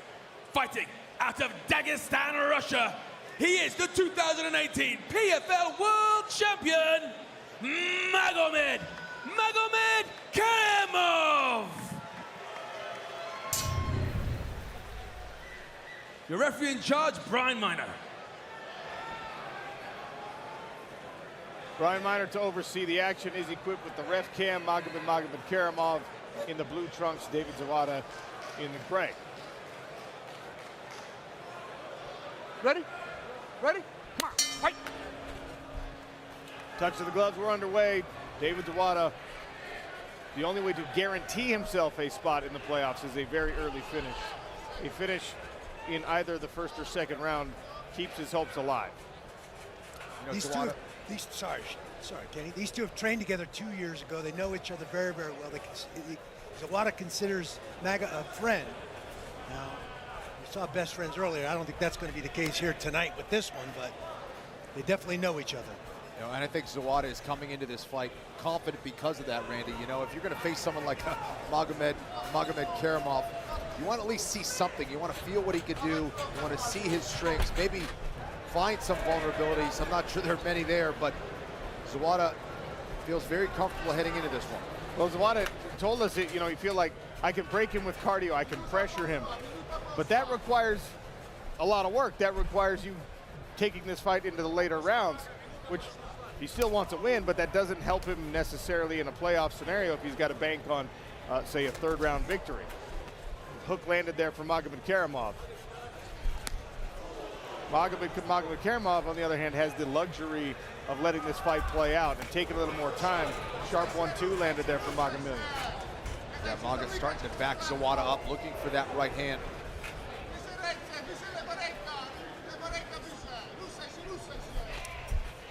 And Zawada's ability to clinch has slipped away now. We're more than a minute into this. Oh, high kick landed, but Zawada caught it. Tried to kick the supporting leg out from under Magomed Karamov.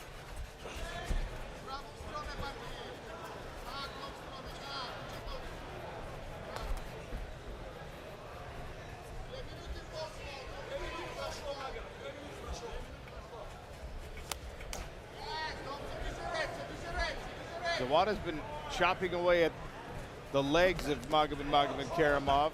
Now he goes back upstairs after a little level change. Dan Hardy, what do you think so far? No, I think this is a really smart performance from Zawada. Of course, he knows he's up against it here against Magomed Karamov, but he's looking for counter strikes. He knows that Magomed Karamov's going to try and close him down and hit him with stuff, so he's trying to find his counters. He's using a nice check hook. He's working the leg. A smart performance so far from Zawada. Of course, he's the underdog, but he's making the best of the situation.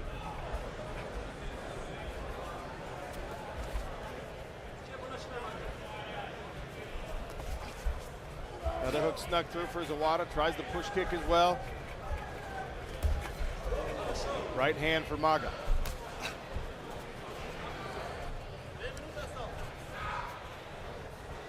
Maga's showing a lot of respect to Zawada.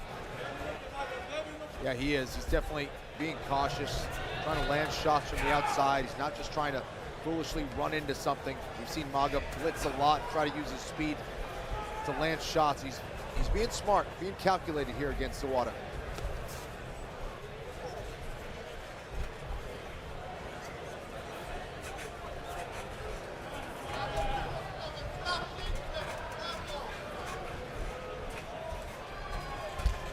Oh, now there's the blitz. So Zawada bounces back. Rebounds a little bit off the cage with a hook. Check hook for Maga. Yeah, it seems like Maga's starting to loosen up here.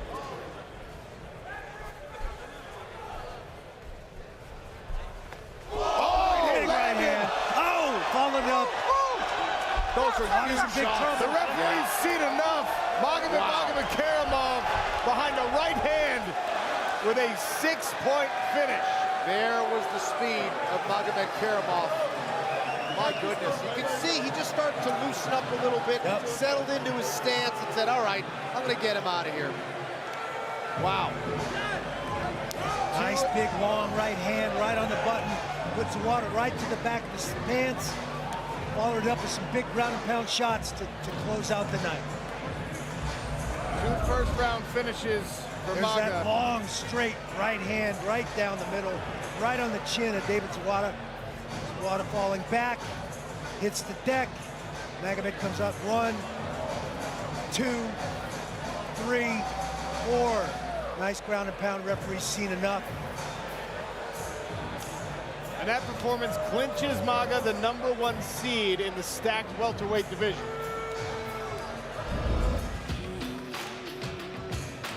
Cagenomics Stats Bundle brought to you by Geico.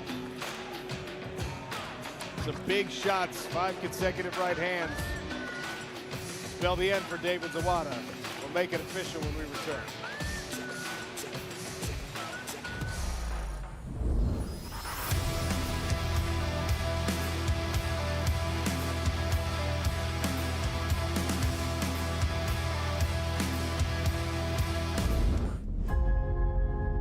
I started to fighting to become the best that I can be. I'm getting better, I'm improving, and winning every fight and winning the next fight. Sadibousi is a very imposing individual. As a former welterweight, I've stood next to him and thought, my goodness, he would be a really difficult person to deal with, based on his size and his reach and his skills. Every fighter in this division has to walk through a wall of fire before they can get close to him. And then he touched him with that glove. Huge body kick by Sadibousi. The shot is down and hurt badly. Sadibousi pounds it out in 17 seconds. Now, I don't get tired. Now, I don't have any holes in my game. And now, I'm a complete MMA fighter, which I'm always trying to aspire to become. Beautiful kick upstairs there by C. I feel like the physicality and the skills, as well as the confidence of Sadibousi, have all come together. And I feel like moving into the 2023 playoffs, he is the man to beat, of course, but he's going to be far more difficult to beat than he was last year. I'm not done. I'm not in my prime yet. I'm a whole different fighter than what I was. Silawi tries to blitz in. I'm striving for greatness. Ooh, that was a nasty one to the body. I'm striving to create things where people say, oh my God, no, that's impossible. Oh, that hurt Silawi to the body. Oh, Silawi's hurt, and he's down, and he's done. Sadibousi with a 2nd-round finish.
Socios.com allows you to be more than a fan.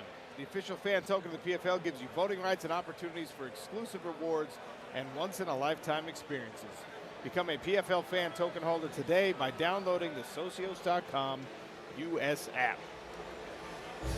Magomed-Karamov securing the #1 seed with that right hand. And of course the follow-up, Randy. Yeah, some ground and pound to go with it.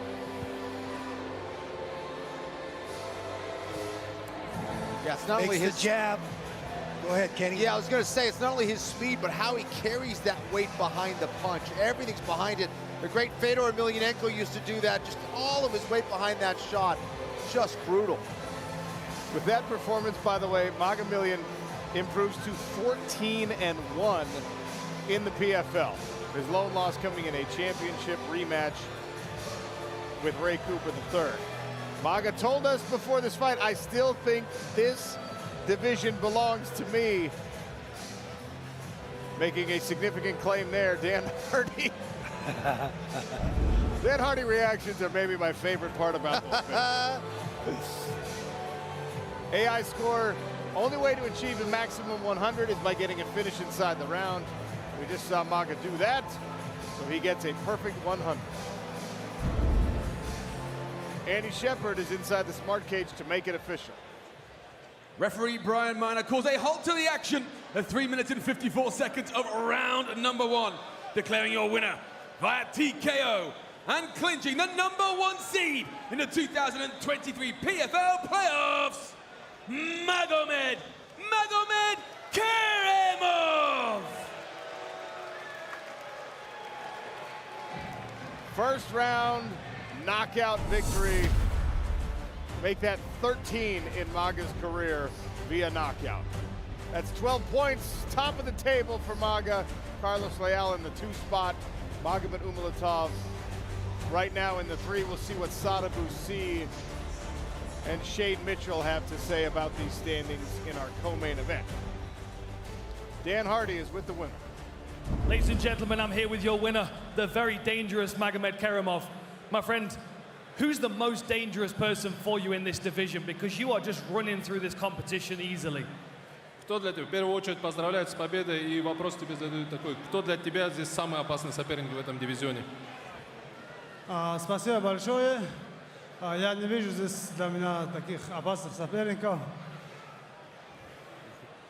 Honestly, thank you very much, first of all, and honestly, I don't see any danger for me in this division. So you've trained with David Zawada before. What was the game plan coming in? What did you have to prepare for to beat him? Ты с ним тренировался раньше. Какой у тебя вообще план был и как ты собирался его выиграть? Все пошло по плану? Да, я раньше с ним тренировался.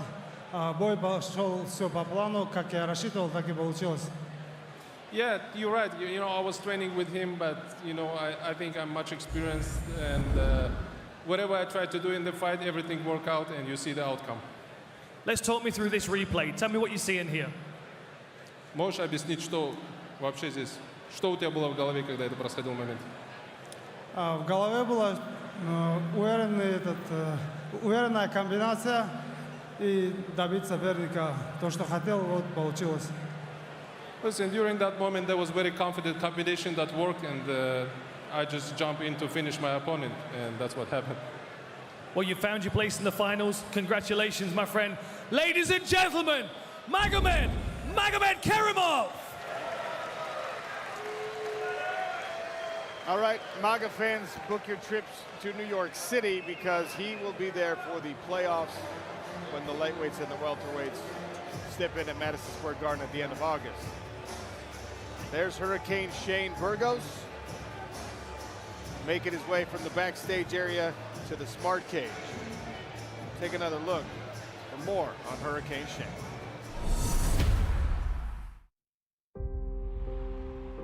Coming off that last fight with OAM, I would love to get that back for a 5-rounder. Hurricane Shane now can see him make his debut. Still fully 100% believe in myself and my abilities.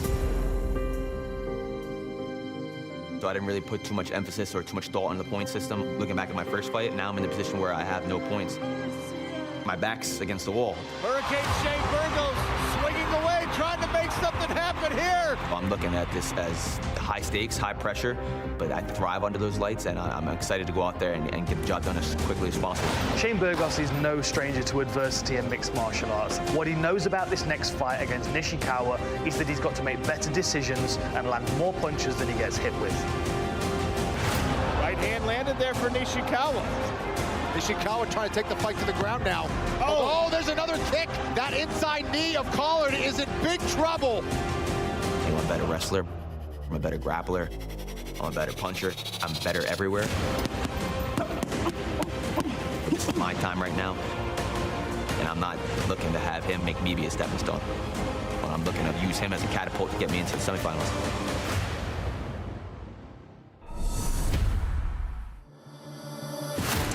They got 2 feet in the belt. I want it. Up and down. Oh my goodness! Right now, tapping. Huge knee. They'll pay us for overtime. We got to get in and get out.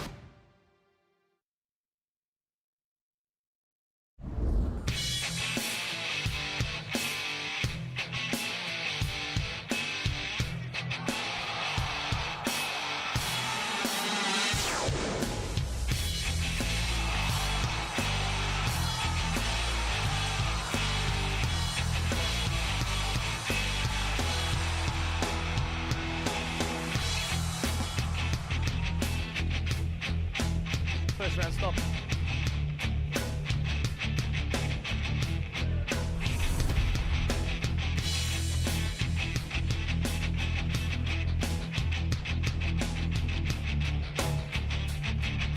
The winner gets Jake Paul.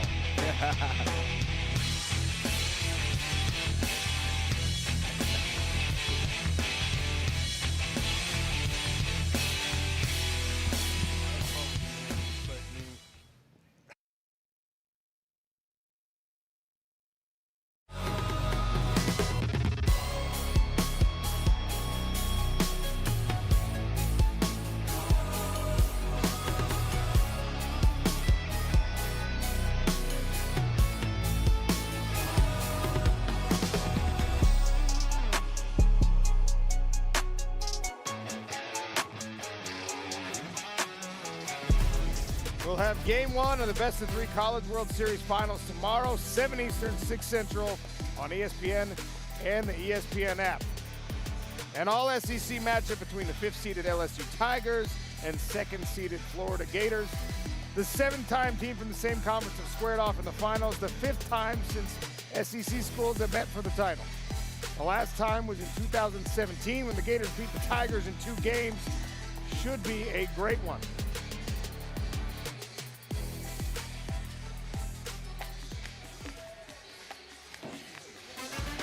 There's a look at the Air Force Reserve prep points.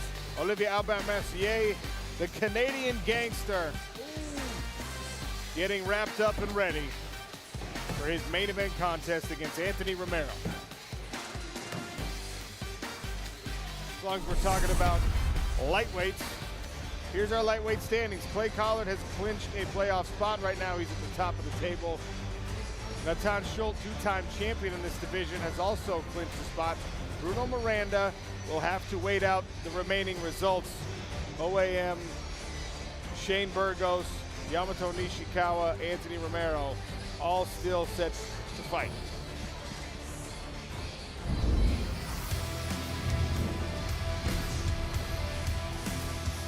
This lightweight contest, 3 5-minute rounds of regular season action in Professional Fighters League, is brought to you by Celsius.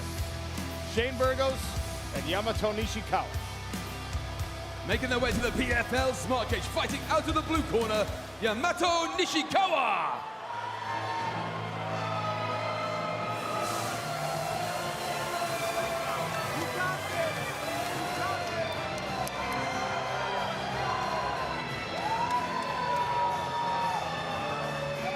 Fascinating story in the mixed martial arts world. Yamato Nishikawa is living his father's dream. His dad wanted to pursue a fighting career, didn't work out for him, so he said, you know what, I'm gonna make that a reality for my son. Never put him in traditional school, raised him on the martial arts. lives a pretty draconian lifestyle and just chases the dream. Can't get this guy to put on shoes. He walks around barefoot all the time. Just a fascinating individual.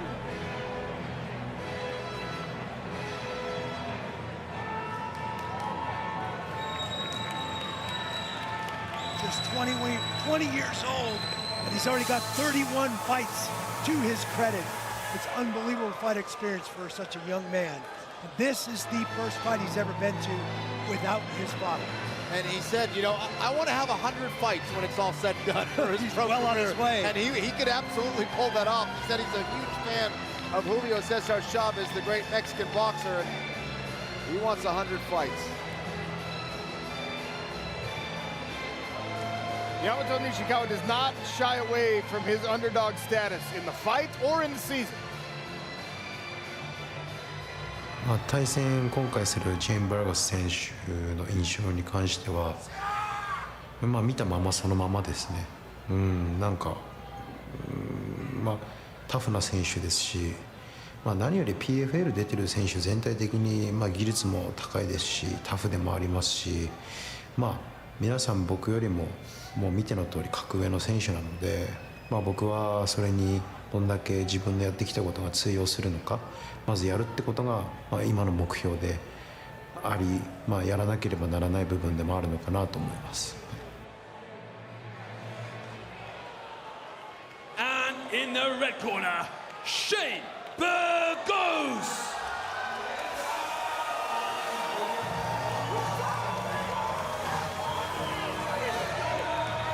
Hurricane Shane Burgos in a true win or go home scenario.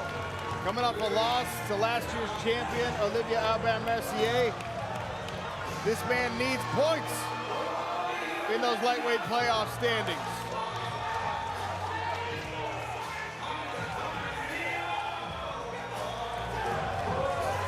One-time world-ranked fighter in the UFC in the featherweight division.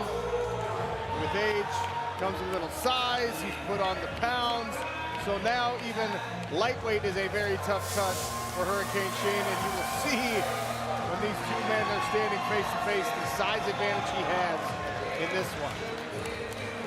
He's a finisher with an even distribution of knockouts and submissions. One of the most exciting fighters in the sport.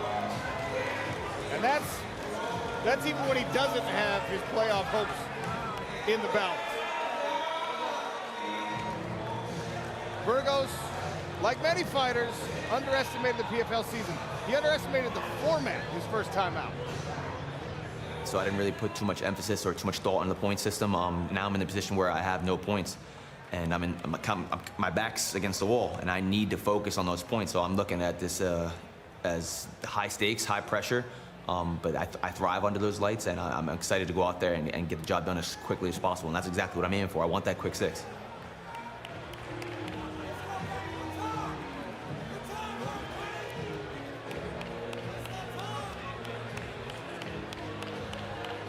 All right, the keys to victory here for Burgos. He needs to get off to an early start. Didn't have that against OAM in his last one. We also need to see a lot of striking volume out of him as well. And for Nishikawa, leg kicks. Those are on full display against Clay Collard in his last one. I also want to see his ground game here. I think that's where he could be most dangerous against Burgos.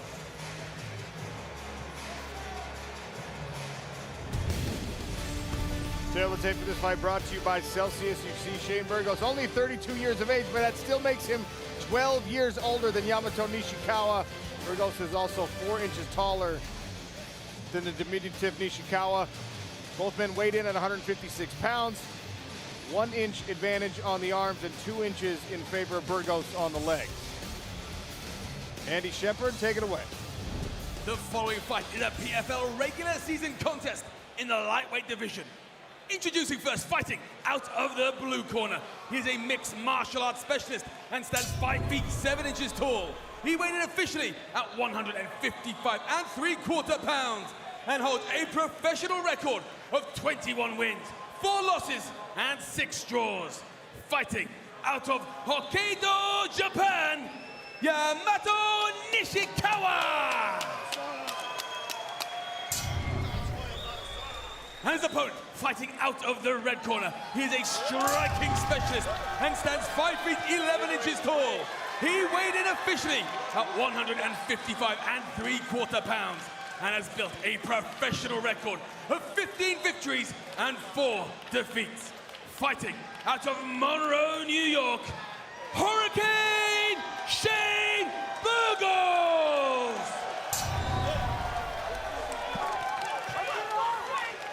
Hurricane Shane's mom looking on. The referee in charge, Brett McKeon. Brett McKeon equipped with the ref cam. Burgos in the red trunks. Are you ready? Fight! Nishikawa in the gray. Either of these fighters can clinch a playoff spot with a first-round finish.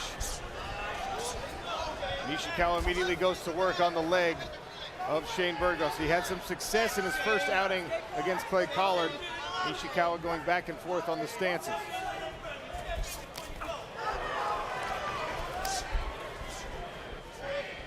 Nishikawa staying very busy and of course going right back to those leg kicks that we saw against Clay Collard.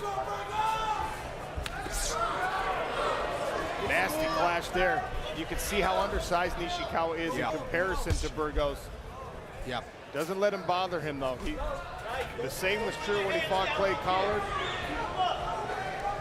He says he enjoys defeating opponents that are stronger than him. Burgos definitely a lot bigger. Burgos really trying to set up that right hand.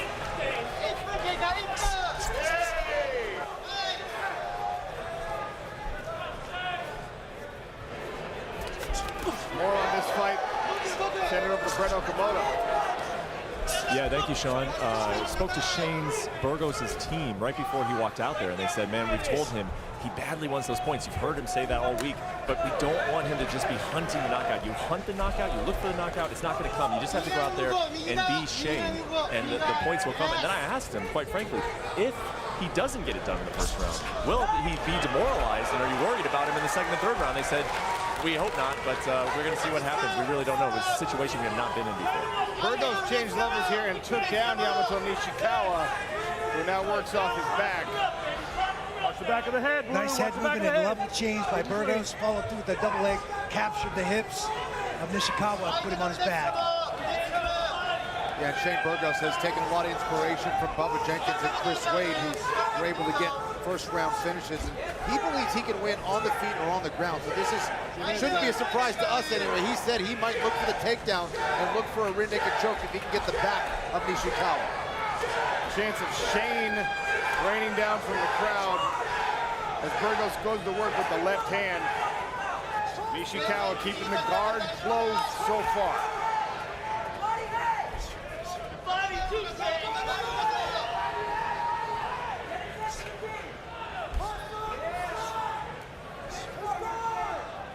Shane unable to posture up just yet.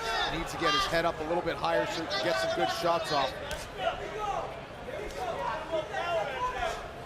Burgos is steering Nishikawa in the right direction if he's trying to walk him over towards his fence. Use that solid barrier to allow him to posture up and trap Nishikawa a little bit.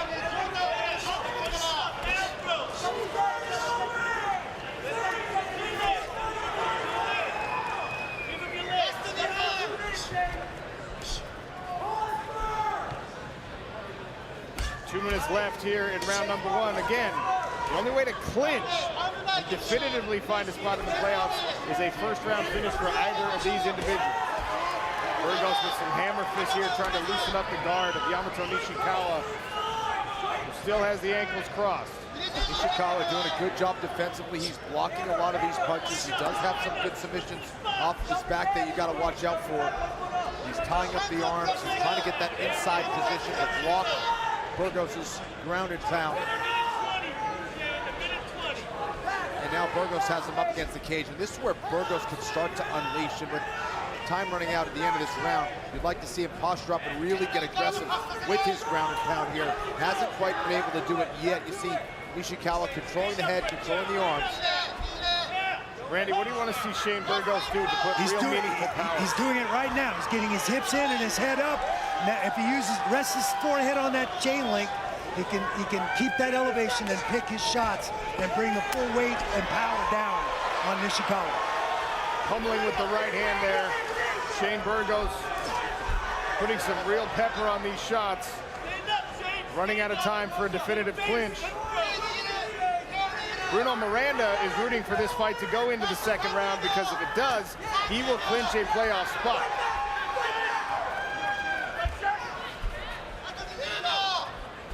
Nishikawa getting his feet on the hips of Shane Burgos, trying to create some space here. Burgos tried to knife through the middle of the guard with his knee, thought better of it to maintain the top position. Final 10 seconds here of the first round. Burgos goes back to work with the right hands. But we will see round number 2.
Bruno Miranda all smiles in the Bud Light Lounge here at OTE Arena.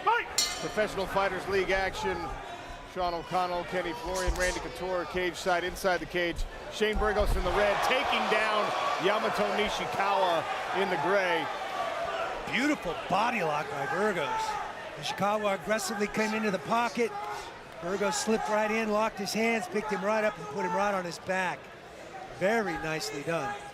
Burgos has some nice shoulder pressure. You see him controlling that cheek of Nishikawa, really trying to pin those shoulders to the mat, see if he can advance position. He's trying to climb through with that right leg.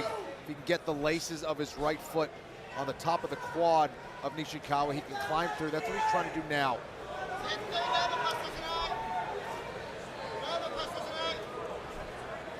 Shoulder punches by Burgos from the top.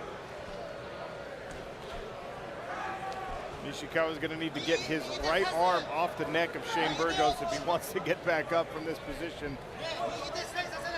Search for an underhook. Dan Hardy, what do you got? You know, this is a really interesting decision, especially in the first round for Burgos. I think he would have been better keeping it standing, to be honest. You know, as Kenny mentioned earlier, Nishikawa off his back, he's got triangles and arm bars. He's difficult, he'll tie his opponent up. I think Burgos would have had more success in the first round keeping it standing. There's no doubt he can win the fight from here, but getting a finish is far more difficult.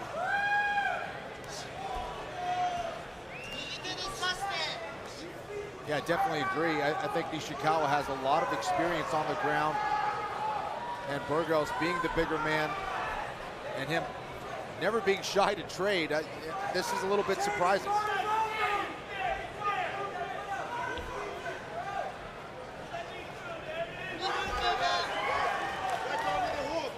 Burgos trying to get his left leg free, past the side control. Now maybe he'll go through the middle to full mount. Nishikawa, to the point that both Dan and Kenny were making, just stymieing those attempts, making it difficult.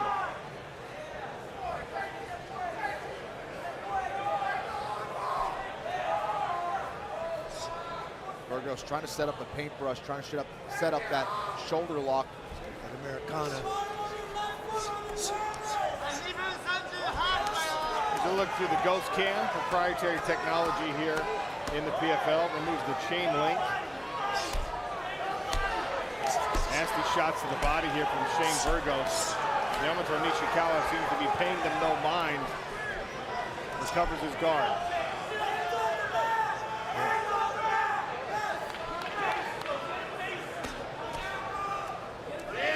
Oh, Oh, he's trying to go for the arm lock. Yeah. Clay Collard watching backstage. He's already clinched his playoff spot. Potential future opponent for him if either of these men can find their way in the playoffs.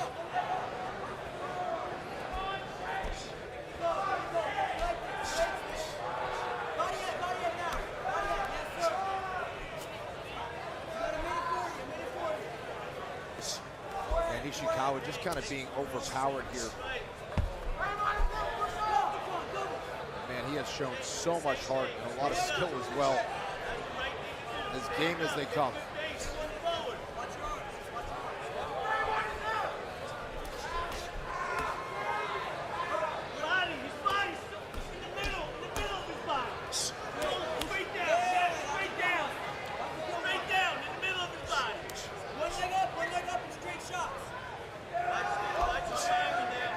Nishikawa, sorry Randy, Nishikawa needs to open his guard if he wants to get back to his feet. Yeah, I agree. He's got to get his legs into the fight, create some space, create a scramble, hopefully get back up. Seeing the old Royce Gracie heel kick to the kidneys from Nishikawa.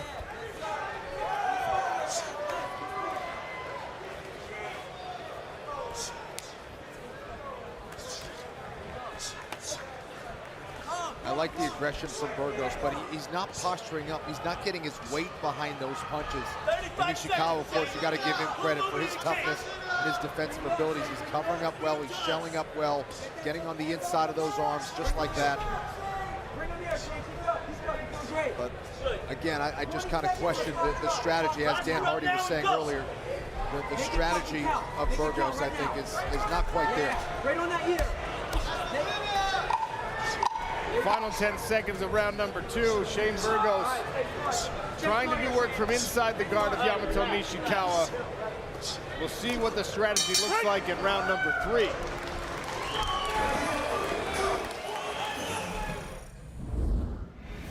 This is the hardest competition in sport, never mind combat. It was crazy, a crazy experience. This was hard as I think it was a little bit overwhelming for, how quick the pace is for the season. It is demanding, it is grueling, it is one of the toughest tests, but I welcome it. You're gonna make this climb, you climb, and then you get thrown off the mountain and you have to start over again. Com certeza é uma das coisas mais difíceis de se fazer. Larissa!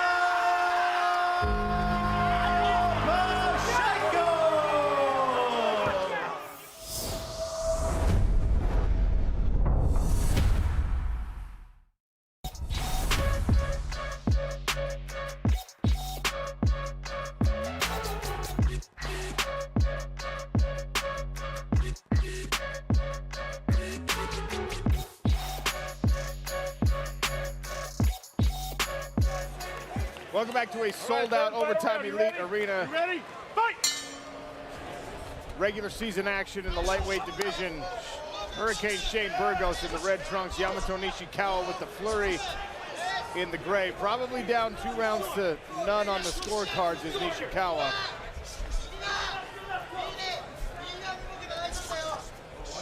And Nishikawa has a chin on him. Unbelievable. We saw it against Clay Collard. We've seen it again tonight.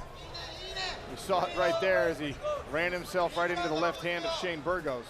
Well, I'd love to see what he could do at 145 pounds here in the PFL. It really kind of makes you wonder who knocked him out, because there's 2 knockouts on his record. Right. Obviously, he can take a shot. Ate a leg kick and landed a right hand in return.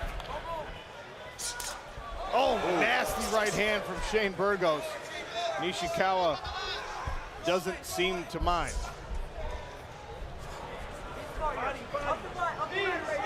Back into a clinch situation here. Burgos planting his head on the jawbone of Nishikawa, and now he'll grab the body lock. A big slam from Shane Burgos, and this time he lands inside control.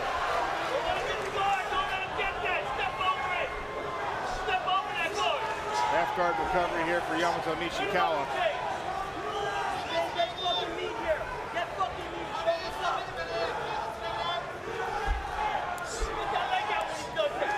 Let's bring Brett Okamoto back into the fold. Brett, what do you see?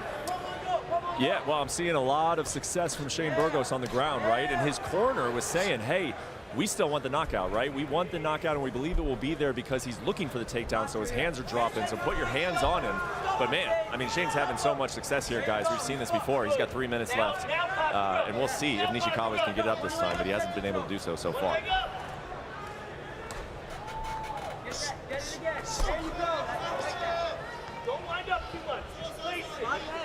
A lot of success is right for Shane Burgos, but of course, success is relative when you're talking about the season format, because if he rides out this position to a decision victory without getting the finish,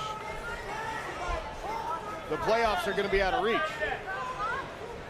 I'm not sure even with 4 points and finishing this round if he's going to put himself in contention at all. We'll wait for an update on the scenarios, but I believe a finish would still keep him in the running if OAM loses later tonight.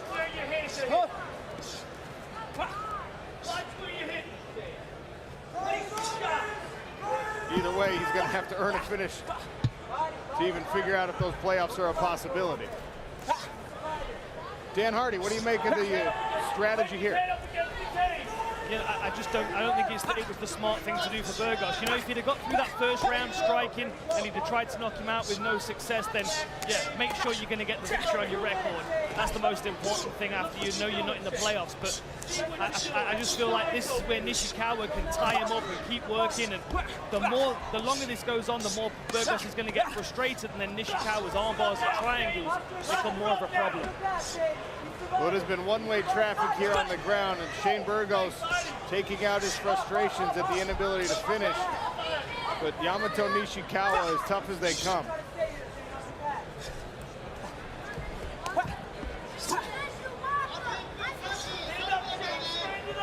Now Burgos has the head of Nishikawa pinned up against the cage. Miserable feeling if you're on bottom position. And this is where Burgos can posture up. Nishikawa trying to elevate the hips of Burgos there.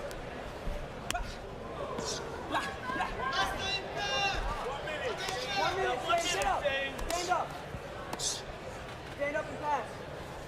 Stand up and pass. Slippery. Good. Yeah, that was a good one. That was a good one. Call it out here. Yes. Big left hand. Burgos tried to posture up a little bit there. If he wants to try and pull out a finish, he's going to have to get his head off of Yamato Nishikawa and get his hips forward so he can generate some real power. Those body shots are brutal. Holy cow. 25 seconds. Yeah, Nishikawa doesn't even flinch, doesn't even react to him. It's going to be a long, sore flight home for Yamato Nishikawa after absorbing all these strikes. You can see. Yes. He fucking survived the whole fucking time. That's it. That's it. Final 10 seconds of the fight. Burgos flailing away. And there's the final bell. Dominant performance for Hurricane Shane, but not enough for a playoff spot.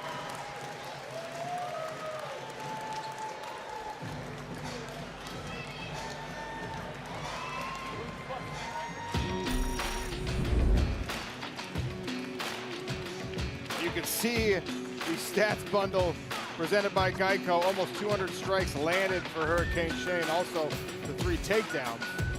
Official decision when we return.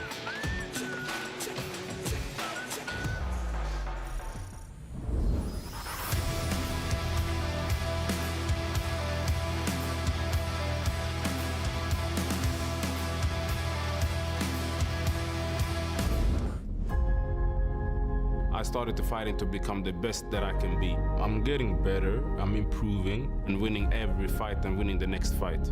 Sadabusi is a very imposing individual. As a former welterweight, I've stood next to him and thought, my goodness, he would be a really difficult person to deal with, based on his size and his reach and his skills. Every fighter in this division has to walk through a wall of fire before they can get close to him. And then he touched him with that glove. Huge body kick by Sadabusi. The shot is down and hurt badly.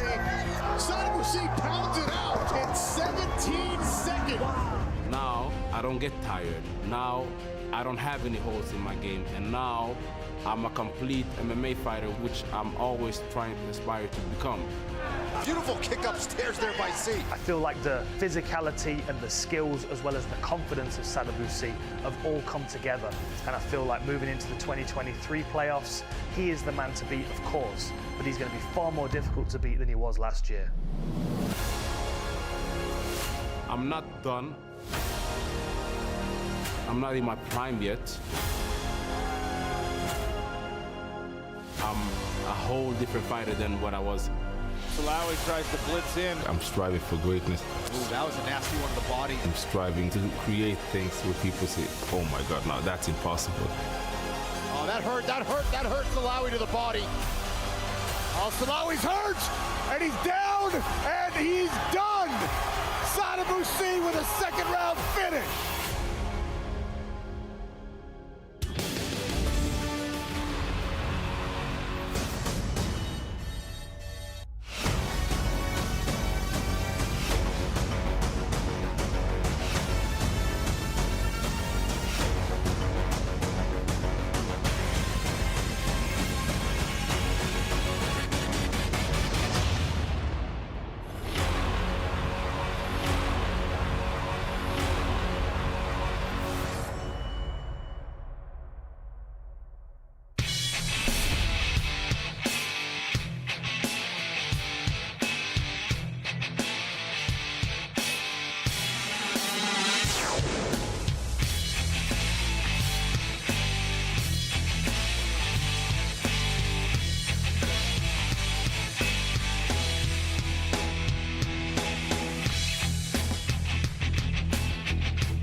Welcome back to Atlanta, Georgia. This is the third of 3 straight weeks of regular season action as we push to the Professional Fighters League playoffs.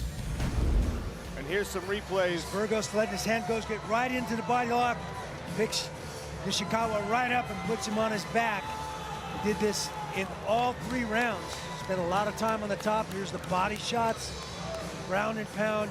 You could feel these body shots all the way across the cage. Digging him in, good posture, trying to stay and find a way to finish.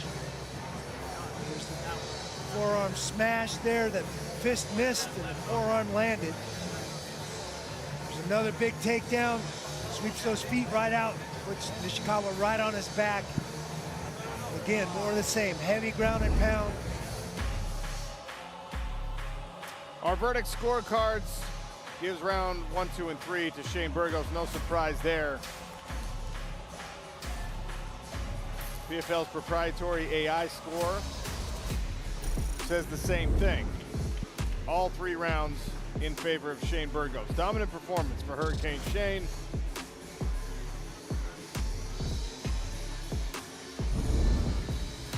The experts agree. We'll see if the official judges' scorecards reflect those same results. Andy Shepard, take it away. After 3 rounds of action, we go to the judges' scorecards. All 3 judges scored about 30-26, declaring your winner by unanimous decision, Shane Burgos!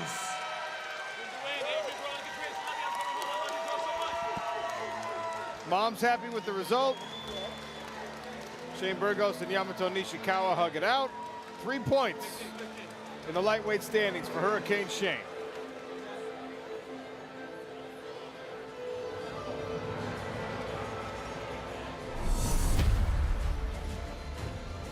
Lightweight standings with 1 more lightweight bout in our main event. Clay Collard, Natan Schult, Bruno Miranda, and OAM right now in those top 4 spots. Shane Burgos on the outside looking in.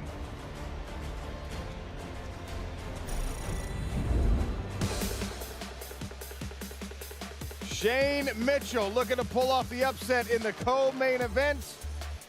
He'll need a finish and a quick one to keep his playoff hopes alive.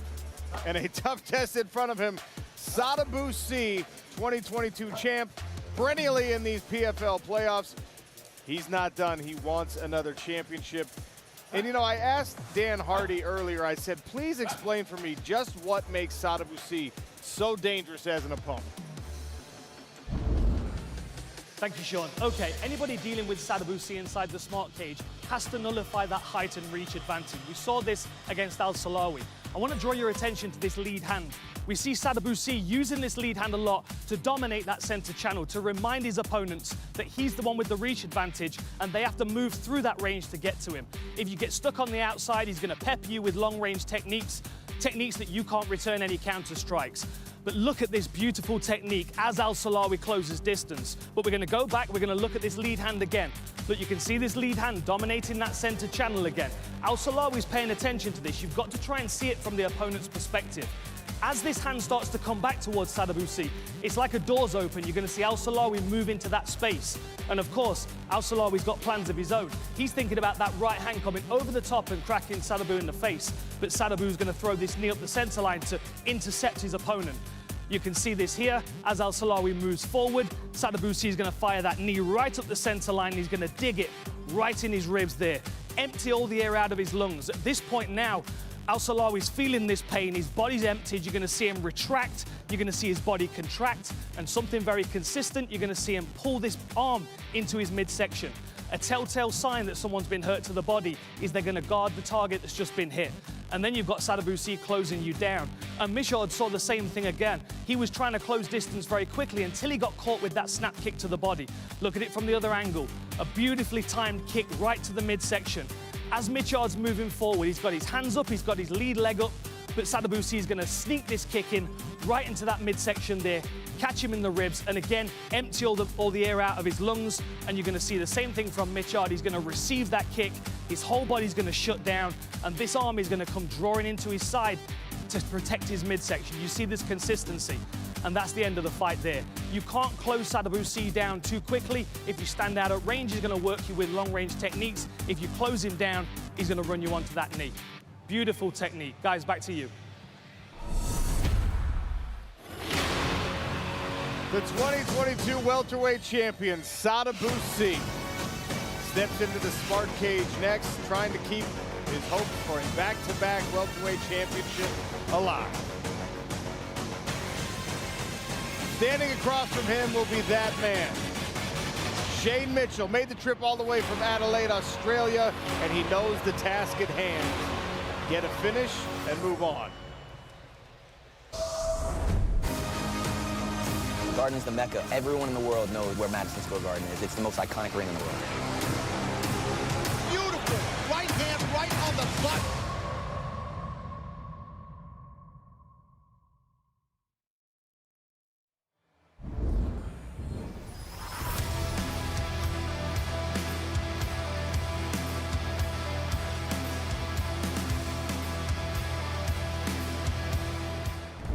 My dream was to be a world champion. I reached that goal.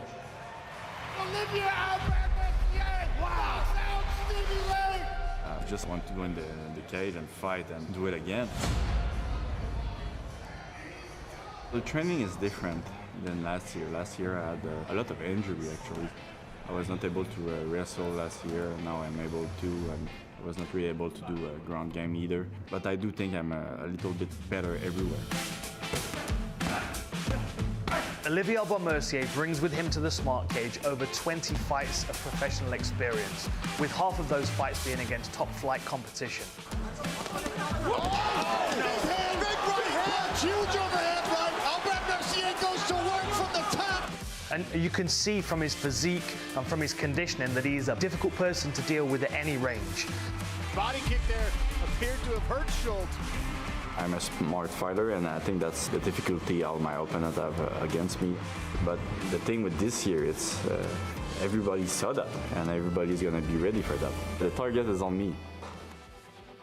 Hurricane Shane, world ranked at 145 pounds. Now we see him make his debut. Beautiful right uppercut. Jousting jab. Big body kick there from OAM. Canadian gangster staying aggressive here against Hurricane Shane. Very nice takedown. Burgos very frustrated. I think I have a really, really good chance of repeating what I did last year. I'm the boss, you know?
Sunday morning on ESPN and ESPN Deportes, the London series is back for the first time since 2019. It's Cubs and Cardinals playing the second game of a two-game set at London Stadium. That one starts at 10 a.m. Eastern, 7 a.m. Pacific. And our Sunday night matchup is the series finale between the Astros and the Dodgers at Dodger Stadium. Coverage begins at 6 Eastern, 3 Pacific with baseball tonight, Sunday night countdown. Professional Fighters League push to the playoffs. One more welterweight bout in our regular season, and here are your welterweight standings. Magomed Karamov, season 1 champion, is back to his winning ways. 2 first-round finishes, and he clinches the #1 seed. Carlos Leal's got 2 finishes as well, 1 in the first, 1 in the second. Good for #2 spot. Magomed Umalatov punched his ticket earlier tonight. You can see the exuberance on his face, knowing that he's headed to New York City for the playoffs.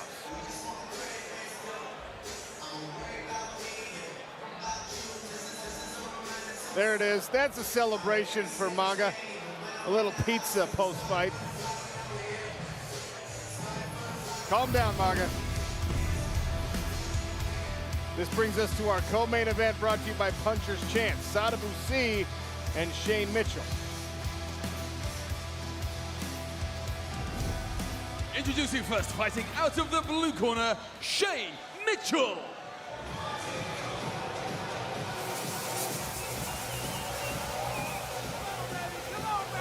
Triple A Shane Mitchell. 9 knockouts out of his 13 pro victories. Also 3 submissions. He likes to finish fights, and that is going to be his friend tonight. He can knock last year's champion out of the playoffs if he gets a first or second round finish to claim the final spot. Came all the way from Adelaide, Australia, and is still in control of his own destiny here.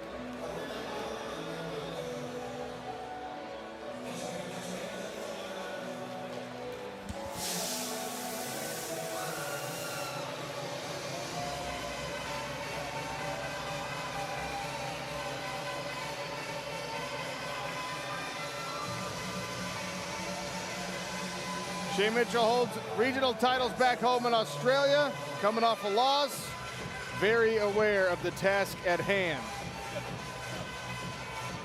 And he does not think this fight is going to the scorecard.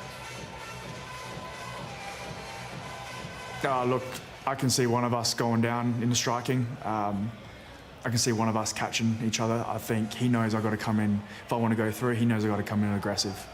So I think we're forced to exchange here. So I can see one of us going down, and I sure plan on it being me who wins the fight.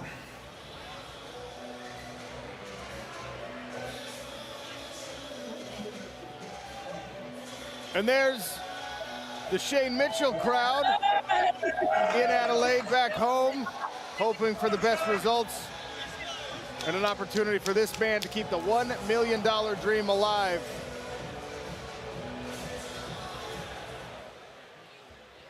And fighting out of the red corner, Sada Busi.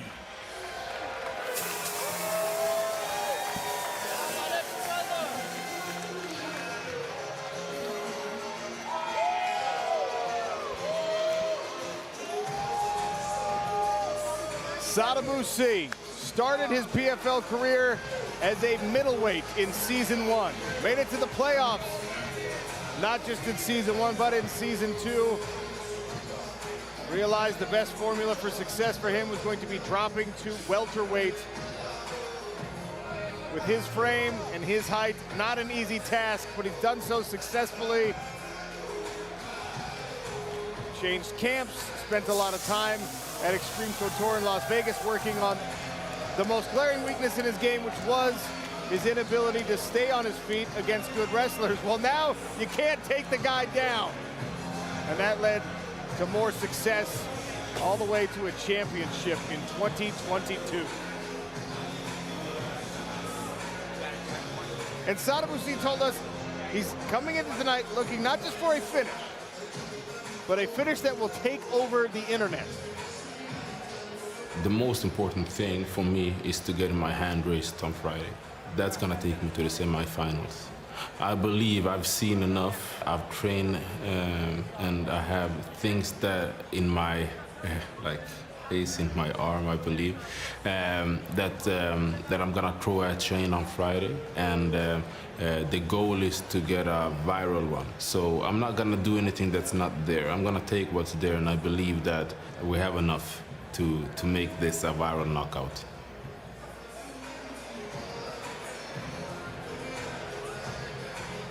So not just a knockout, but a viral knockout is what Sadabusi is looking for in this co-main event, as we take a look at the tail of the tape eventually. But here's your keys to victory. That's right, for Sadabusi, he needs to be sharp with his counter-striking and keep Mitchell on the outside. That's what C is at his best. For Shane Mitchell, he needs to get into boxing range, no easy task, and needs to take away the kicking game of Sadabusi.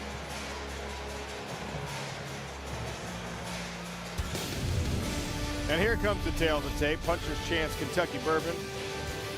Sadabusi out of Sweden. Shane Mitchell from Australia. C is 5 years older, 2 inches taller. Both men weighed at the welterweight limit of 171 pounds. You can see a massive reach advantage on the arms for Sadabu. 7 full inches, and he's got a 4-inch advantage on the legs as well. Andy Shepard, take it away. The following fight takes place in the welterweight division and is our co-main event of the evening. Introducing first, fighting out of the blue corner. He is a striking specialist and stands 6 feet 1 inches tall. He weighed in officially at 170 3/4 pounds and holds a record of 13 wins, 5 losses, 9 wins coming by way of knockout. Fighting out of Adelaide, Australia, Shane Triple A Mitchell! And his opponent, fighting out of the red corner. He is a kickboxing specialist and stands 6 feet 3 inches tall.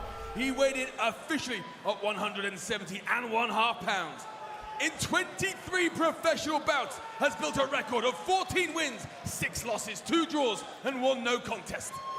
Fighting out of Stockholm, Sweden, he is the 2022 PFL World Champion, the Swedish Denzel Sadabusi!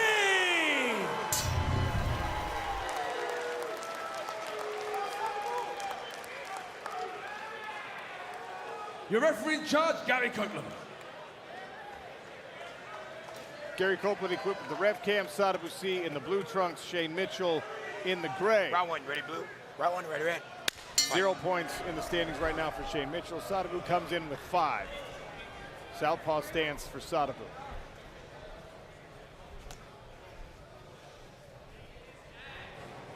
Shane said he's looking to try to time the kicks of Sadabusi, where he can kind of rush him with punches. See if he can pull it off here. Kind of taking more of a traditional Muay Thai approach against Sadabusi.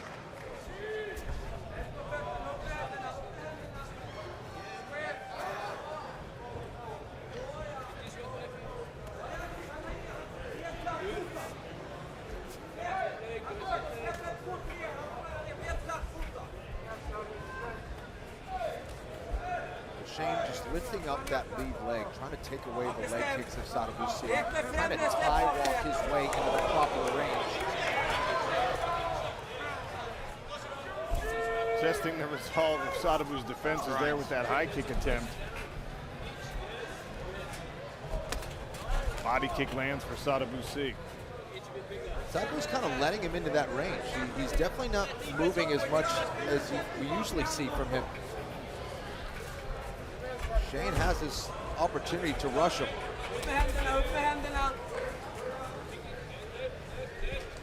Sadabu circled back out to his right, reclaimed the center, but now Shane Mitchell once again pressuring Sadabu to the outside of the smart cage. Oh! There's that blitz from Mitchell. But Sadabu was able to land a nice shot before that.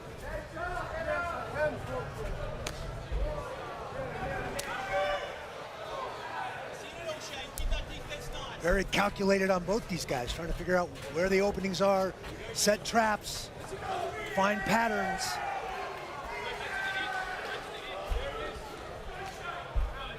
Yeah, and Shane's just trying to use those shields, the legs, the hands up to try to get into the proper range and then change the rhythm up and try to surprise Sadabu C. He's trying to time that right hand. Well, that distance pressing Sadabu back against the cage is going to be his friend. But trying to get into that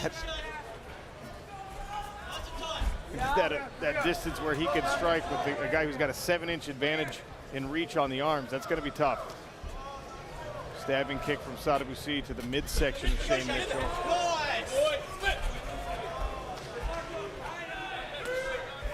I can see Sadabu use that jab more. Keep that. There he starts sticking it out there, but joust and stick that jab in Mitchell's face.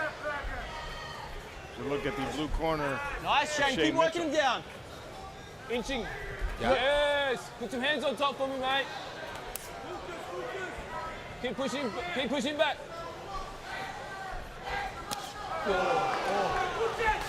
Whoa. Don't rush. Don't rush. Stay tight, Shane. Stay tight. He's landed. Yeah, Randy, I agree. There are times here in round one where he's letting him into that boxing range, and it's odd to not see Sadabu really utilize more of that jab here in this fight.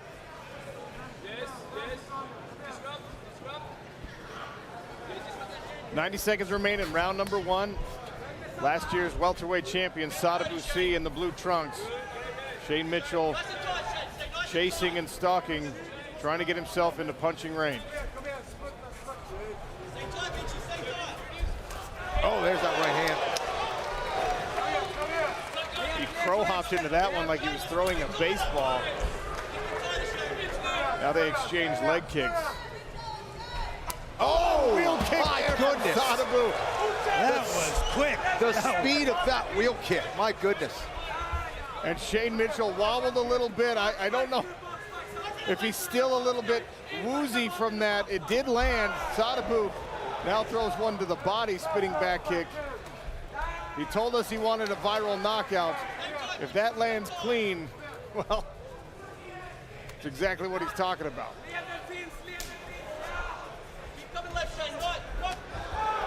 Mitchell swings and misses with the right hand, and then the follow-up right high kick glances off the guard of Sadabu C, who appears to be kind of settling in now.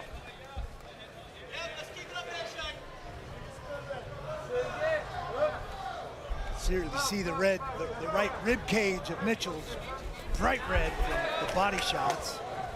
There was a nice sharp jab there from Sadabu C. Oh, nasty leg kick right there. He's starting to turn up the heat here. Here in the final seconds of round number one. Round two when we return. He's got his reach.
This wheel kick here from Sadabusi was a thing of beauty.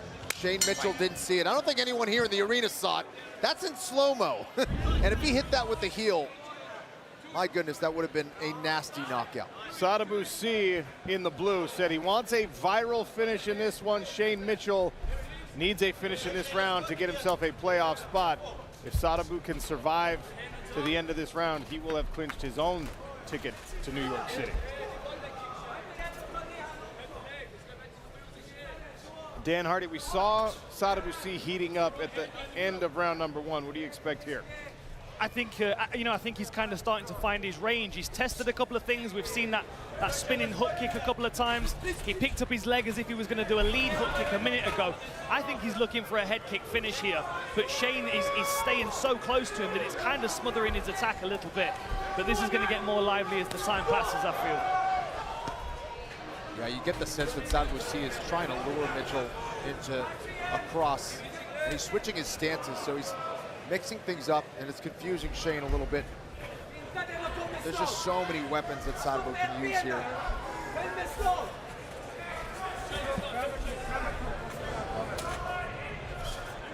Shane Mitchell's greatest success in this fight so far has come when he really pressures, blitzes with combinations. You can't out-sniper somebody like Sadabusi. Oh, there's that stepping, traveling knee that we saw Sadabu finish Al-Silawi with in his first regular season bout. And Sadabu is just so technical. At this kind of pacing, it's too slow. Sadabu is going to see everything coming. He's too technical, he's too quick, he's too smart. Shane needs to really mix things up with his rhythm and have some kind of offbeat attack here to try to throw Sadabu off. It's a great point, Kenny. I don't think you win a pretty fight against someone like Sadabusi. You got to make it ugly. This is way too calculated, way too strategic. You're absolutely right, Sean. You got to get in Sadabusi's face, make it ugly, hang all over him, find ways to just punish him. The body kick landed, and you saw the right arm of Mitchell come down to try and set that up. Sadabusi has Shane Mitchell hurt. Oh, he's feeling it now. The combinations. He's got to cut over the left eye. He's in big trouble. Look at the flurry of punches and the speed from Sadabusi. Smothered the punches a little bit. He's in knee range.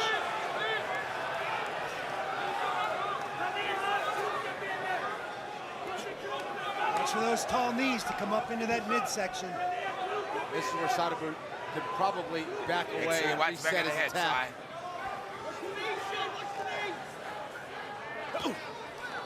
Right hook falls off the guard of Shane Mitchell here. Now Sadabu trying to work the takedown.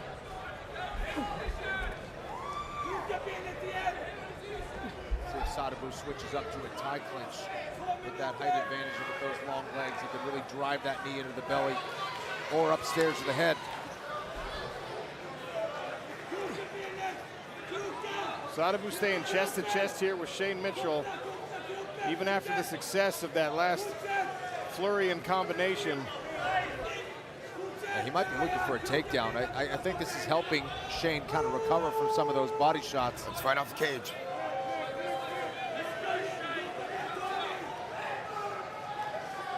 Fight off the cage, guys. There's the outside trip. Sadabusi with the takedown. Now trying to climb on the back of Shane Mitchell. He marches back to his feet.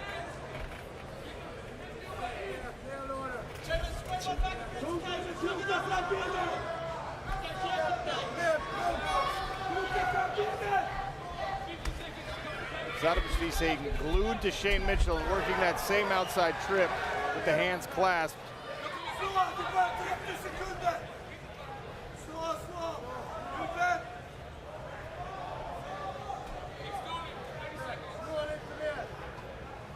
Sadabu showing some of these new facets to his game. Landed a nice takedown there for the body lock. Watch the back of the head, Si. Has good position. You gotta aim for the ears. Not really staying so aggressive here in the top position. Now he's posturing up. Trying to stab those left hands through the guard of Shane Mitchell. Final 10 seconds of this second round.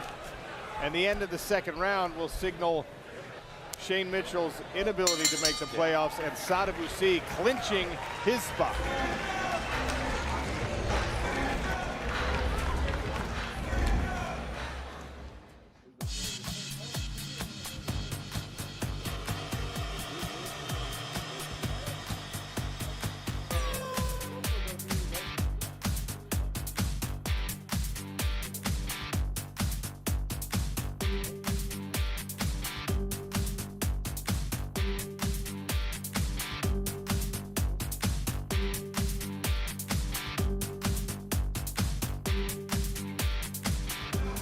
Welcome back to OTE Arena in Atlanta, Georgia. Sean O'Connell, Randy Couture, Kenny Florian, cage side. Randy, the replay. Yes, the kick to the body, and you can see the wear and tear on the body of Mitchell right there. There's the big spinning wheel kick. Almost gets the job done. Nice right hand, and you see the pace now. He knows he's got his opponent hurt. You see the cut over the left eye. Letting his hands go, getting a little too close. Getting tied up here by Mitchell, but man, was that a big flurry for Sadabusi. So Sadabusi has clinched a playoff spot by making it to the third round here. Shane Mitchell is eliminated, but if Sadabu can get a finish here, he'll face Carlos Leal in the playoffs, the guy he's beat before. If he does not get a finish in this round, then in the playoffs, Sadabusi will face Magomed Karamov, another previous opponent who knocked Sadabu out of contention in 2021. So plenty at stake here for the 2022 champ in the blue trunks.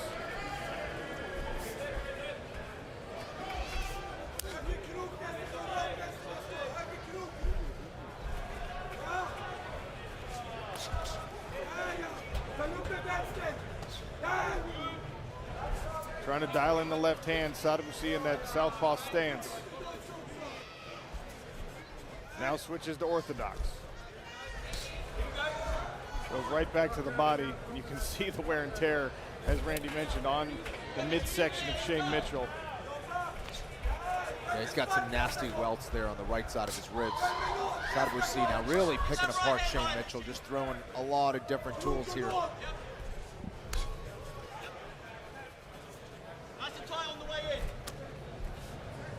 Sadabusi's wife, Manu, sitting close to the cage. Nasty high kick there from Sadabu. Landed right on the ear of Shane Mitchell, who's put his toughness on display several times in this fight.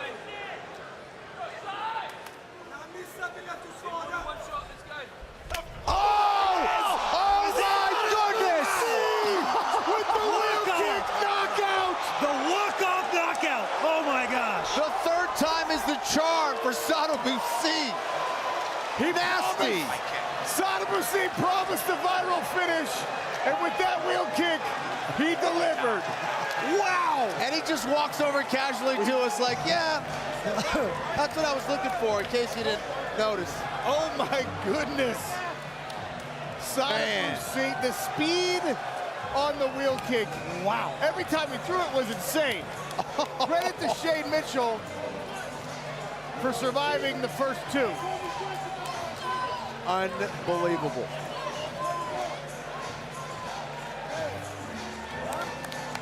That is confidence too, because you know, he didn't get him the first one. The second one got a little bit closer. He's like, no, I'm gonna get him. How about this third one? It felt like he was setting up the trap. He was fading, switching leads, trying to make him drop that hand. And man. Sadabusi, the lethal striking. Oh, there it is. Oh my gosh. Right on the jaw. And he just strolls away casually, having separated a man from his consciousness. There's your Geico Cageonomics stats bundle. We'll take another look at it next.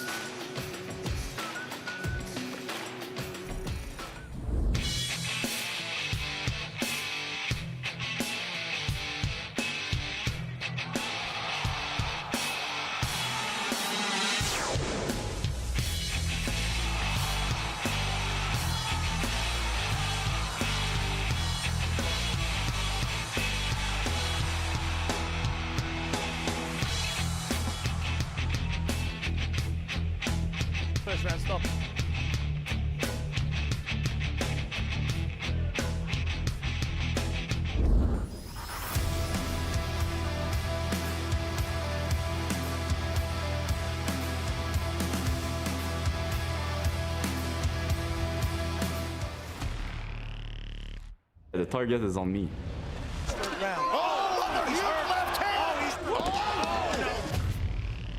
That's the difference between being a champion and up-and-comer.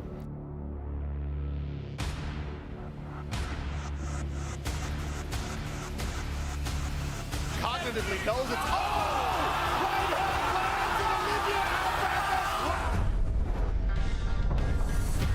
When I saw Luck name 2 weeks ago, it was a cautionary tale, you know.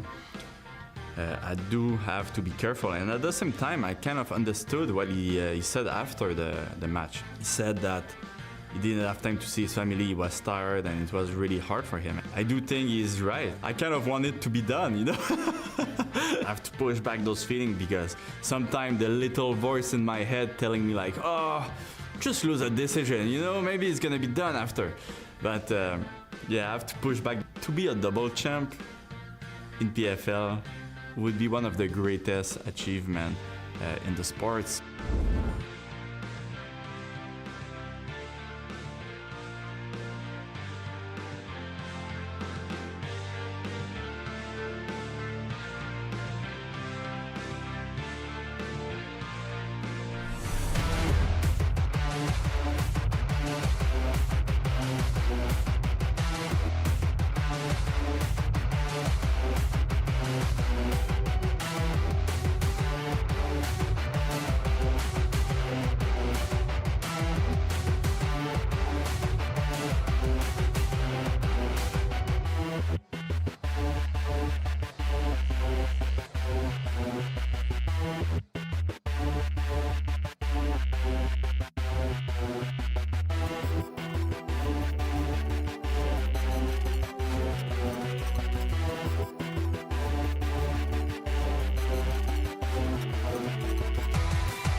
Welcome back to a packed house in Atlanta, Georgia. Sadibou Sy, 2022 welterweight champion, just did this.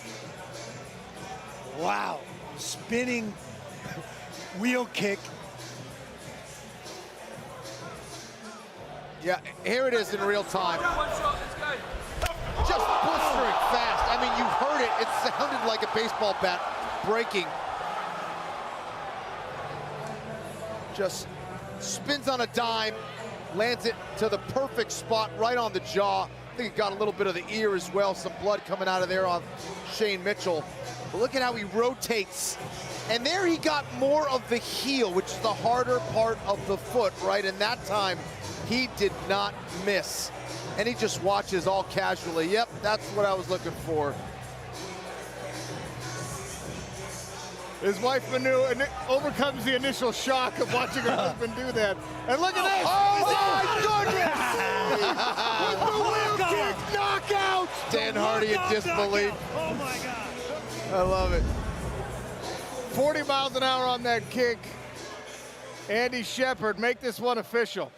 Referee Gary Copeland calls a halt to the action at 1 minute and 35 seconds of round number 3. Declaring your winner via knockout and clinching a spot in the 2023 PFL playoffs, Sadibou Sy. So the quest for back-to-back championships stays alive here for Sadibou Sy. He has clinched the number 3 seed, which sets up a matchup and finalizes our playoff bracket. 1 versus 4 will be Maga versus Maga. Magomedov versus Umalatov, and then the other semifinal will be Carlos Leal and Sadibou Sy. A rematch, and in the last one, Sadibou won. Dan Hardy is with the Swedish Denzel. What? What do I have to say about that? That was incredible. You said a viral finish. You tried it a couple of times in the first round, and it was just short. And I saw you pull him towards you, and then you hit him, right? Yeah. What a beautiful finish. You set that up perfectly. Appreciate that. Yeah, everyone that's a kicker and enjoy kicking, you could see that I had to adjust, I had to recalibrate a little bit, but we finally got it. So you're through to the playoffs. There's a couple of familiar faces in the playoffs, but you're a different fighter to how you were previously, right? How is this year going to be different for you? Man, to be honest, I pride myself on being the best and getting better. I focus on myself. I'm a workhorse, and I am so dedicated, and I'm obsessed with this game. I can see that, my friend. I can see the hard work that you're putting in. You're in the playoffs now. You've got the target in your sights. What do you have to do to get that world title again? Man, first and foremost, it feels amazing, and hats off to Mitchell. Pleasure sharing the cage with him. But now I'm so proud to be back. 5 seasons I've been in the playoffs every day, every year. I just told the bosses, thank you for allowing me to grow in PFL. I believe everyone that's been following me can see the difference from first season and to now becoming a complete fighter, getting the takedown when I need to, when I want to, and yeah, more to come. Congratulations, my friend. The job's done. Ladies and gentlemen, Sadabusi! Unreal performance by Sadabusi, who will face Carlos Leal in the playoffs. That finishes our co-main event, which means all we have left is a main event between Olivier Aubin-Mercier, that man right there,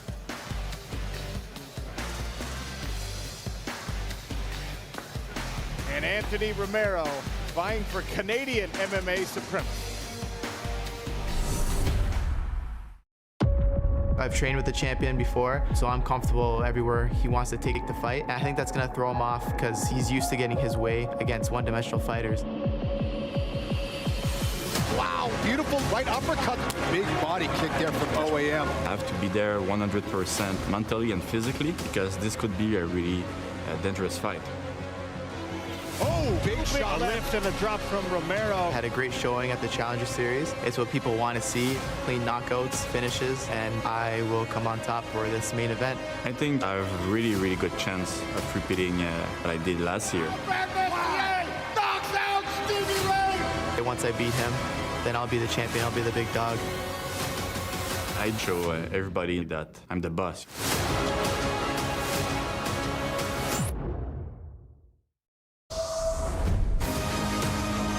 Garden is the Mecca. Everyone in the world knows where Madison Square Garden is. It's the most iconic ring in the world. Beautiful. Right hand right on the butt.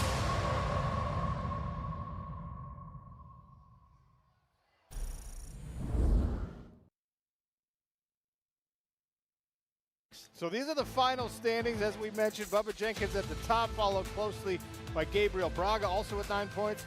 The killer Movlid Haibulaev, he's got 8 for the 3 seed. And Jesus Pinedo, one chance to get that playoff spot, and he seized it. That knocks out Chris Wade, who's been in the playoffs every year of the PFL's existence in 2 different weight classes now. He's out. And of course, as Randy mentioned, last year's champion, Brendan Locke, named sent packing. So these are the matchups at featherweight. The 1 versus 4, Bubba Jenkins, Jesus Pinedo, and the 2 versus 3, Gabriel Braga, another guy who came out of the PFL Challenger Series, an undefeated fighter, taking on the formidable Movlid Haibulaev, who also has yet to taste true defeat. That was 2 first-round finishes on the season for Josh Silveira. He's at the top of the table with 12. Martin Hamlet's in the playoffs with 9. Impaka Sunganai and Ty Flores each have 5 points to round out the playoff picture at light heavyweight. There's the bracket. 1 versus 4, Josh Silveira and Ty Flores, and Martin Hamlet looking to get back to a championship final. He'll have to get past Impaka Sunganai to make that happen. Dennis Goltsov, top of the table, then Ferreira at the 2 spot, Marcelo Nunes in the 3, and Jordan Heiderman had 1 opportunity to earn 6 points, gets the job done, and here he is in his first ever PFL season in the playoffs. Of course, you're rewarded if you're Jordan Heiderman with a matchup in the semifinals against Dennis Goltsov. And for Marcelo Nunes, putting those hands on display earned him a date with Renan Ferreira.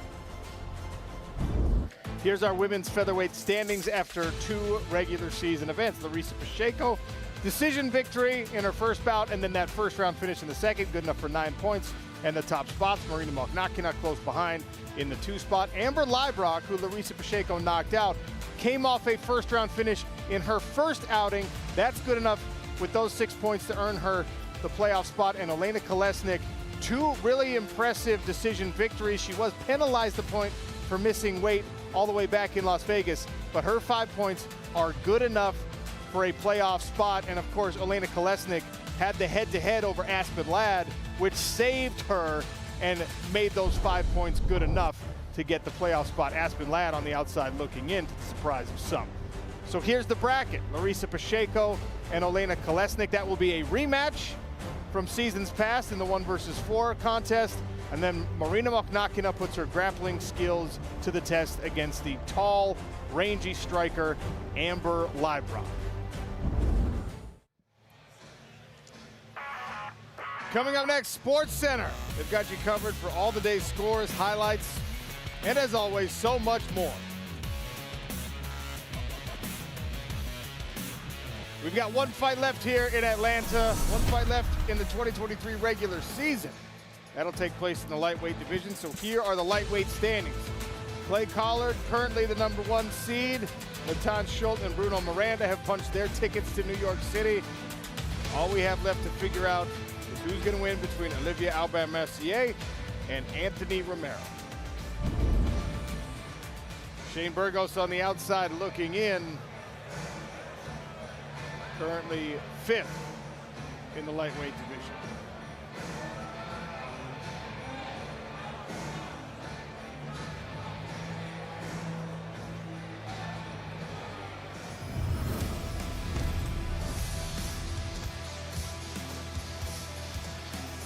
This main event brought to you by TNNS. 3 5-minute rounds between 2 Canadians, Olivier Aubin-Mercier and Anthony Romero. Making their way to the PFL Smart Cage, fighting out of the blue corner, Anthony Romero.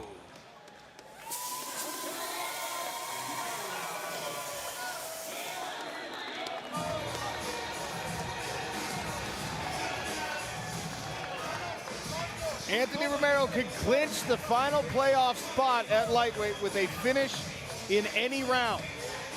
They call him the genius because even early in his mixed martial arts career, known for a cerebral approach and perfect game plans. Who does that sound like? His opponent tonight, Olivier Aubin-Mercier. So does it mean we're in for a mirror match?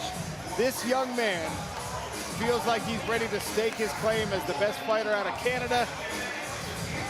He won this opportunity by being successful in the PFL Challenger Series. A lone opportunity here for him to score points and grab a spot in New York. Black belts in Japanese and Brazilian Jiu-Jitsu. Feels like he has the grappling necessary to either take this fight where he wants or stay on his feet. And he sees the fight not only as an opportunity to earn a playoff spot. That's job #1, but he wants to signal changing of the guard in mixed martial arts in his home country. I'm happy that both of us are from Canada and we're representing the great country of Canada. And it shows where Canadian MMA is going, that we're rising to the top. Of course, a victory over OAM is huge. He's the champion. Technically, he's not the champion anymore. But I'll take the opportunity to say once I beat him, then I'll be the champion, I'll be the big dog, and I will be the face of Canadian MMA.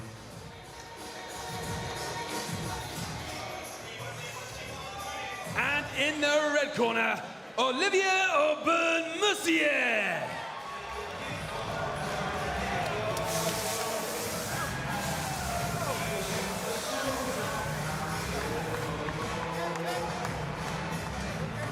'22 lightweight champion, Olivier Aubin-Mercier, looking to repeat. Still undefeated in the PFL Smart Cage. The only thing that's taken him out in previous seasons has been injury. Known for not only creating excellent game plans, but unfailingly executing those game plans even in the face of immense pressure.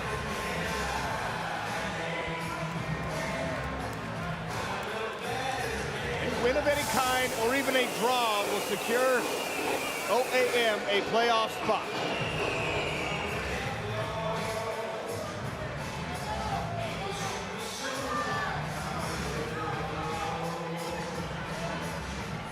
And the 2022 champ, Aubin-Mercier, he actually had some really interesting takeaways from a main event upset that took Brendan Loughnane out of the playoffs 2 weeks ago, right here in Atlanta. When I saw Loughnane 2 weeks ago, it was a cautionary tale, you know. I do have to be careful, and at the same time, I kind of understood what he said after the match. He said that he didn't have time to see his family, he was tired, and it was really hard for him. I do think he's right. I kind of want it to be done, you know? I have to push back those feelings because sometimes the little voice in my head telling me like, oh, just lose a decision, you know, maybe it's gonna be done after. But yeah, I have to push back. To be a double champ in PFL would be one of the greatest achievements in the sports.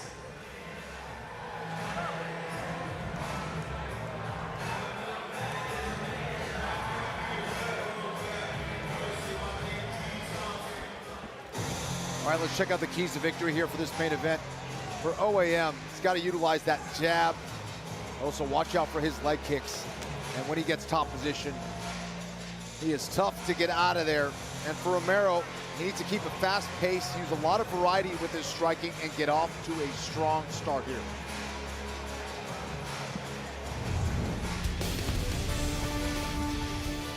Here's our TNNS tail of the tape. Aubin-Mercier is 34. Anthony Romero is 8 years younger. Romero is the taller fighter here at 5 feet 11 inches. OAM weighed in 1 pound heavier, both men with a 71-inch reach on the arms, and a 3-inch advantage in the leg reach department belongs to Aubin-Mercier. Andy Shepard one more time. The following lightweight contest is our main event of the evening. It's sanctioned by the Georgia Athletic and Entertainment Commission. Chief of Officials, Matt Waller, presiding at ringside. Our judges, Will Fisher, Monica Ridgway, and Nate Mann. And now, the fighters. Introducing first, fighting out of the blue corner. He is a mixed martial arts specialist and stands 5 feet 11 inches tall. He weighed in officially at 155.5 pounds. In his professional career, he has earned a record of 12 wins and 1 losses. Fighting out of a Welland calendar, Anthony the Genius Romero!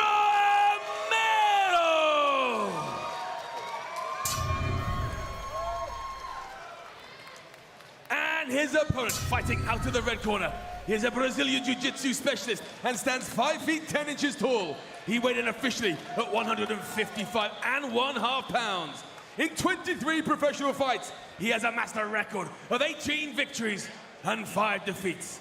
Fighting out of Montreal, Quebec, Canada, he is the 2022 PFL World Champion, the Canadian gangster, Olivier Aubin-Mercier.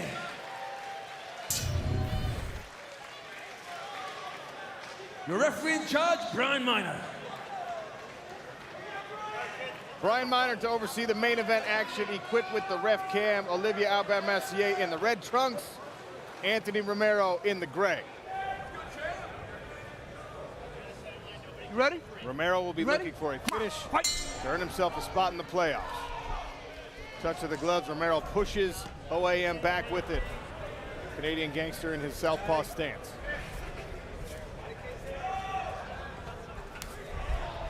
Romero said in the fighter meetings he wants to test his striking. He wants to get into Olivier's face and try his striking. He feels like he might have an advantage there.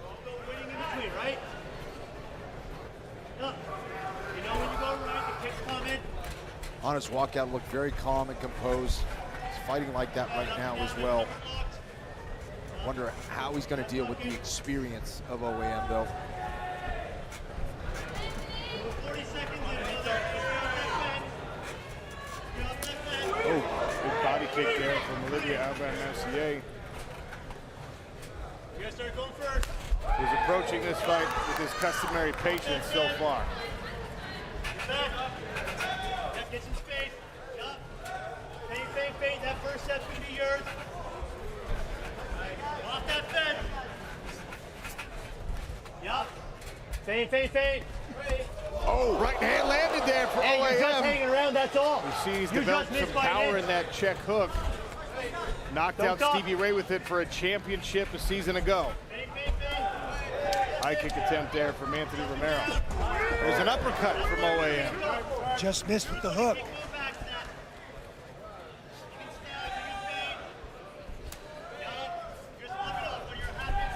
Oh, wow. That hurt OAM. OAM a little bit of trouble there.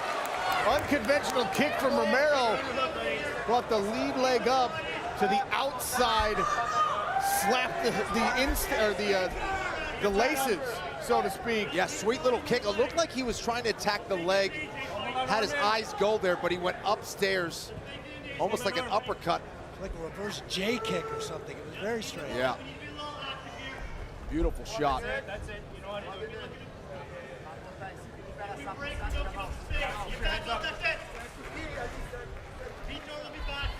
Romero showing he's got some tricks up his sleeves as well.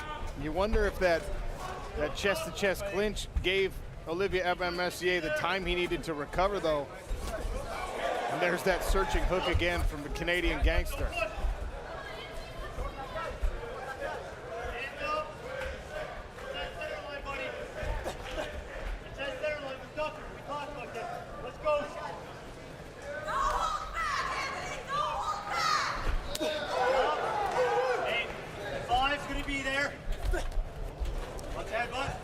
OAM continuing to search for that lead uppercut. It's a dangerous punch to throw. But it looks nice when it lands, and he's landed it at least partially a couple of times. He's doing a good job of leading the dance. He's utilizing that lead right hand like tentacles, just keeping Romero on the outside, feinting a lot. Delivered a straight left right down the pipe there, and then ducked under the overhand left from Romero. And the size advantage is significant as well. How does he make 155? I mean, he looks amazing. like he looks like a welterweight out there. Oh, nice uppercut there. Punishing Follows shots with the here. hook. Oh, there's an an overhand overshot. left. Yeah. Anthony Romero's going to have to try to find a way to switch this up. Can't stay on the outside. There's the head movement he needs. Dan Hardy, talk to me about the reads OAM's developed here. Right, I mean, I think he had his warning shot a minute ago with that kick. He's got the respect that he needs for Romero, but this is where OAM is most dangerous. He's pushing him back against the fence. He's looking to see where his head's going to be when he's reacting to the feints of OAM. Beautiful straight left down the pipe there, and that uppercut that you guys keep mentioning is something to watch out for. Especially now that that overhand left is landing, and there he switched steps and through the overhand right. Romero goes underneath it. Now, Olivier isn't the fastest guy in the world, but his timing is just impeccable. He knows how to mix up his strikes and land at the right time.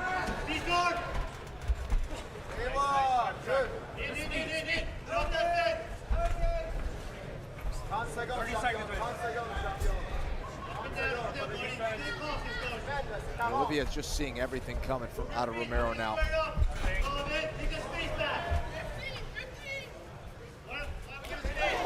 Jumping knee attempt there, but OAM interrupted the forward motion with the left hand. Final 10 seconds. We'll see the second frame when we return.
Look at this replay here.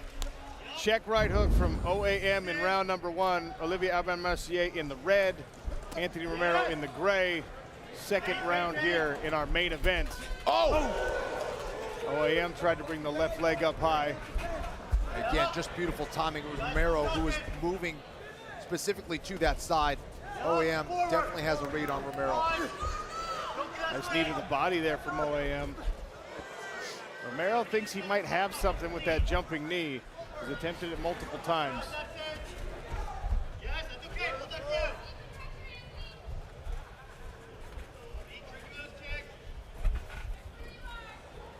Aubin-Mercier faked that left hand and brought that foot up and that knee up, using the pattern of landing that left hand a few times to now set up the hand or the foot of the knee. There's the straight left again for OAM.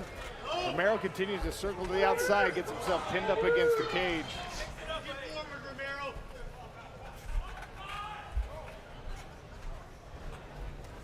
Brett Okamoto listening into the corners. Brett?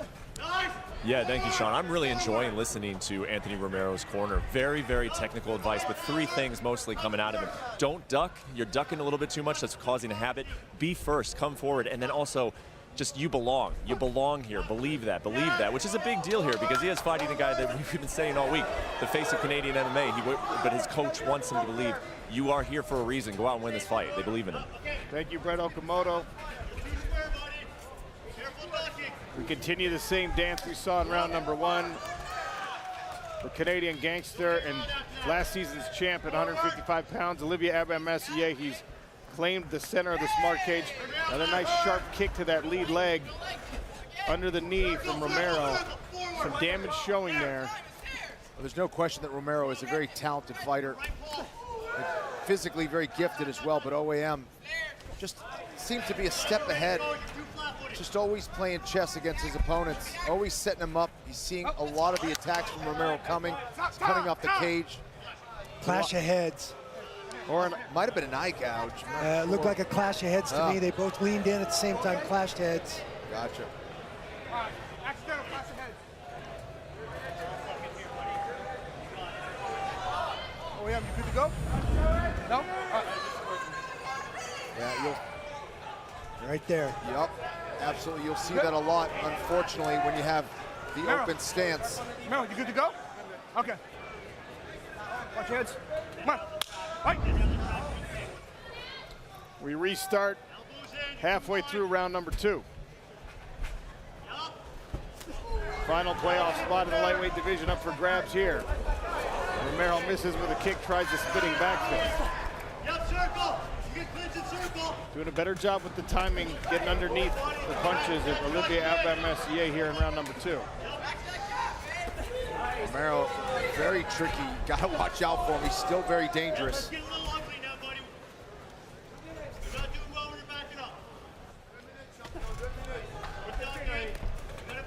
OAM finding a home for that left hand a couple of times in a row there. Throwing it one at a time against someone as tough as Anthony Romero might not do the job. Shane Burgos watching. Obviously, the outcome of this fight could depend on whether he gets into the playoffs or not. Both Romero and OAM are looking for that cross as they get off center line. There's another headbutt. Stop, time. Looks like it might have cut Romero. Romero's got some blood on his right cheek. Right there. Right there. Almost looked like it was the top of his head. Mero, I on need the you away from jaw your corner over here. of OAM there. Hey, this is gonna happen. Got him in the nose. Yep, right in the nose. His head was directed to the inside by the swinging arm of Olivier Aubin-Mercier. So, I mean, it's just an unfortunate accident. There's nothing illegal or nefarious going on there. OAM actually knocks Romero's head into his own forehead. You good? Mero, you good? All right. Again, righty versus lefty. Watch your heads coming in. All right, second time. Let's go. Come on. All right. 90 seconds remain here in round 2 on the restart. Nasty body kick there. And a sharp jab from OAM.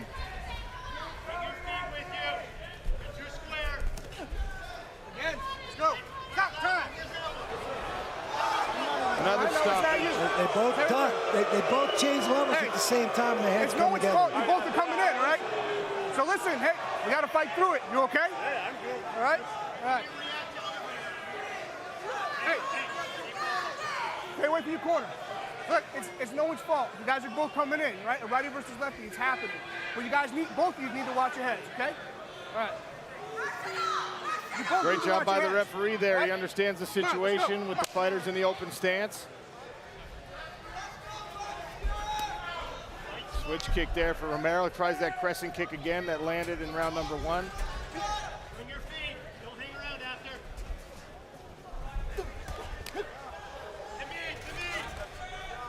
Damage showing under the eye of Anthony Romero. And there's another left hand from OAM. I think that's what Romero needs to do when he's looking for that right hand cross down the middle. He's got to finish with that left hook. That's where he can maybe surprise OAM and catch him. This time OAM tries the switch knee. Get back that cap. I love that, brother. I love that. Coming up next on ESPN Sports Center. We'll take a close look at the #1 pick, Victor Wembanyama. 2 first-round picks came out of this very building. The Thompson twins, both top 5 picks out of OTE. Romero doing a much better job of backing OAM up. Final few seconds of round number 2. Round 3 when we return.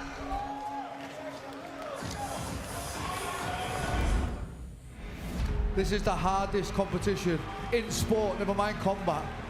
It was crazy, a crazy experience. This was hard as I think it was a little bit overwhelming for, how quick the pace is for the season. It is demanding, it is grueling, it is one of the toughest tests, but I welcome it. You're gonna make this climb. You climb, and then you get thrown off the mountain and you have to start over again.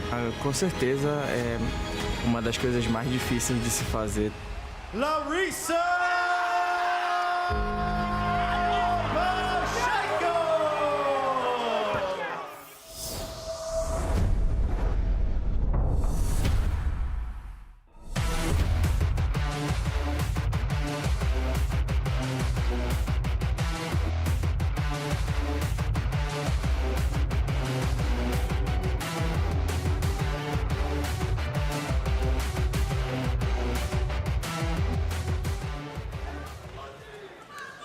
Holly tells us round 3 is set to start here in our main event. OTE Arena in Atlanta, Georgia. Final fight of the regular season between Olivier Aubin-Mercier, the lightweight champion. He's in the red. Anthony Romero. Anthony Romero got Vaseline in his eye on the break. And as it went to go to blink and start the round, he was having trouble seeing because of the Vaseline in his eye. Good to go? Eyes good?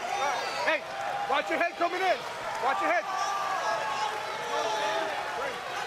Romero says he's good to go. Round 3 underway here.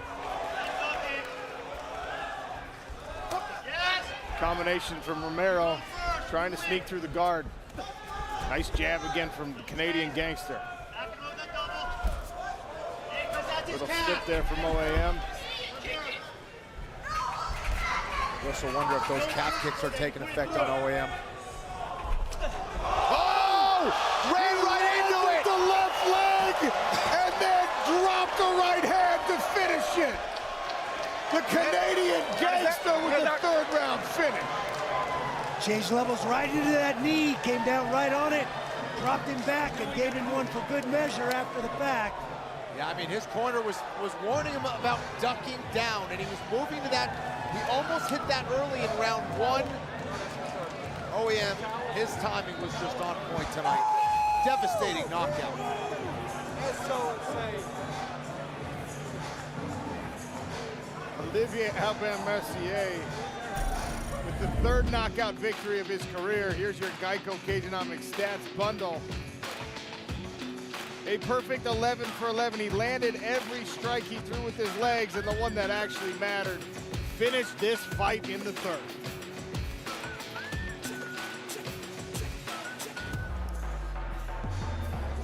OEM was pursuing Romero. We saw that he's circling to his left. Went to throw a kick, and it was a knee that really landed. Here he is. He sees that he's moving to his left. Knee lands first. He was trying to go for the kick. But I'm sure OEM won't have a problem with that knee knockout. Just nasty. Ran right into it. You have the momentum of the body falling forward, the knee going up, and that is a recipe for a disaster.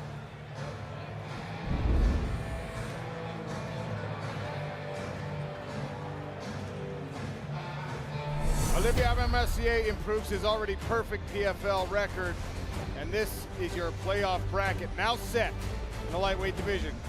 How about Clay Collard, the #1 seed? He'll take on Bruno Miranda in a semifinal, and OAM Natan Schult in a rematch from 2022. That was a split decision victory for OAM.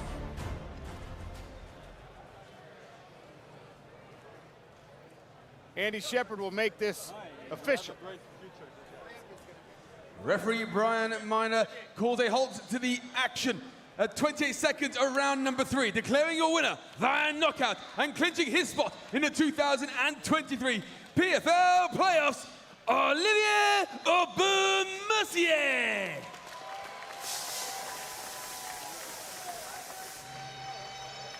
Third round knockout clinches his playoff spot, keeps the repeat championship dream alive. Thanks for watching. We will see you August 4th. We begin the PFL playoffs in San Antonio, and then the playoffs continue at MSG in New York on August 18th and 23rd. Stay well, everybody.